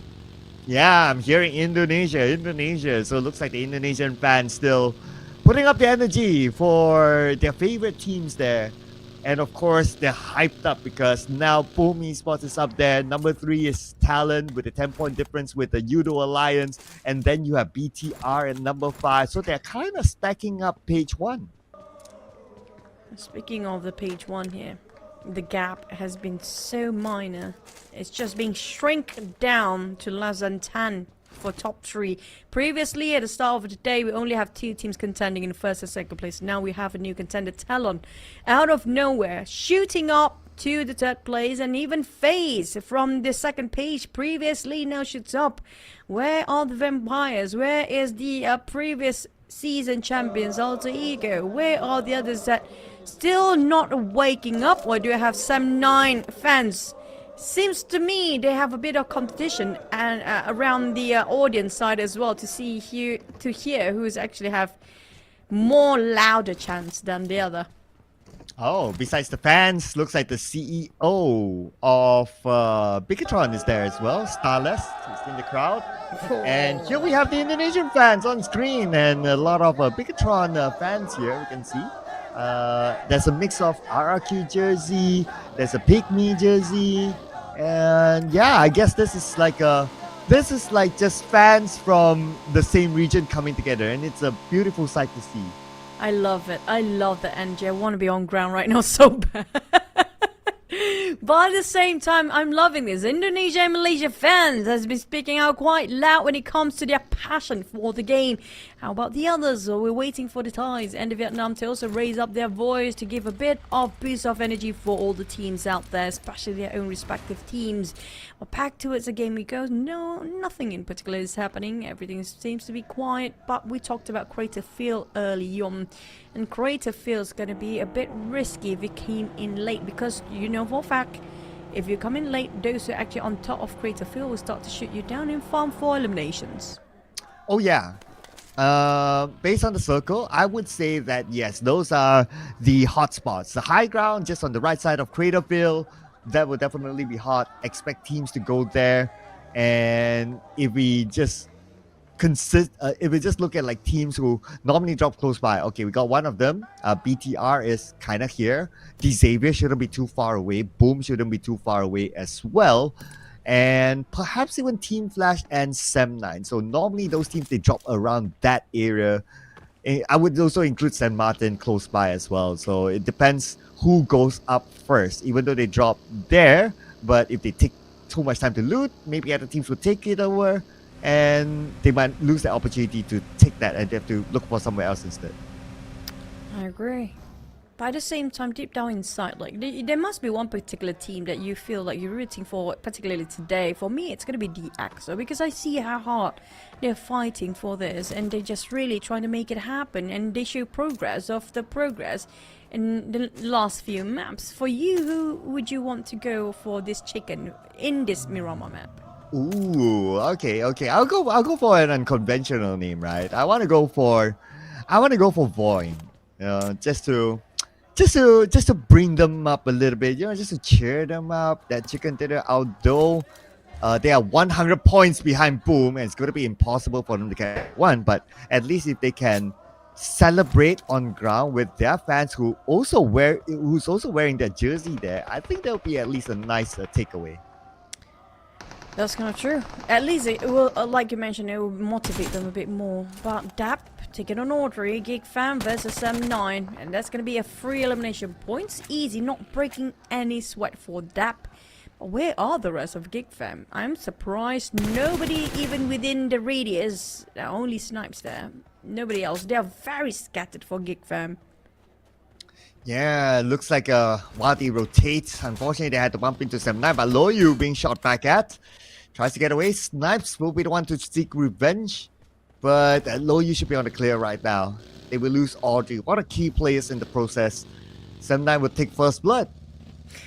No, Snipes is like the kid who taunting everyone, and the moment they are trying to fight you back, you're just gonna flee the scene and like, I didn't do anything wrong. It's not me, you know, that kind of feeling right now. It's Snipes trying to get back with his whole team, but Kenny will not easily let him go with that only red dot with his guard, but running down that magazine will kind of over investment from the side of Kenny here. He needs to reload himself, get a bit of fresh loot with more ammunition possibly.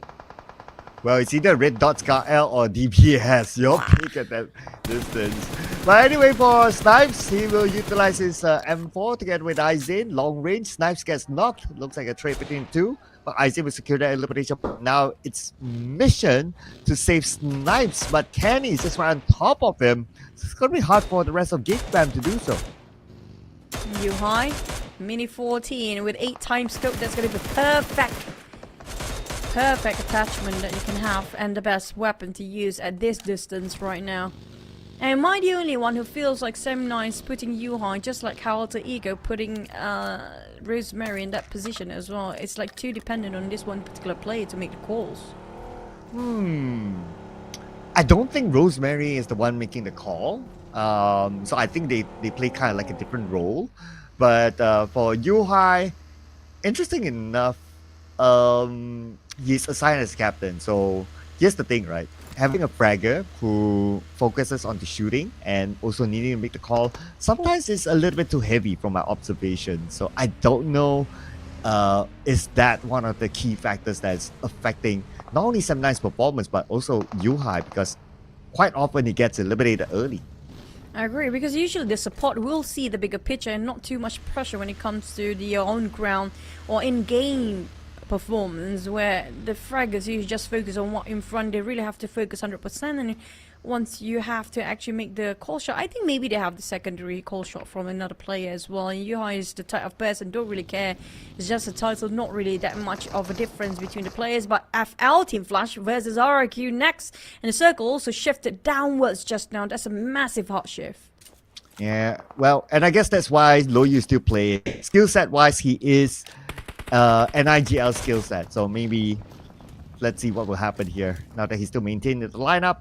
As we see what happens with Boom, trying to take down RRQ. Boom could use a couple more points just to stay away from the other contenders. Nepeko could be the next target, but thanks to the minivan, he's still alright. Too many tanky vehicles on the side of our the other side of RRQ, where Boom don't really can get with one player. Razy is hard to shoot down all of them by himself, but we do have Pygmy fighting against, I think it was Vampires, or was it FaZe just now? I think it was Vampires versus Team Flash. It's going to be 3-way war, make it 4 with a FaZe clan taking those high grounds.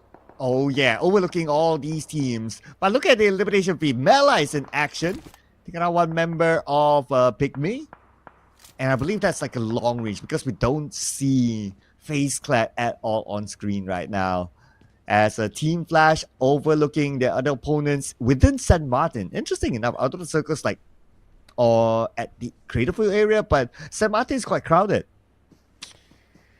Well, it is a place where a lot of players are very familiar with, and since the circle is quite near around, might as well. But you know what, one more thing that I really want to have in Murama is going to be a new weapon called a grenade launcher. That would be fun to watch.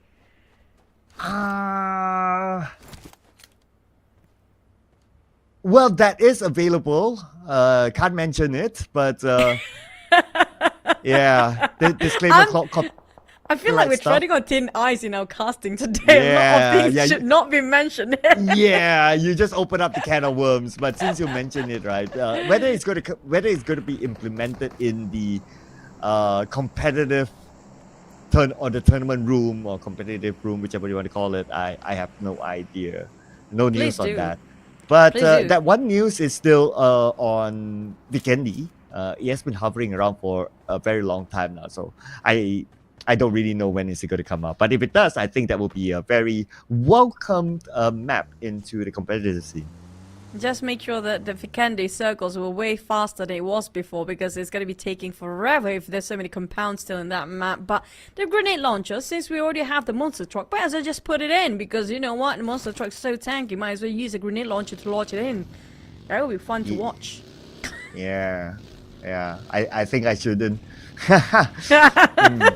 Yeah. Again. Agree. Yeah, I'll just stop there. Just say but yes. You know what? Another one that is actually pretty nice to put it, and it's actually in the classic mode. It is the emergency pickup. That is one of my wish lists for it to be transferred into the tournament mode. That's why we don't cast the league stage. We're so demanding, Cloud. Although I've been saying it for quite a while, but what is demanding right now is the player's performance, because Utica Life, they just lost O'Leal, and now Boom is in trouble. Oh no, 2 teams squishing Boom, all from the long range. Now every eye set on the target of that number 1 spot. They want to drag them down, including RRQ, despite they got 13th place. So it's going to be a shot for everyone, because we still have tomorrow as our last day. On the side of Alter Ego taking a fight, Rosemary leading it as the front line once more. Alter giving support fight from the back. Rosemary a bit too far perhaps for Alter Ego to actually save him in case anything happened, but the ones actually crying for help is going to be Alva first. Yeah, I think the bigger help needed now is for Boom. I wonder how they're doing right now. They lost 1 player. They seem to be caught with a few teams earlier on. Not too sure how they are right now. Seems like dust have settled somehow, and they'll be playing the rest of the round with 3 players. Look at how crowded this area is. My goodness. Okay, Alter Ego. Lucky enough they have this high ground to play. Comes M9 wanting to join around St. Martin as well, but not being welcomed by Mormon. And Mormon has been splendid today. I'm looking forward for his performance for the entire day here now, with Victorious keeping the pressure on Rosemary, Alter Ego, and also so many teams. M9 around them. FaZe happen to be attracting too much attention in the center. I think it's been a while since we last saw the map, so we gotta kind of guess, right? It looks like the circle is around St. Martin. That's why teams are taking this high ground on the south side of St. Martin, just on the right side of Power Grid, and that is one of the key areas. If the circle is within this area, STX has interest in it, and they're heading towards that direction. Now, I have a feeling if we ended up on top of St. Martin, it's going to be in between those high grounds and low grounds for those last few circles. We've seen that before. Here comes the next circle later on, but look at how crowded the mountain of St. Martin is right now. There's not enough space to just put in every single team in there and just shifted. I have a feeling we might ended up in the center of the road for our last circle here. Well, that is always pretty common, right? Like the 50-50 split kind of circle with the road in between. Yeah. But Yami is in action. Definitely splitting his focus to take out the members of BTR, rotating right in front of them. Try to secure another one. Spray. They got it. Tony K knocking out Zaxi. Drums knocking out 1. But who's going to secure the elimination point? Looks like Genforce. Looks like Team Flash actually stole it away. But now BTR shows himself. But Boom Esports is there. My god, the reflex from Boom, that was quick. I'm talking about BTR has that plan all the way, even though he got himself only last player for Luxio Suxis just now. But Boom reflex was just their reaction. Very calm and composed. Now we're not done as Voin just joined in. Talon is there as well. And still having a full squad. Is only Axel here somewhere. They're trying to cut across the other side to St. Martin. But being stopped and spot by Talon. Udo Alliance, things are very messy here. Oh, it's going to get even messier now. Now that Euro Lions join into the party with other teams within San Martin. Rotating straight in with 2 players left, Ade Luke and Leons. So they have to hold this position. Now, speaking about holding position, Boom Esports need to hold it against GigFam. Boom, trying to fight their way out of this kerfuffle. Tony K, finally we get to see a glimpse of Tony K here and Dan, because it's always Vampires being eliminated quite early on. For Dan, really got only 1 tree to take covers from, but it will last him long enough for now. But the smokes will make it very agitated for the side of Damru. It shows that somebody will push straight into his direction if he's not being careful. If he's trying to take a chill pill, there's no way for him to survive. He needs to get out of here. Oh, look at this molly from Damru onto Boom. Where will it land? Oh, overshot. So now that revealed his position. They're focusing on the Damroot right now before they make any further moves. And all nades onto Damroot. Razy has 1. Probably his other teammates have more. And we can see Razy still cooking it up. Damroot protecting himself with the smoke. But where else is he going to go? Cut across the road? That will be the next option. Oh, to hike up after you're crossing the road is not a trouble. A lot of investment on the side of Damroot. Too many eyes spraying onto him. Boom and Vampires both, but he made it through. Because Vampires just shifted over, never mind, Damroot got finished off entirely as well. But boom, they got themselves in the same trip where GigFam Damroot was before. Well, Vampire Esports got that from afar, and it came from Newsy. So it looks like the snooker kind of worked, at least for now. But for Talon against D-Xavier, now with Levi's now on his knees. Chua will be leading the charge while Lamborghini opens up the off angle. Levi's crying for help. Vampires taking all the fight they can since they got themselves a building to take covers with. D-Axe taking on Talon. There's a bit too many teams involved in this fight right now. We're talking about a serious amount of third party going on. Vampires, Newsy taking on D-Axe. Talon fighting D-Axe. D-Axe a bit confused which one to focus on first since there's too many bullets flying over their side. Oh, not only bullets, but also nades as Paragin preps up 1, tossing on to the outside. Circle-wise, still a 50-50 road split in the area of St. Martin, but focus will be on the outside right now. D-Xavier and Talon. Oh, Linux. I don't see this one surviving for Talon. They've been incredible today, but Red Face have to go for Axel, going for the help, but coming out from behind, Lamborghini should out of nowhere, taking down on Axel, leaving only Red Face to survive, and they're going to go down as well. But Lamborghini being stopped just a tiny bit. He's taking the smoke just a bit longer, but he might actually jeopardizing his own position as Sam9 taking the shots towards D-Axe. Lamborghini, can he shut it down? Save for a bit on the side of Talon there. Oh, lucky enough for K at that point. Hands off Red Face, who wanted to steal it away. And now Talon, a reset time for them. Time is on their side, it's over close. D-Xavier is close by as well. Levi is cooking up that nade. He might toss it on to the members of Talon. But nope, he kept it back. Now Talon's on the chase. D-Xavier moving in with the buggy. Red Face takes the first shot. And they will eliminate D-Xavier.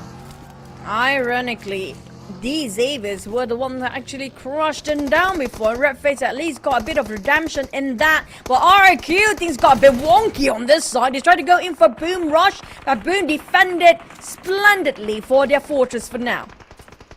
Oh, here we go. Boom. Picking up the elimination points. But they also need to pick up Razy. Hexas, the sub-team player, is going to be the last man now. Comes in with a UMD. And now he will arrive. Yummy, onto him. Hexas eliminated just like that the moment he arrived. Well, they have, with the help of STX at the same time, Boom, regardless of how awkward Yami holding those angles just now, managed to survive the rush from the teams of RRQ just then. But it's not done yet. They're not out of the wood. The circle will shift again in less than 1 minute to the seconds. But Talon still survived. Even managed to save an Axel. Pumbit is down. Red Face is furious. Oh, man. That means now Boom Esports has 2 active players left. And Talon picked up that point. Now they're turned to move into the circle while Kwon puts pressure onto Talon. Red Face managed to make it in with 50% of health left. Can he knock down somewhere else? Sem9 has to be careful. 2 more active players left. So far so good for Sem9. Don't drop the ball right now.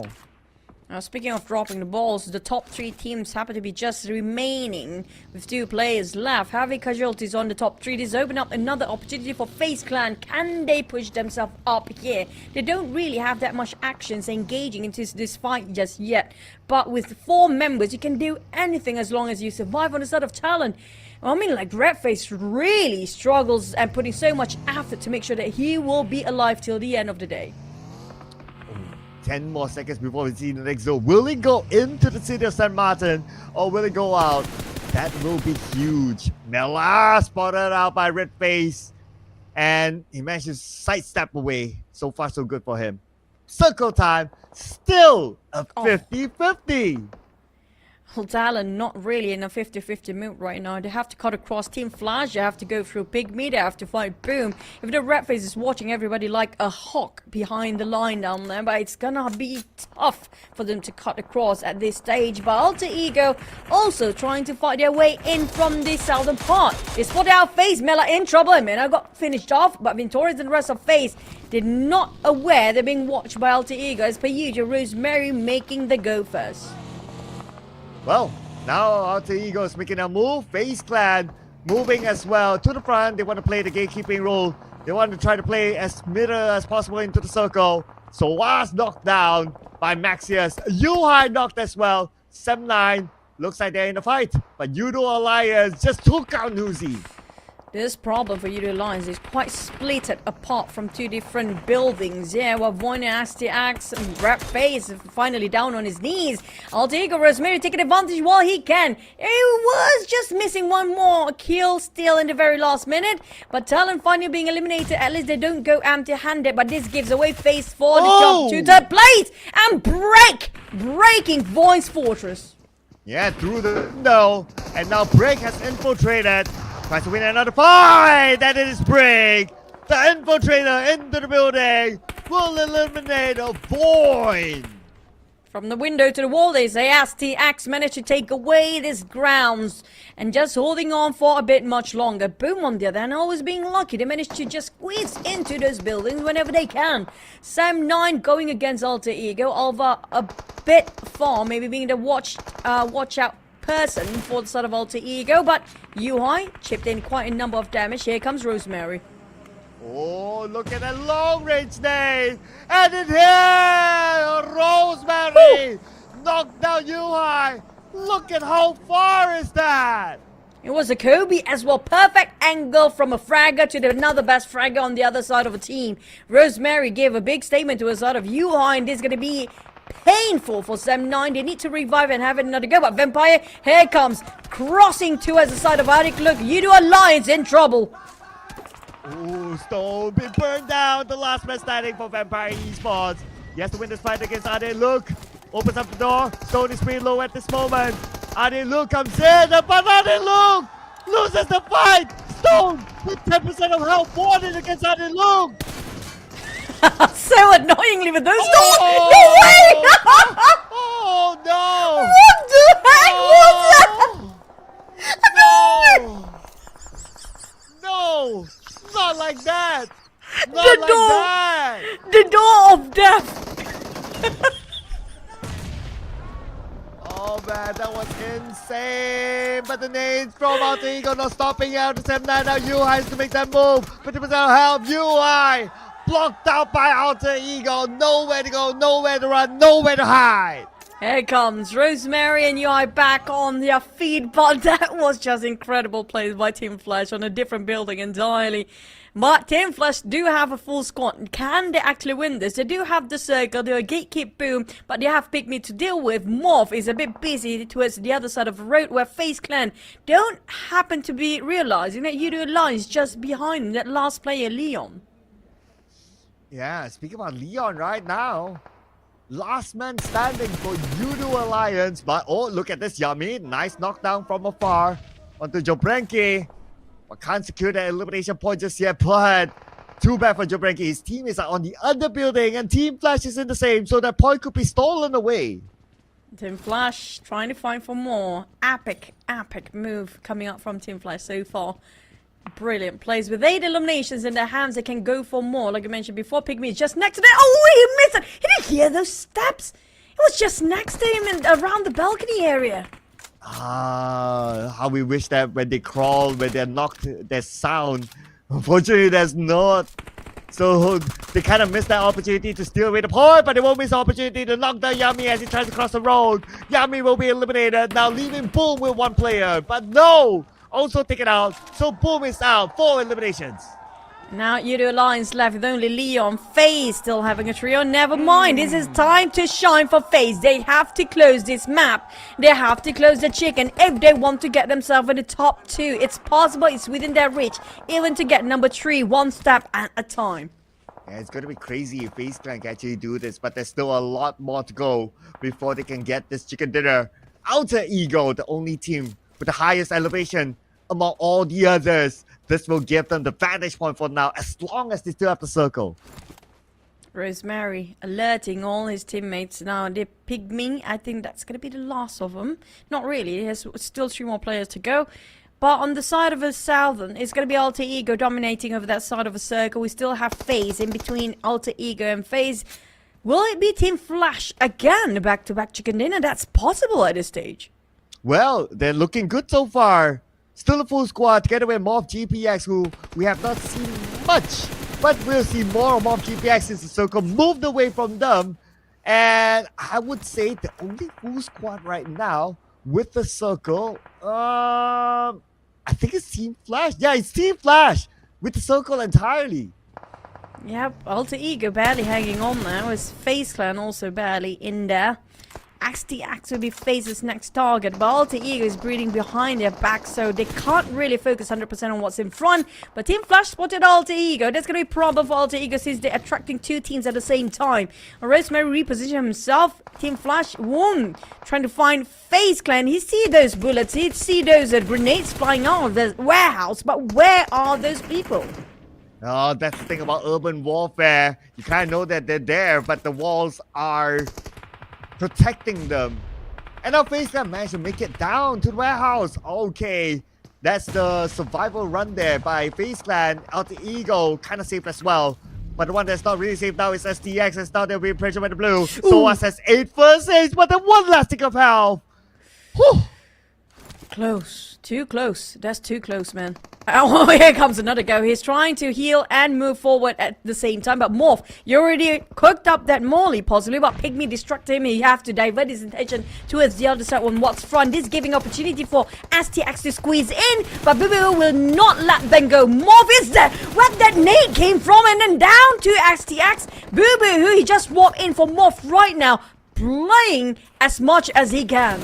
Yeah, holding on the ground right now as Team Flash monitoring the situation from the other side, and he knows that Pygmy is in front of him. Soas is on the outside of the house of Morph GPX.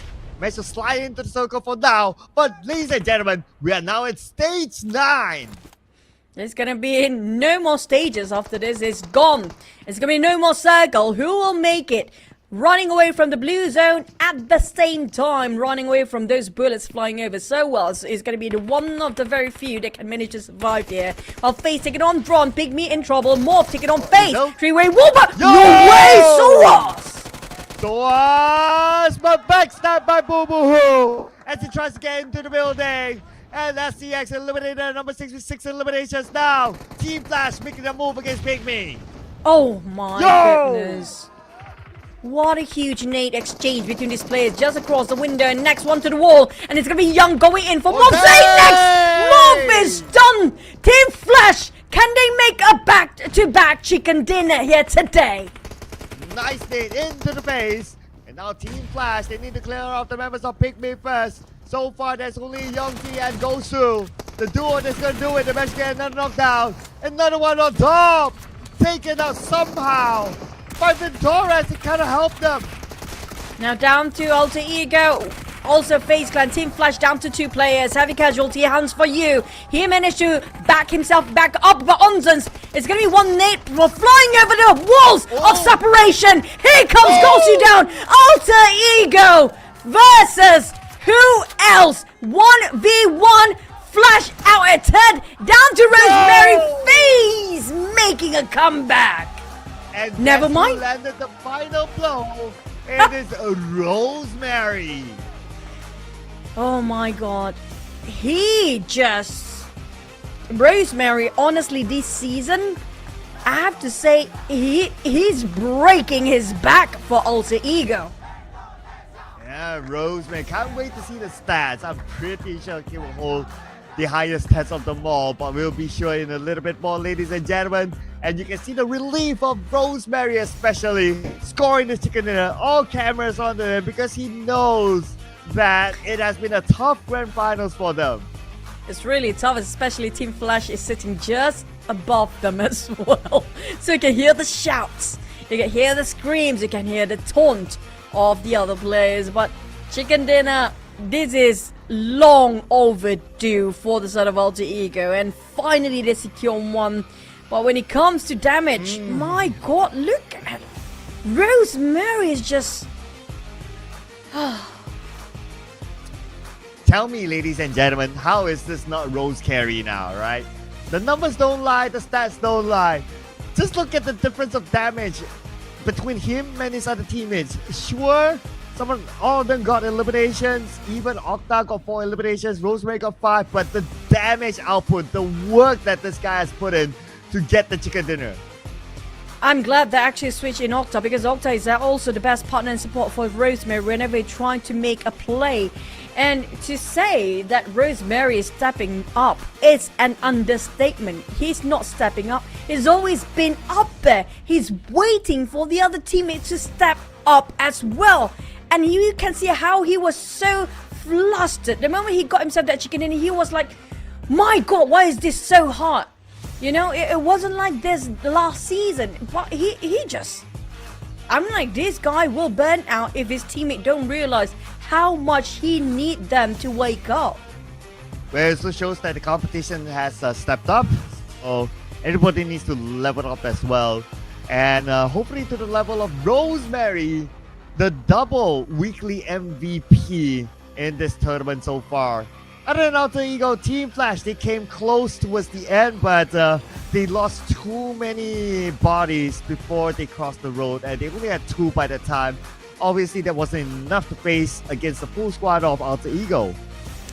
Oh, Team Flash close to getting those back-to-back chicken dinner. It will be a really good day if they actually secure that one. But so far, we have a bit of a switch here. So we don't have Team Ties actually getting this chicken dinner. Close enough for FaZe. That was really close, by the way. But we're starting off with Team Indonesia. This time it's going to be Alter Ego. So we do have the same sort of banners flying today. But on the side of FaZe, we can see it's like, I love this FaZe right now, especially Mormon. It's just Mormon's day today.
So, ladies and gentlemen, Alter Ego, as we saw earlier on from the data, they took the high ground around the area of Power Grid, and that became their key area to hold on to the final circle outside of San Martin, and that scored them the chicken dinner. 14 eliminations, 24 points in total.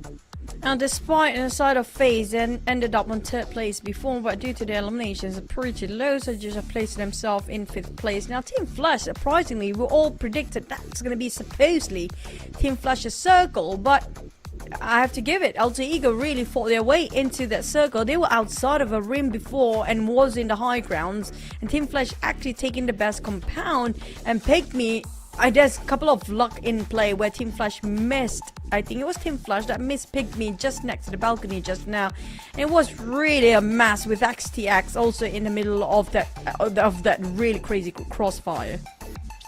Yeah, but also, narrative-wise, looking at the top 2 teams, Boom Esports, they got more points than Yudu Alliance, so the gap will widen up. But I think we can start to look at the other competition now, because FaZe Clan didn't do too bad too, and Talon 3 points, okay, but I kind of feel that I'm still sticking to my gun from the start of the day that by the end of the day we'll see more than just 2 contenders for the number 1. I'm hoping for the last map later where Talon of FaZe Clan will push themselves forward, because the overall rank is still going to be the same. Nothing changed when it comes to the top 4, but when it comes to the number 5, 5th place, Alter Ego shooting up here. Before, they were almost clear as day, almost at number 8 place and 7th place. But within that one map, look at how close the gap is. It's 10 points Talon to Yudu Alliance, a bit more than 10 points for Yudu Alliance and Boom, because they have been consistent for today for Boom. But DX, FL, BTR, this is going to be something that changed by end of today. But when it comes to the top 5, I have a feeling somebody will be pushed down. There's a chance that Yudu Lions and Talon will switch places as well, but maybe it's going to be FaZe, who knows. Yeah, I know, right? Like, because of all these teams really stepping it up, so it's starting to be hard to tell. So even though with the 124 points collected by Boom, they're definitely not comfortable there. But look who's at page 2, Vampire Esports. This is also a rather surprising position for them to be in. Unusual, but at least M9 actually climb up 2 stairs up there at 12th place. But I don't know if it's a good consistency or bad at this point. Morven Void seems to be not budgeable and not gonna move. The unmovables down there, so they're gonna stay down there.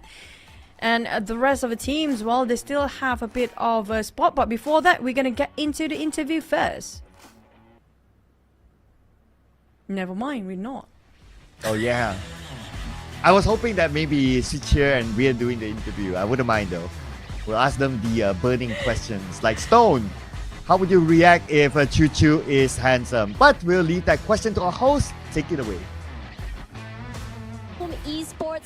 Now we have already come to halfway. I mean, almost toward the end of the day. How are you feeling?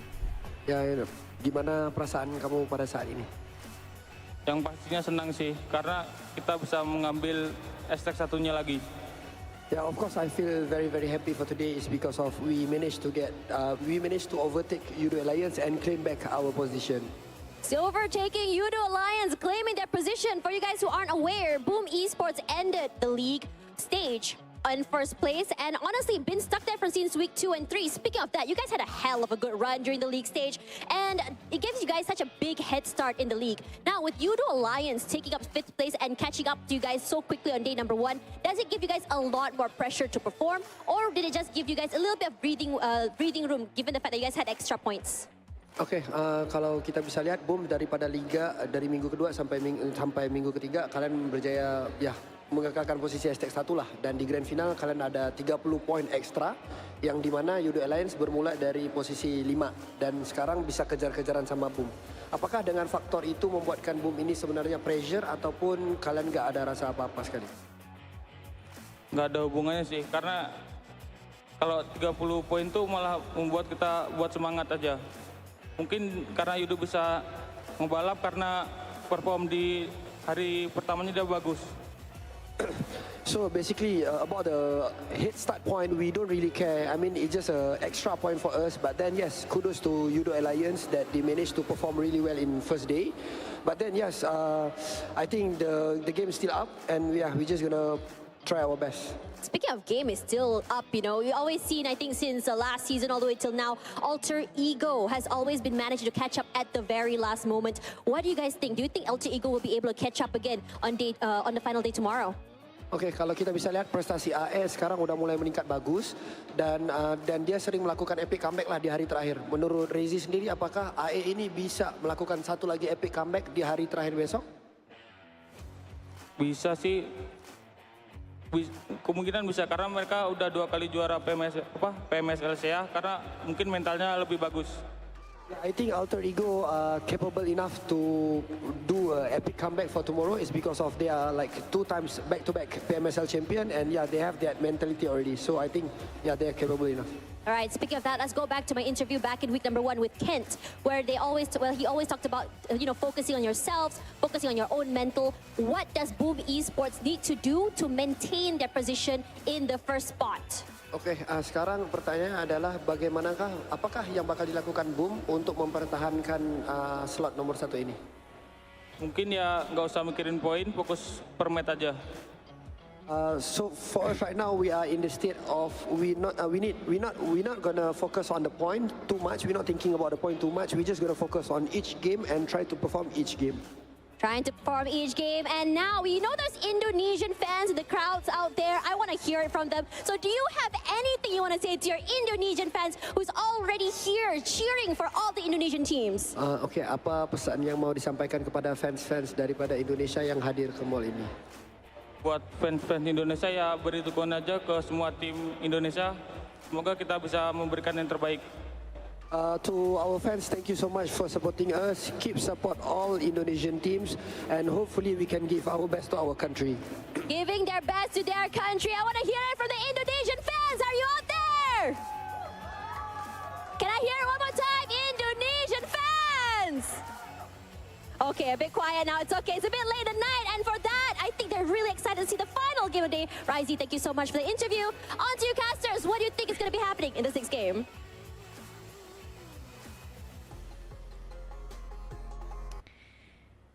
I think, Tash, that if Boom can secure number 1 spot in this championship, they will defy the curse of you get number 1 in league, you don't touch the trophy in the grand finals. They definitely made a new thing going on.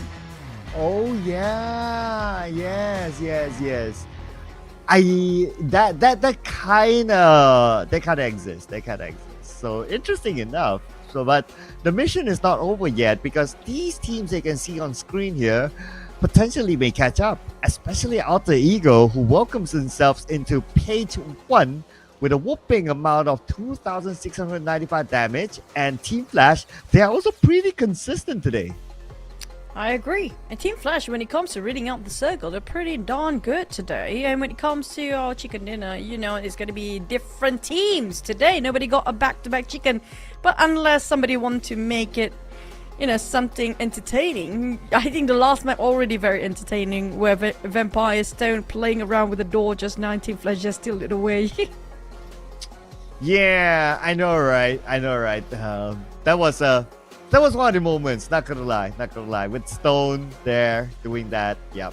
But yeah, that just happened, and I guess that's just part of the game, and that's what happens when pressure gets to you. But since we have this last game, right? And if you were to ask me the question of like, okay, who would you want to see getting a chicken dinner? I think it's quite clear for me, just for the diversity of flags, ladies and gentlemen, not for any biasness, is to see any Malaysian team getting it so that we can complete this chart. I wouldn't mind that Thai team as well, like Vampires at this stage, honestly. But yeah, we don't have any Malaysian. And I think because yesterday they had too much. You know, maybe tomorrow will be a different story. But for now, Boom, what can stop them? I don't think anything can stop them for now, and they don't want to overthink. I think in the case of Boom yesterday, they overthink too much regarding about their points and everything else. So they put that aside. It works pretty wonderfully well for the side of Boom for now.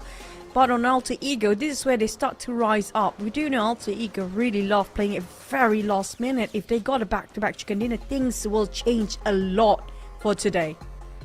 Yeah, so Alter Ego is warming up at least. I think the 30-minute break probably did them wonders, whatever they did during that time. So looking forward to see if they can score it as well, and or if not score it, perform as well. But so if they can do that, then whatever they did in that 30-minute thingy, they gotta repeat that again tomorrow before they start the game. No, definitely they're not playing snookers and billiards in that case now because they're doing brilliantly when it comes to those break. They just use it as efficient as before. But when it comes to the throws being used in the last one, Team Flash actually used quite a number compared to the others. And Alter Ego and Team Flash has been popping their names quite a lot for today. So I don't know what, but we do put yourself in the shoes of Rosemary. He's not feeling well today and he's still playing like out of this world the way he plays this game. Well, that's the thing that you need to go through as top competitors, right? Like you need to go through all these other factors, whether it's health factors and all that. So, yep, I guess it's just part of the game, honestly. And if we want to talk about like some of the other players that weren't feeling well, BTR, they weren't feeling well yesterday, as far as I know. Today, not too sure. But if you want to be the best, you gotta find ways to overcome all this irregardless, because unfortunately it's either you play or you don't, and when you play you got to perform, because the dates won't change because of that one particular incident. That's kind of true. It feels like one of the Tachibana twins is sitting one out today, so we can assume BTR only have one player playing here between those twins, and he's going to sit this last game out. And 7-9 players cheering at behind them. And also, speaking of which, Talon, another team that nobody actually speaks too much about them. Definitely one of the biggest contender when it comes to even getting #1 spot. Yep. A rebrand or a takeover, I must say. Talon, who took over the slot of Pasija Evos back then. This time Satar is playing. Yeah, so he was taking a break from the previous round. Zaxi is staying out this time. So Satar had at least a 1-game break, and he was being chilling with Starless, Edwin Chia, or over there they call him Coed. I have not asked why do they call him Coed there. I'll probably find out one of these days. Basically the CEO of BTR coming in to support his boys as well. Now another team that a lot of hopes and fans for them, which it's I think the stadium or the mall itself being surrounded by so many Sam9 supporters, but Sam9, they are not delivering here. Quite disappointing, I must say, but I'm looking for if they can actually come back alive and well and make it a bombastic move later on, because we're heading to our last Miramar map of day 2 in the grand finals.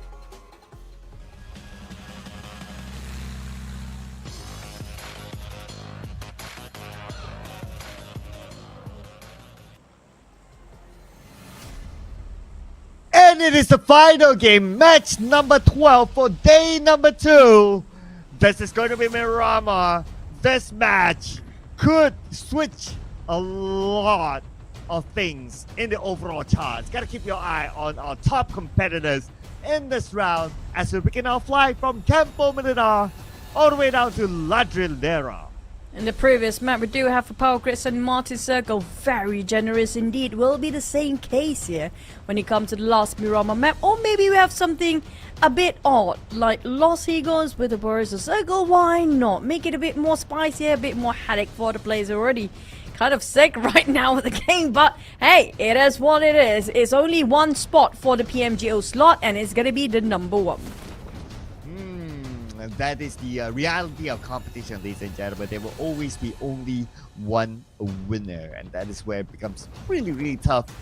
But of course, you want to be the best, you got to beat the rest, I always say. As we look at some of the drops, I don't think there'll be a clash drop. The only potential clash might be when they try to get vehicles, and that's about it. But a direct clash drop, so far we haven't seen it. But we're going to see a slightly different circle this time, and part of it is in an unplayable land.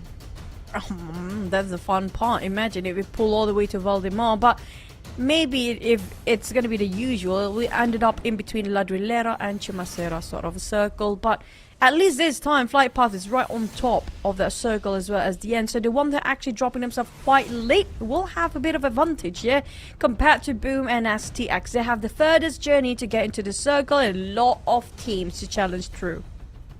Yeah, looking over at this circle, there's a strip just beside of Ladrilera, or just on the north side of Ladrilera, around that area, that is one of the nice high grounds to be at, and that normally is like the rotation point of these teams. I would expect 7-9 to go there since they dropped the closest. It just depends on what kind of speed are they going with when it comes to looting, because you gotta go up there fast. For sure there will be competition. And just as we mentioned about 7-9, the supporters are still here giving the support to the team. But looks like we're gonna have a remake of the round. That bad feeling really speaks for itself now. So we're gonna have to wait possibly for the players to get back in the lobby. I think there's some sort of issue, technical issue. Usually, you guys know it is what it is. Sometimes it's fun to have a bit of hiccup. So, you know, giving a bit of just shaking off the nervousness for all the players that's waiting for the game to commence.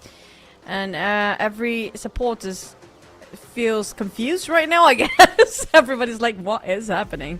There's gonna be a remake, guys. Yep, so looks like we'll take our time to check out the view at the venue and how the people out there are like right now, since we are getting close to 9:30 p.m. here in +8 GMT in Malaysia. So this is going to be the last call here for, well, pretty much the shops and also the mall itself and whatever activity that's happening there, hence the last game. Hopefully the players are still alright for the final round, because yeah, after this it's going to wrap up and there's nothing they can do about whatever their performance in the final Marama. That's true.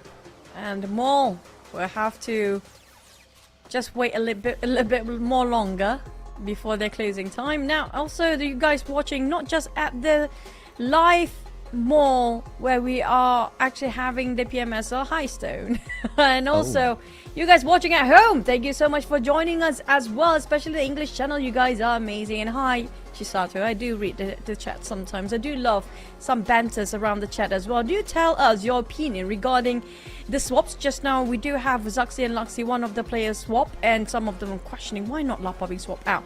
I personally feel like Lapa is playing such a vital role in the side of BTI. You cannot afford to put out him, just bench him out just yet, because he feels like he is the one that keeping everyone together for now.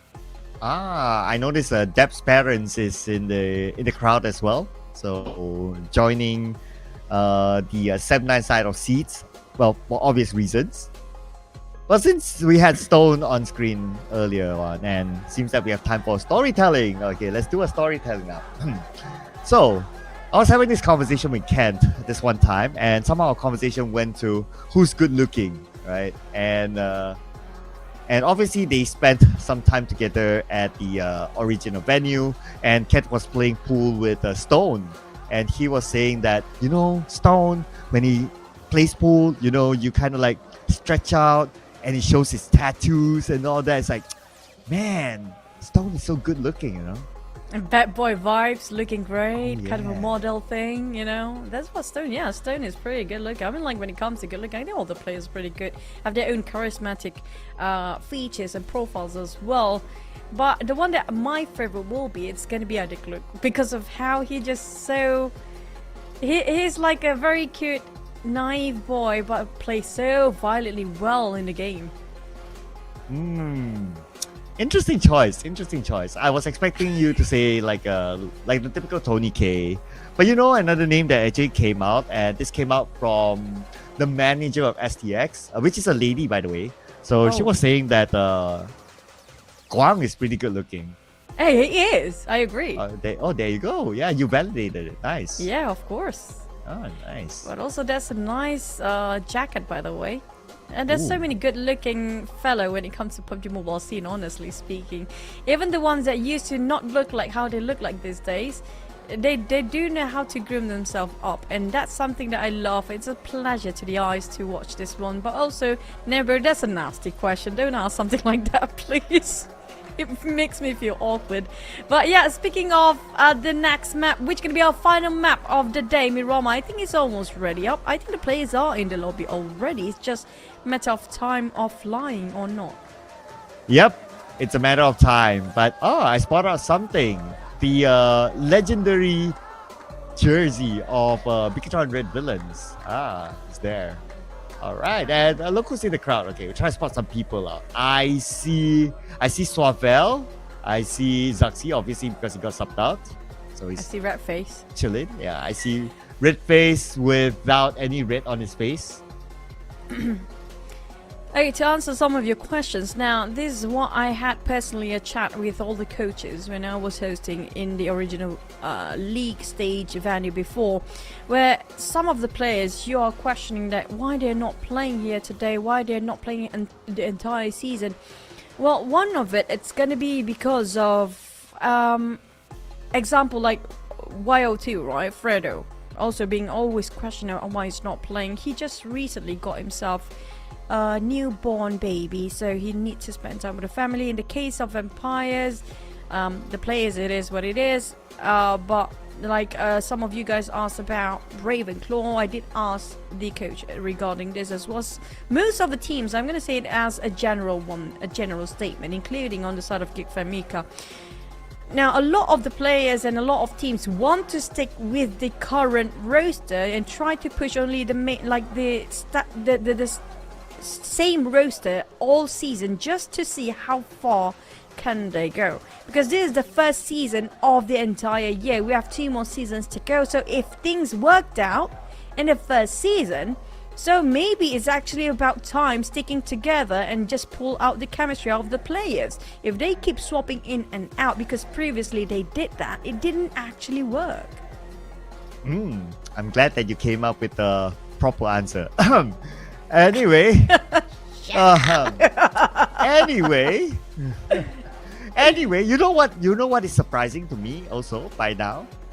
Boom has not made a single substitution in the finals. I tell you why. Because they had that switch plenty of time last season, so I think maybe they are the one that influenced all the other teams. You know what? Maybe we should stick with one roster this season. I'm like Boom stating that one out. It works for them, and the other teams like, yeah, we don't put all our subs yet, so we just let all the same players play the entire roster. Why don't we try that this season?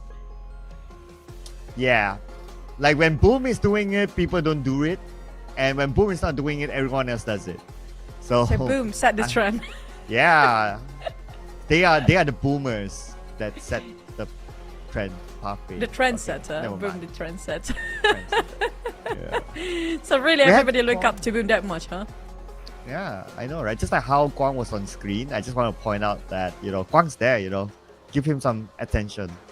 Yeah, I mean, we should have beauty pageant for PUBG Mobile players as well. So many good-looking players.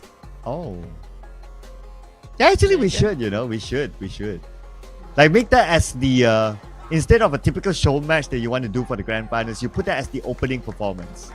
Like, you line up all these players, like you have a top 5, and you make the fans vote or something. I don't know. I feel like it should be like a PUBG Mobile proper show match where all the best voted good-looking players have to play a show match. Whoever wins that trophy will actually win the best-looking player of the year. Wow. Okay, so beauty and skills. Okay, I get it. True. I get it. Yeah, you gotta have a good mix, right? A good combination. And isn't that how beauty pageants work, right? Like you have the outlook and you have the inner look to be the winner. It's like an overall. I mean, by the end of the day, we're gonna judge your skills of PUBG Mobile. But for you to qualify into that stage, you have to be, good looking in the first place. Wow, so demanding for us. But we have 5 more seconds to go before we get into more in depth about that chat just now. We're gonna head into our last Mirama map finally.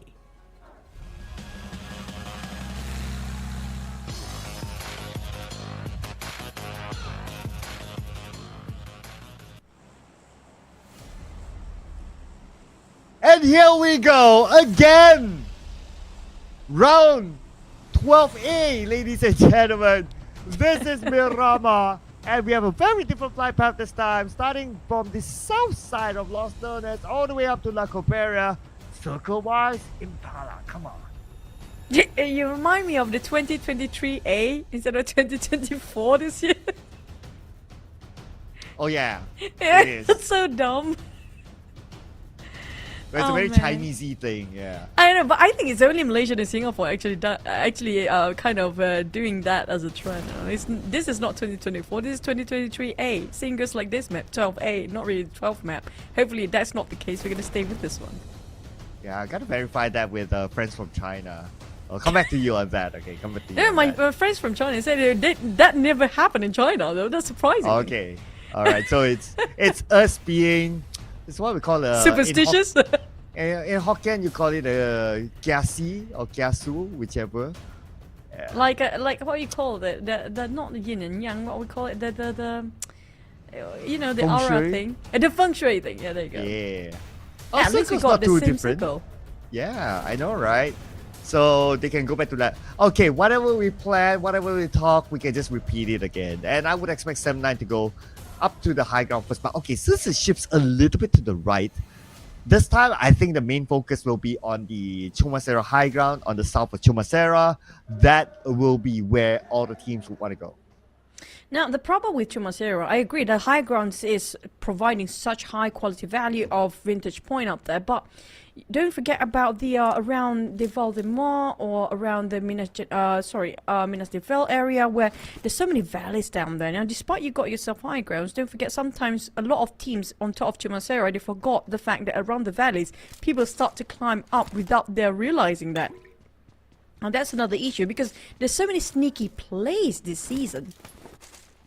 Yeah, that's why it's a matter of timing, right? And with the right timing, then they can kind of take that as an option, especially if they drop around the area, they can take that as a first step option. But now that I kind of relook at the circle again, it's somewhere in the middle. So maybe that's a first checkpoint just to try to look at rotations, but that's about it.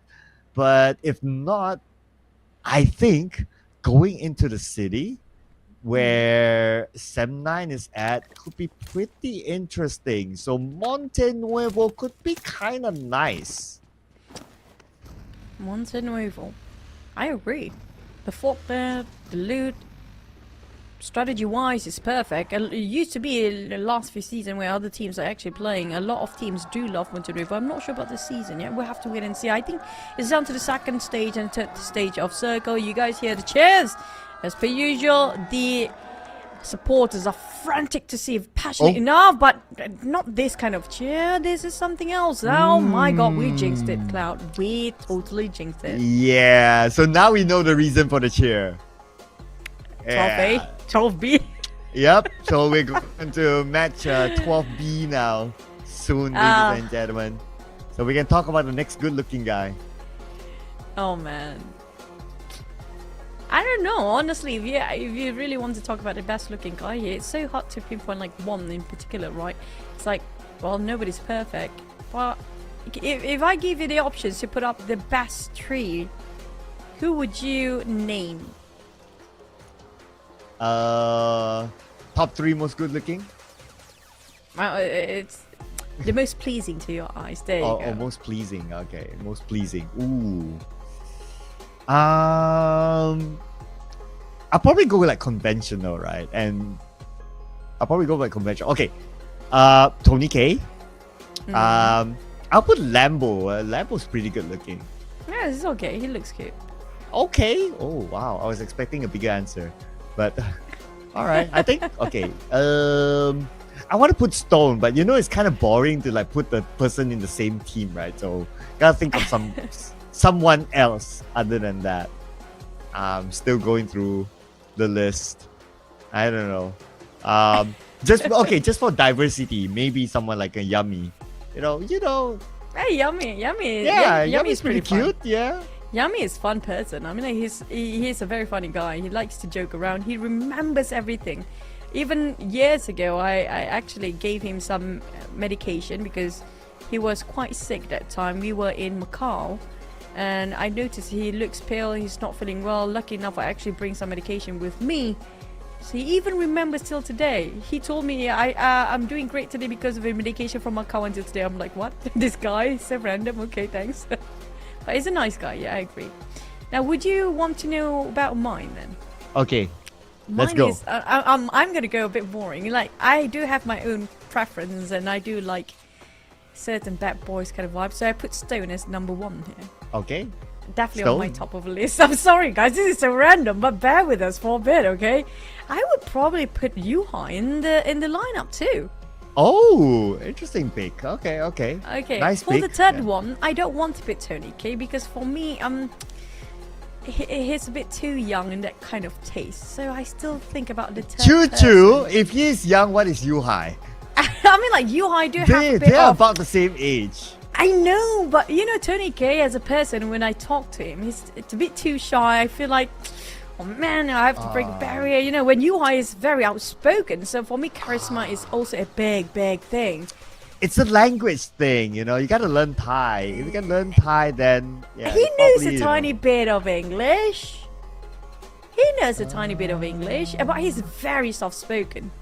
And I Okay, asked him okay. last time, "Are you gonna play this PMSL?" No, I'm not gonna play. I'm like, I feel like it's like I feel like I'm bullying him by asking him questions sometimes. You know, that kind of feeling for Tony K. Okay, okay, fine, As a fine. So third you have one one- more name. Yeah. Do coaches actually Oh. count or just players? Okay, might as well. Okay, wait. Yeah. But they're not playing it, so I can't put him in. It has to be the ones in the grand finals, right? Maybe not necessary. Maybe whoever. is Wow, in- you're really yeah. digging in Let's- deep, don't you? Yeah, let's just open up the multiverse, right? Okay, to my husband, don't feel threatened by this, but I'm gonna stay the third person. I'm gonna put Chill Rex in it. Oh, okay. This answer I know for the yeah. Don't you dare! Yeah, it's an old answer. Okay, it's an old answer. But you know Don't what? He you has dare. like, he Yeah. has like the Stone vibe. You know, like the tats. Yeah, I told you, earrings, the I'm bad boy. into this bad boys vibe. That's my weakness, man. Oh, okay. Is Rosemary not bad boyish enough? He's a pretty nice boy. He's a very good boy. I put him as 4th. Actually, I was thinking about Rosemary if we have to put in grand finals, but Rosemary looks like a very normal, you know, your next door neighbor that's very convincing and very reliable that, you know, you can really rely on him. But yeah, I guess not bad boy vibe enough. If we got beer, possibly I'll put beer in this. Oh yeah. Oh wow. Yeah, that's like a big throwback, right? Yeah. I Beer don't know 11. if Bear's still playing or not. I don't think he's playing anymore, right? I don't think so. Last I know he was with the Infinity, but He did play. don't He did hear- play. Yeah, he did play with the Infinity. He did play Infinity. But Oh did yeah, he actually make it through? yeah, he was playing with the. What are we talking about? He was playing with the Infinity. But yeah, we haven't been able to see like the best of Pierre since his best moments during RRQ Athena's time. That was his prime. Yeah, but after that, like, kind of like went down. I feel like I know where Bear is going in his direction in the future. You remember Ernie, right? From RRQ Athena, the original with yeah. the D2E and also what's the other twin name? I forgot about him. You know, Ernie's being an actor these days. I have a feeling Bear will actually go down that road as well one day. Oh yeah, Ernie. Ernie has like the Beer 11 vibe, right? Yeah, but Ernie is not so into the bad boy vibe. Bear is more in that. Yeah. I agree. My goodness. Okay, that's quite a long list that you have. Not bad. We Not have bad. pillow talk, like a girl to girl talk. You might, I know, right? you're my sister. Oh my Yeah, god, sis. Yeah. Oh my god, sis. Sis, you like that guy? Oh my god. I think I he's think good too. Zeta's pretty cute as well, but they look very boyish, you know. They look very young, very kind of, you know. It feels like the age difference a bit too apparent to put them up in the list. I'll put in one more name, right? So Yeah, sure. So this Vietnamese staff was on ground. So she told me that Levi's is pretty good looking. Xavier. Levi's, Levi's. Yeah. The thing about the Vietnam team, sometimes it's so hard to talk to them, right? So you have to really think it through how they really look like. I'm sorry, guys, I know, but it's just when we don't have that communication, it's just so hard to remember some people. But Lamborghini is quite okay. Levi is bigger. Yeah. I do prefer Lamborghini over Levi, honestly. Yeah, I agree on the Lamborghini thing. But I checked with Lambo. There's this one day, I told him straight up. I said, Lambo, you're very popular with the ladies here in Malaysia. And then he immediately shows me his ring. He's like, no. And he pulls up his ring. It's like, oh, okay, I get it. I get it. I'm just sending you the message. Yeah, but Soaz is pretty good looking as well from STX. Yeah. He's pretty okay. Yeah, Soaz has this bad boy. I Yeah, like how he my does his taste. hair, right? Yeah, that's right. Tyler Macmillan. Don't feel sad for my husband. My husband is the best one. Nobody can beat him. He is the most bad boy-ish ever, okay? So... Now I know why he has been wearing that earring clip. Now you know. Yes, definitely. Because of that. Oh, we're already playing the game. Wow. Okay, wow. Thank you for the teams. Here we go. Match number 12B. Ladies and gentlemen. Flight path north to south. You guys can see it. So maybe give us something different. I don't know if it's the same. I don't know. I'm so scared to say anything for now. I'm just gonna give. Yeah. We know what? Before the game, before we get into 5 minutes into the game, how about we don't mention anything about the circles first? Yep. Zip. Not gonna say it. Not gonna say it, yo. Not gonna say it. Just don't say it. How about we don't say anything for now? Just to Yeah, see would things. that change? Would that change until the first blood? We don't say anything because when you Just see the now. first blood, you know that's it, right? But just now there was the first blood, and they just remake it again. So how long do we need to not say anything until the chicken dinner for sure? This is, the suspense of hoping the game will go smoothly is worse than actually waiting for who will be number one. Oh, it's a different one. Oh, El Azhar. You know what? 2-time circle. That Sem 9 is in the middle of it. Both remake. And now the round that's I would presume that this will hopefully be all right. And the Sem circle is like all the way the other side. Oh, it's okay though. Yeah, we should play this one because it's like nobody's in the circle. Oh yeah. Don't tell me that's the reason they're remaking it. No, that's gonna be funny. Oh man.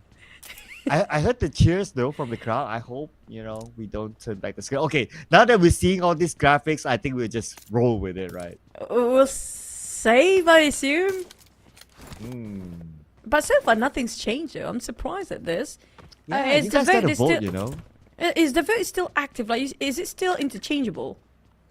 It's supposed to be, unless people are just too busy watching the game and they don't have time to vote. No, maybe the one that actually voting is also the one that busy playing the game right now. Oh yeah, voting for themselves, right? Yeah. Which they can be. So I think this is okay. This is good. This is a green light for now. But unfortunately, we don't have the circle like we mentioned before. We do have on the upper right-hand side. Now, previously, STX. And who was the other one? Was it Vampires that ended up around Campo Militar early on? And nobody's dropping there now this time. And the circle happens to be there. Yeah. The saddest of the bunch, actually, if you want to talk about like circle being there, and the saddest one is actually Sem 9. They had like 2 chances with the circle on top of them, but now they don't have it at all. Like, man. And you know who is one of the closest team to the circle? Is Boom, because they drop an Impala. Oh, man. Yeah. Speaking of fake hope in real, oh my god. I mean, I would be devastated if I was Sem 9 just now. You got the circles and just have to remake for tech issues, and the circle just moved away so far in the north. Yep. I am refreshing social media for Boss Tommy's comment. But yeah, it is what it is, right? I mean, the circle is random and all that. You wouldn't know. It's just the luck of the draw. I don't know, man. And then it sucks to be 7-9. Then they really don't have any luck in the world right now. Well, sucks to be newsy as well. Oh Yep. man. Moment had to Why- take him out. But wait, why is Newsy there by himself? Are they playing the 1-1-1-1 split where everybody just loot up and meet a rendezvous point and just go on henceforth? I think because of the flight path, they had to float a bit longer to go to that draw spot, and he was still looting or trying to find a spot to loot, and so happened the drive-by from Mormon came, and that's how he got eliminated. It was Mormon getting the first blood as well, so things going great for FaZe Clan. So we can assume that FaZe Clan is actually in the right track. And it's a huge chance for them to take up to the second spot here by the end of today. I don't think anybody can actually overtake Boom. Maybe you do Lions, but that requires quite a number of points. Maybe around 15 eliminations plus if they want to go there. Or maybe less than that, but still definitely double digit plus a chicken for you to lie to just take Boom down. So second place is going to be the highest top contender. Alter Ego, FaZe Clan Talon is doable for them. Yeah, 15 points for Euro Alliance, and they will win the tiebreaker against Boom. That's of course doable still in this round, depending on how Boom performs. But the bad news for Euro Alliance is that Boom is just below circle. So they have the easiest entry point from Impala because they can also play by the sides, the beach in. But now we have early action here. And RQ, Napeko, getting knocked down to Vexy. The other member of Big Mine inside of the building, not making a move. Now, again, you guys might be confused when we say Pygmy or Pygmy. Either or is fine, by the way. But on the side of Nepeko, RQ, I have to say, Nepeko has been the crucial pillar for the team of RQ these days. You see, every initiation by a fight is always by Nepeko. And like here comes Drone, firing back, and they're responding, and Billboard on the other way off angle. And if only Billboard can actually do this one. Oh! Did he just pick up that utility ammo or whatever at that moment? My goodness, but lucky enough for him, there's a follow-up from his teammates. But now, coming in is going to be Asa to save him.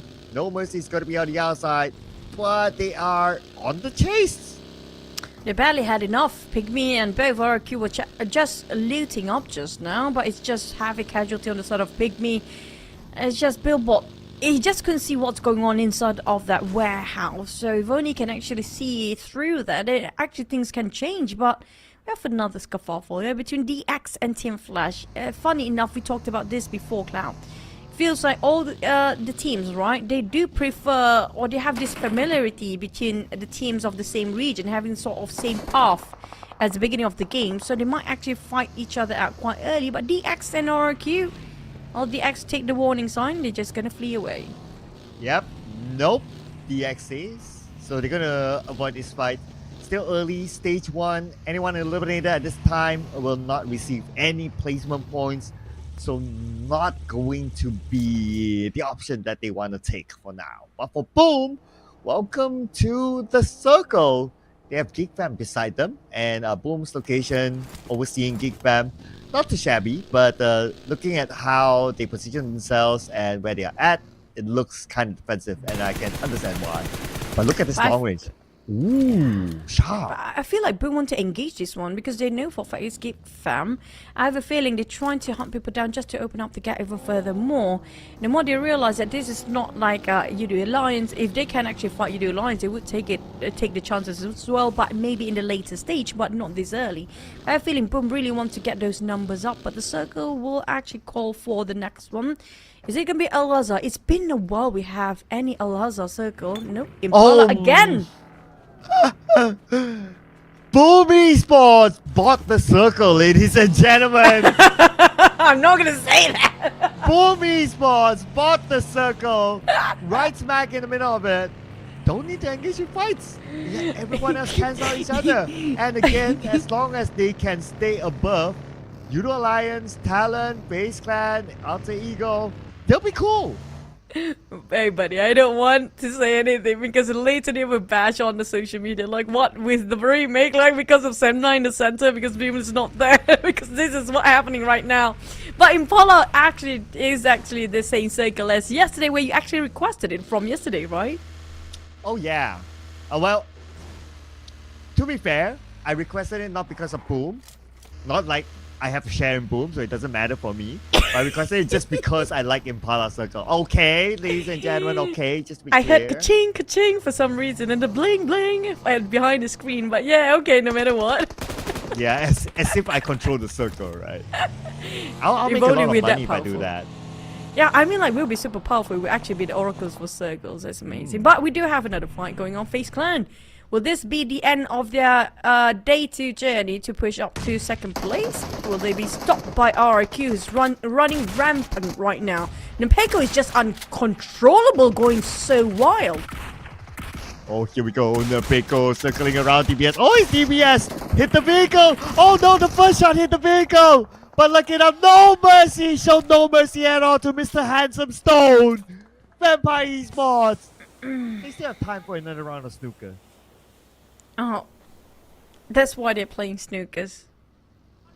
Because that just happened. That was the fastest round for Vampires, honestly. Oh well.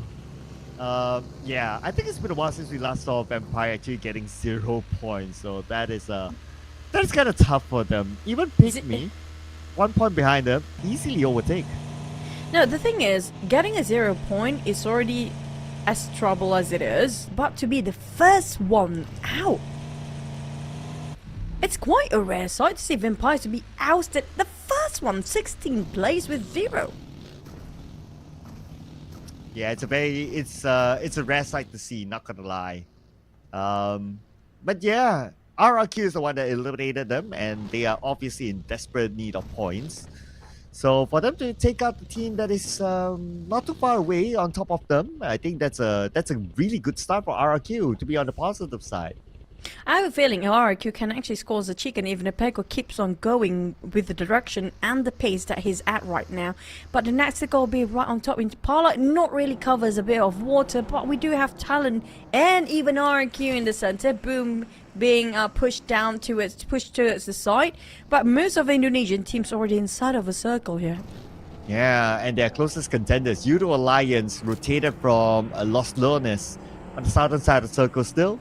Don't see much of competition down there, so Judo Alliance should be able to slip in the circle at this stage. And stage 3, if they're still in the game, I think that's where it will be challenging for Judo Alliance. Sem 9, they try to go for those higher grounds. Alter Ego as well. Boom!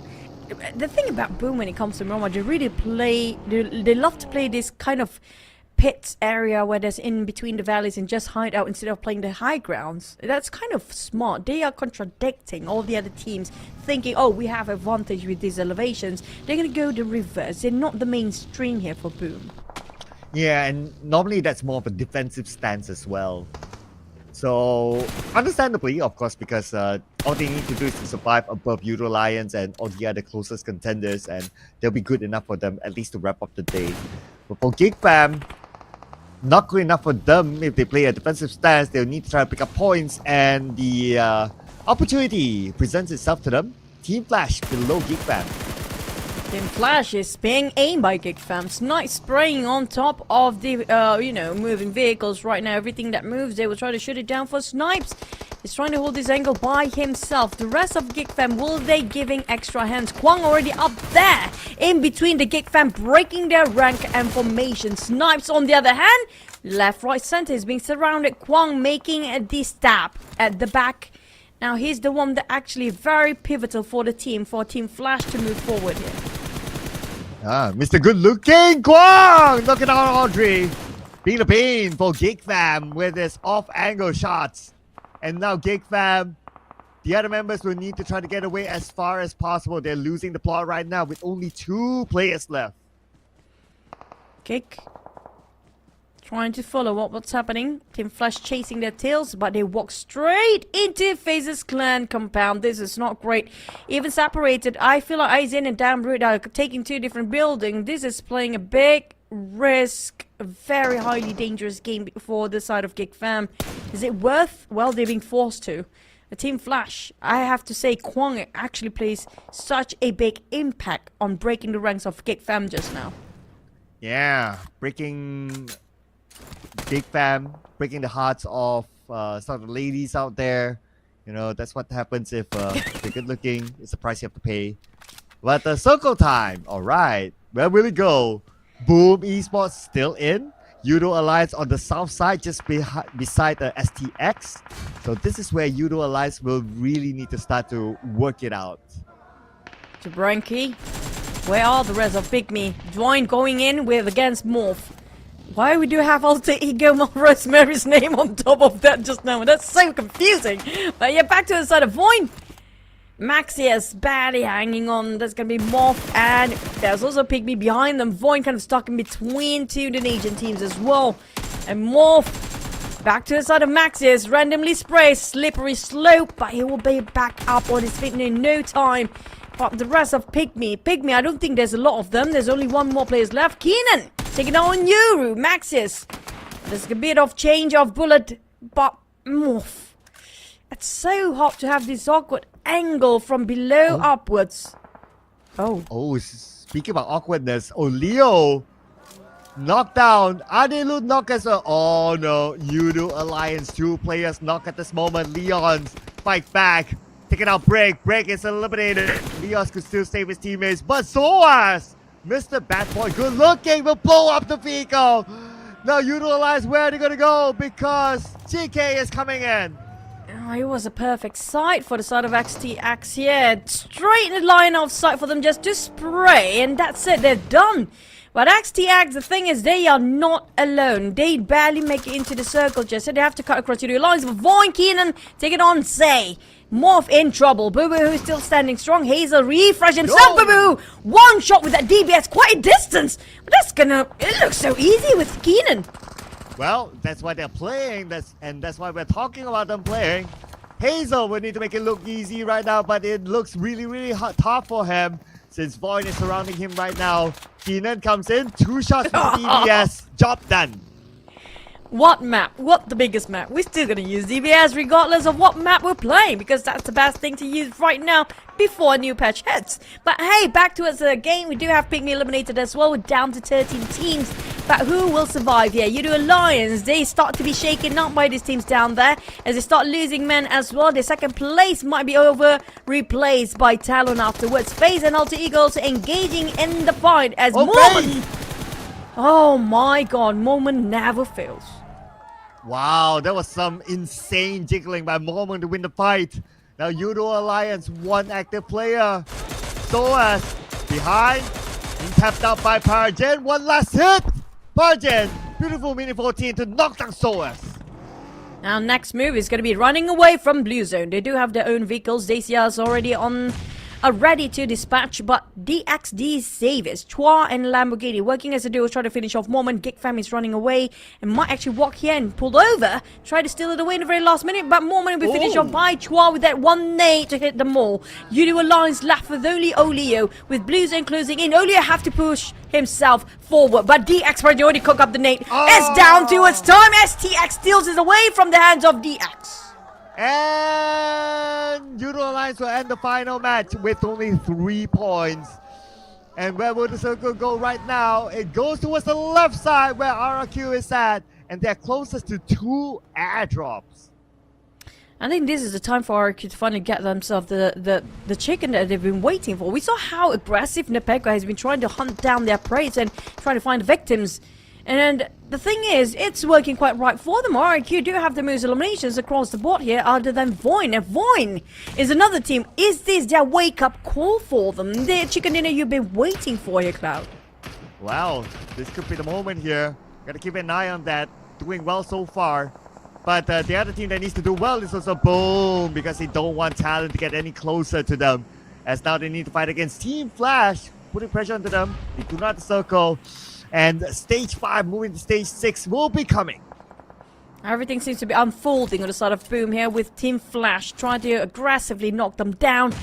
But for the side of Team Flash, they're known for their tenacity. It's not impossible for them to run down on Boom with the nades exchange, but which change over to DX versus STX Shuang, taking on Lamborghini versus the DBX, and that's going to be the loss of STX. DX triumphed, but now Team Flash versus Boom. Here we go, Boom defending the ground against Team Flash, doing so well, so good. That's Razy. We get a knockdown onto Young. Goes to take it out as well. Yummy and Pombit will move in onto Kwang, who's on the lower ground, nowhere to run. As Boom Esports will take out Team Flash. Another one bites the dust. That is the number 1 team. Boom still stays strong at number 1 spot here with 1 man knocked down for now, but they managed to secure 3 eliminations by far. You do Lions eliminated quite early. This opened up so much opportunities for AE, FaZe and Talon to take away the 2nd spot. Ooh, long range by Levi, knocking out Izane, leaving Namroot alone. Vehicle blown up, Gig Fam, no more wheels. As the Xavier wants to clean it up, as that will be the entry point into the next stage of the circle. The Axe have to move regardless of how much time still got left in stage number 5. They decided to move early towards the center of the circle, but Lamborghini just easily just run down on one of the players of Gig Fam just now, and leaving only the last player to survive on the side of Gig Fam. But the thing is, they are not out of the woods yet. The uneven terrain is so unpredictable. Found out about Damroot, and Boom is there as well. Oh, there's so many eyes on Damroot, really, and just unlucky for the side of Gig Fam. But look at this, Boom coming into the circle. Actually pretty nice where they are because of the containers here. Will give them a lot of cover. But look at the elimination feed. Zeta took down Low Yu from 7-9. Misery taken out by Satar, who's playing this round after being substituted in. And now we have BTR on screen now against Talon. Oh my, all the shotguns are out for today, regardless of what map it is, from Sunhawk down to Murama. Now Rat Face using that shotgun, going for BTR. BTR taking on Talon. Axel is down, Rat Face is down. This is Mayday, because once Rat Face is down, there's going to be trouble on the side of Talon. Talon losing too many men in a very short amount of time, while the side of Satar, lost that peak, and now Luxie has to do the business. Goes in, but Talon's too strong against BTR. But BTR, wait a second. Oh, it was Talon actually won towards the end. It was his second move. I'm waiting for RIQ to butting into this business, but DX is there. Talon cannot even reset themselves after they're done with the BTR. Lamborghini and Levi not giving them a breather at all. They're hugging the corners, hoping they got more time. And Misery, no more time for you. He's being finished off. Linux have to fight for his life. But Boom going against Alter Ego. What a name! Past the container to get a knock. Boom on fire now. As Pombit was to get that point. One more in front of them. Pombit navigating around the smoke with his UMP in hand. Pombit shot, taste away. Now they're trying to do a clutch here, possibly by Yummy. Waiting for Alter Ego showing themselves faces there. Everyone is here in this particular angle. RIQ waiting for the right time. Rosemary taking on Pombit. Yummy with that AK. Saw the jumping of Hans for you. He's eager to go for it. They're playing a ring around the Rosie with that Vector in his hands, hoping to clip another one. Boom trying to reset, but Alter Ego down to Hans. Yummy and Frenzy try to buy more time. Take it up, Rosemary as well. When Fragus, the best MVP versus MVP there. Now Yummy, they cannot just prolong this sort of fight anymore because Void is too close.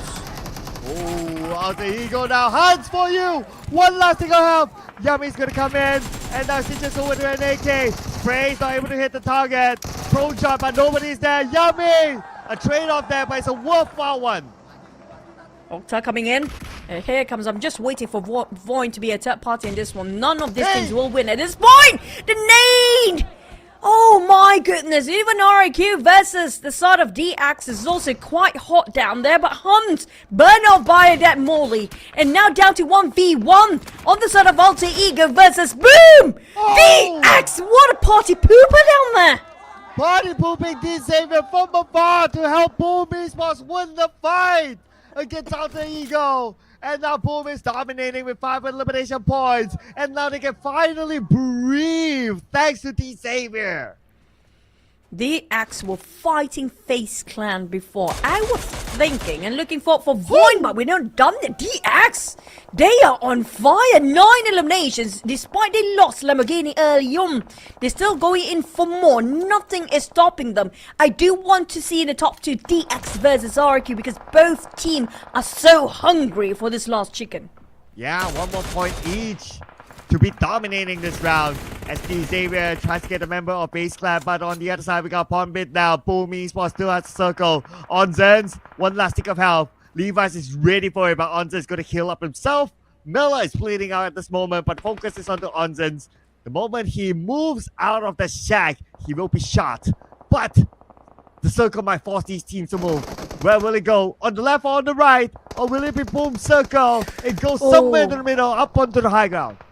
This high ground is super tricky. It's so hard to visualize due to the uneven terrain and such steep slopes, by the way. Back to the side of Void. They have been watching all this while, but FaZe down to Onzen's, the last player of the day. We did say that Onzen's been underrated quite some time, and Nurpeko is just insane. He's going berserk and wild for Nurpeko RQ, but Onzen, can he pull this clutch? Oh man, Bonbin knocked out by Maxius. Looks like Nurpeko knocking down Key. And Frenzy knocked down. Void is coming in. But we got Yummy on the other side. Knocking down Maxius as a revenge. RRQ the first team. Make that the second team to achieve 10 elimination points at least. But D Xavier got 12 instead. But looks like Yummy. He got a bit out of Void with some help from D Xavier. Levi's. On the side of FaZe, it's going to be the end of the last player, or maybe got 1 more HP left. Oh, nonsense! What? He's still alive? Wow! How? Wow! What is this? That no HP bar. Why is he still alive? Oh man, one sneeze and you'll be out! That's your answer. Levi's will finish him off before he sneezes. I love this finale. It's going to be DX versus RQ when it comes to the numbers. Definitely don't lie. Now, Yami just waiting for biding his time towards the inevitable of the blue zone. But RQ versus DX, both teams are so hungry for this chicken. Nurpeko has been insane. Got himself 6 elimination just now. Yami, he got 4. But on the side of DX, they secured 12 in overalls. This is just the best version of RQ Ryu.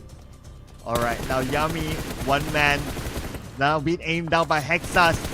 Yummy nowhere to go. Let's see who gets a point. And Parjay will say thank you for the point. They will take it back home. And your wish is granted, Choo-Choo. D Xavier versus RRQ. 14 eliminations by DX. What is going on? Levi is out of his mind right now. 7 eliminations just by this one particular player. And the rest just keep on supporting and keep on getting those frags as well. Now RQ do have those elevations to open up the angle to make sure they have a better view and have better information regarding where the position of RQ. But they do have the advantage of those high grounds for RQ. Yes, and RQ, they do have the manpower as well. So look at the spread within the circle. As D Xavier only has 3 players. Chua is the one on the outside. The other 2 members are on the inside. Chua cooking up his own nade. Trying to get that off-angle guy, but not able to because Nurpeko from this high ground. They need to stop this wild man keep on rampaging all the players out there. And I think the moment Nurpeko's knocked down, that's going to be the green light for DX to push in because they need to shut down Nurpeko. He opened up so much space and they got it. This is the time Levi start to push in and Levi's knock on Nurpeko, saying this for the side of Parajin, but they need to know where are the others RRQ. Yes, they need the information right now. They probably know that one is on the left side, but who is at the front? They don't have the good clear vision. They can't see where Hexas and Asa is at. Now they know where Asa. Chua pulls out that shot, but it's not going to be easy for him to hit it. Now Chua is forced to move out. The blue zone, there's no more time here. It's going to be down to stage number 9 in less than 40 seconds now. Chua only got 1 rock, a bit of a deep end of the terrain that he have to cover himself with. While the rest of RQ try to play alongside with the elevations, but Mercy cooking up the nade, hoping to land on one of the players of DX. But Levi see that one coming, he's just going to reposition himself with that buggy. But at the same time, Parajin giving a bit of a support at the back line, just giving away this warning shots, making sure they confuse Chua. This is trouble. Hexas! Nice rush. Chua didn't know what hit him. And now, tipping the balance is going to be RRQ, having the man advantage to 3v2. Hexos just pulling the impossible, risking everything just to go straight and shut up with the DBS. And Chua didn't see that one coming. Us, on the other hand, being pinned down by Paragen. Now DX2v3. Numbers don't really matter at this point. It's all about how can they outwit their opponent. Who's playing it smarter? Oh man, exactly right. Right now, Team Xavier with their position, can they outsmart RRQ? Spray onto No Mercy, knows exactly where Levi's at. One by one, he's trying to shut his life down. And now, it is RRQ against Paragen. And Rex, Regum, Keon will take on the final chicken dinner today. My oh my, DX once more, just at the end of it, they have a taste, they have the smell of that chicken, but being pulled away by RRQ Ryu in the very last minute. But you have to give credit to both top fragger, out of the world play, both teams. RRQ is gonna be no Pecco. It's insane. He keep hunting people down since 0.01 second in the game. Whilst the side of Levi, out of nowhere, he became a monster. Yeah, the former PMPL Southeast Asia top Terminator, Nerpeko, is back in this round. Look at the amount of damage, 1,373. His other teammates are like 400, 300, 200, but he is 1,000 over. This guy broke his back for this team this round. He broke the numbers as well. The more the hair grows, the more the numbers becoming flourishing towards his end for sort of Nepeko. Look at this. It was insane. I mean, like, RQ, they were so thirsty for those eliminations. They were so proactively moving, migrating from one compound to the other, not even having a break since the start. Cloud, we saw RQ being hunting people down in any warehouses, in any mountains. And I also want to point out that the substitution that they made putting Hexus in the lineup, it's a more experienced lineup. And probably with more experience, with the pressure of the offline setting, that's where they can perform better. So maybe this could be the main lineup for the final day. That's kind of true. And also when it comes to utilities wise, and I feel like it don't really matter at this point. Everybody just tossed everything they had. Boom was so close. Void, this is yet their best performance in the grand finals. This is their best performance in the grand finals. Oh yeah, Void. Nice to see them putting up a show. Nice to see them, nice to see them. I wonder if they'll be able to get out the bottom 16. But before we go on to the score, we check out the best moments from the final game.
Today has been amazing, Cloud. Absolutely. Xavier, arguably one of the most comeback team today. I would argue that they got the chicken dinner and now it's second place finish. And even their second place, they got 14 eliminations with 20 points in total. That's pretty nice. Boom Esports, they still kind of maintain a momentum with 12 points that they gathered. And their closest contenders like Talent, like Udo Alliance, everyone is below them. And RQ, I have to say this, some of us said that we had RQ Revival before, right? And this is it. This is that RQ right now. And it feels like they are finally back. Their head is back in the game. But DX, if only, I agree with some of the chat saying that if only Lamborghini was alive, it's going to be a different story entirely. Well, I guess that will be in a different multiverse, right? So yeah, not possible for us to reenact that. But what is possible for us to see is right now, based on the scores, Vampire Esports, it's rare for us to see them getting a 0. And what is going to be key as well, at least for now, is Udo Alliance only getting 3 points. So they, again, further widen between them and Boom Esports. Now, this is going to be the worst performance coming out from VP. We had this before with Udo Alliance, so today it feels like a lot of teams, except for Boom. Boom has been quite consistent here overall. Udo Alliance, on the other hand, today has not been that day at all compared to yesterday where the hat-trick really happens. But so far, when it comes to the top 4, nothing seems to be changing, but the numbers do widen up the gap between Boom and Udo Alliance. Yeah, and Xavier rose up to number 5. So now they're knocking on the doors as well. They're saying, hey guys, don't forget me. You know, there's still one more day to go, 6 more games. And it still could be possible because we don't know what might happen with the performances of the boys in 1 to 4. I want to see how much of a gap. I think it's still within the reach for all the top 8 if they want to take down the number 1 spot here. But it's also depending on how much they can find Boom in the early stage of every map tomorrow. If that's the case, if Boom being eliminated quite early, like how Udo Alliance happened to be today, then that's a shot for everybody else to take that number 1 spot. Don't forget, there's only going to be only one team to be the one, hashtag that, and also to get into the PMGO slot. But so far, who else being pushed down since DX rise up to the top 5? Well, here's your answer. Vampire Esports with a 0-point round pushed down further. They were number 9 before and now they're number 10.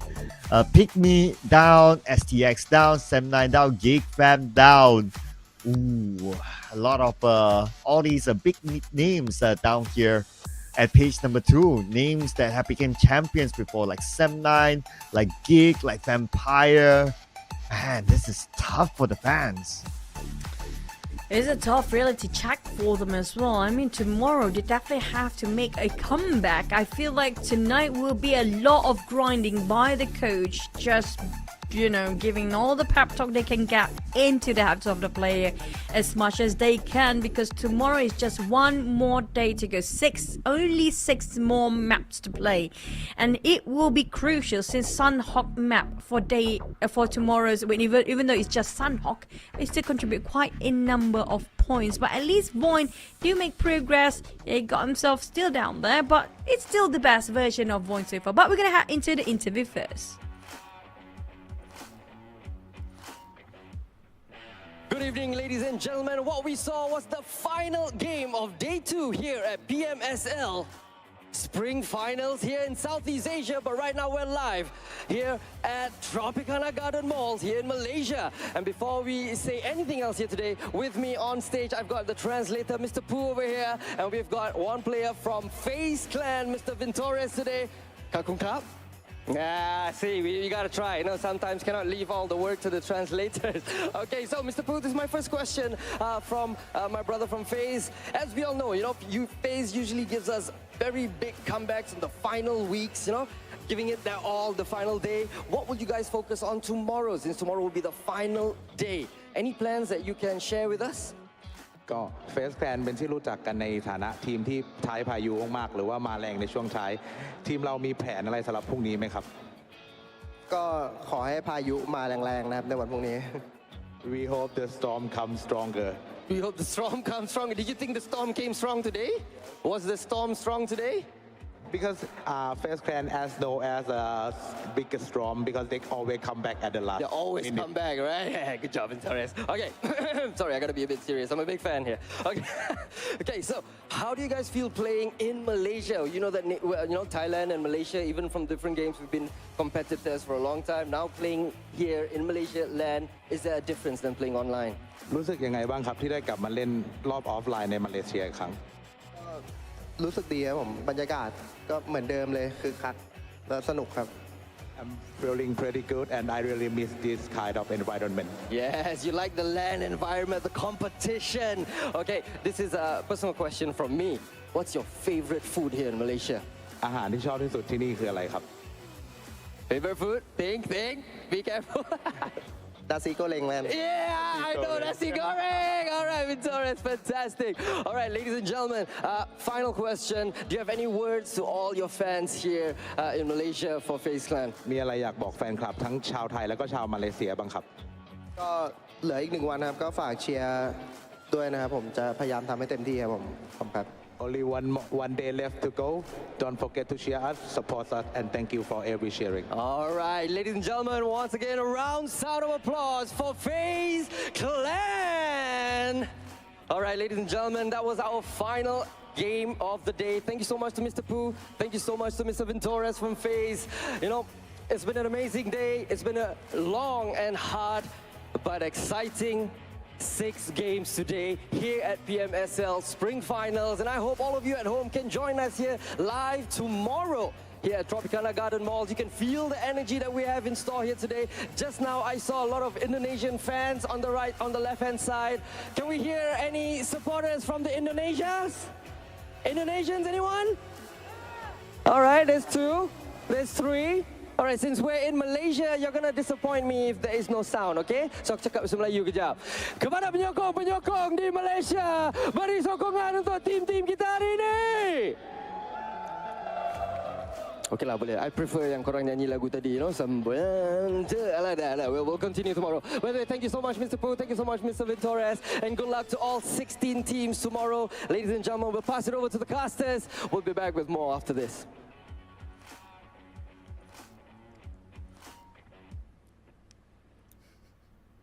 Well, we used to have like this swavy translator, Thai translator, right? But now we have a bad boy, bodyguard Thai translator that I don't want to mess with. You know, I want to put Mr. Pooh and Zephyr from the Thailand casting channel. Yeah, they're like brothers, man. If you actually put them next to each other, that would be so cool.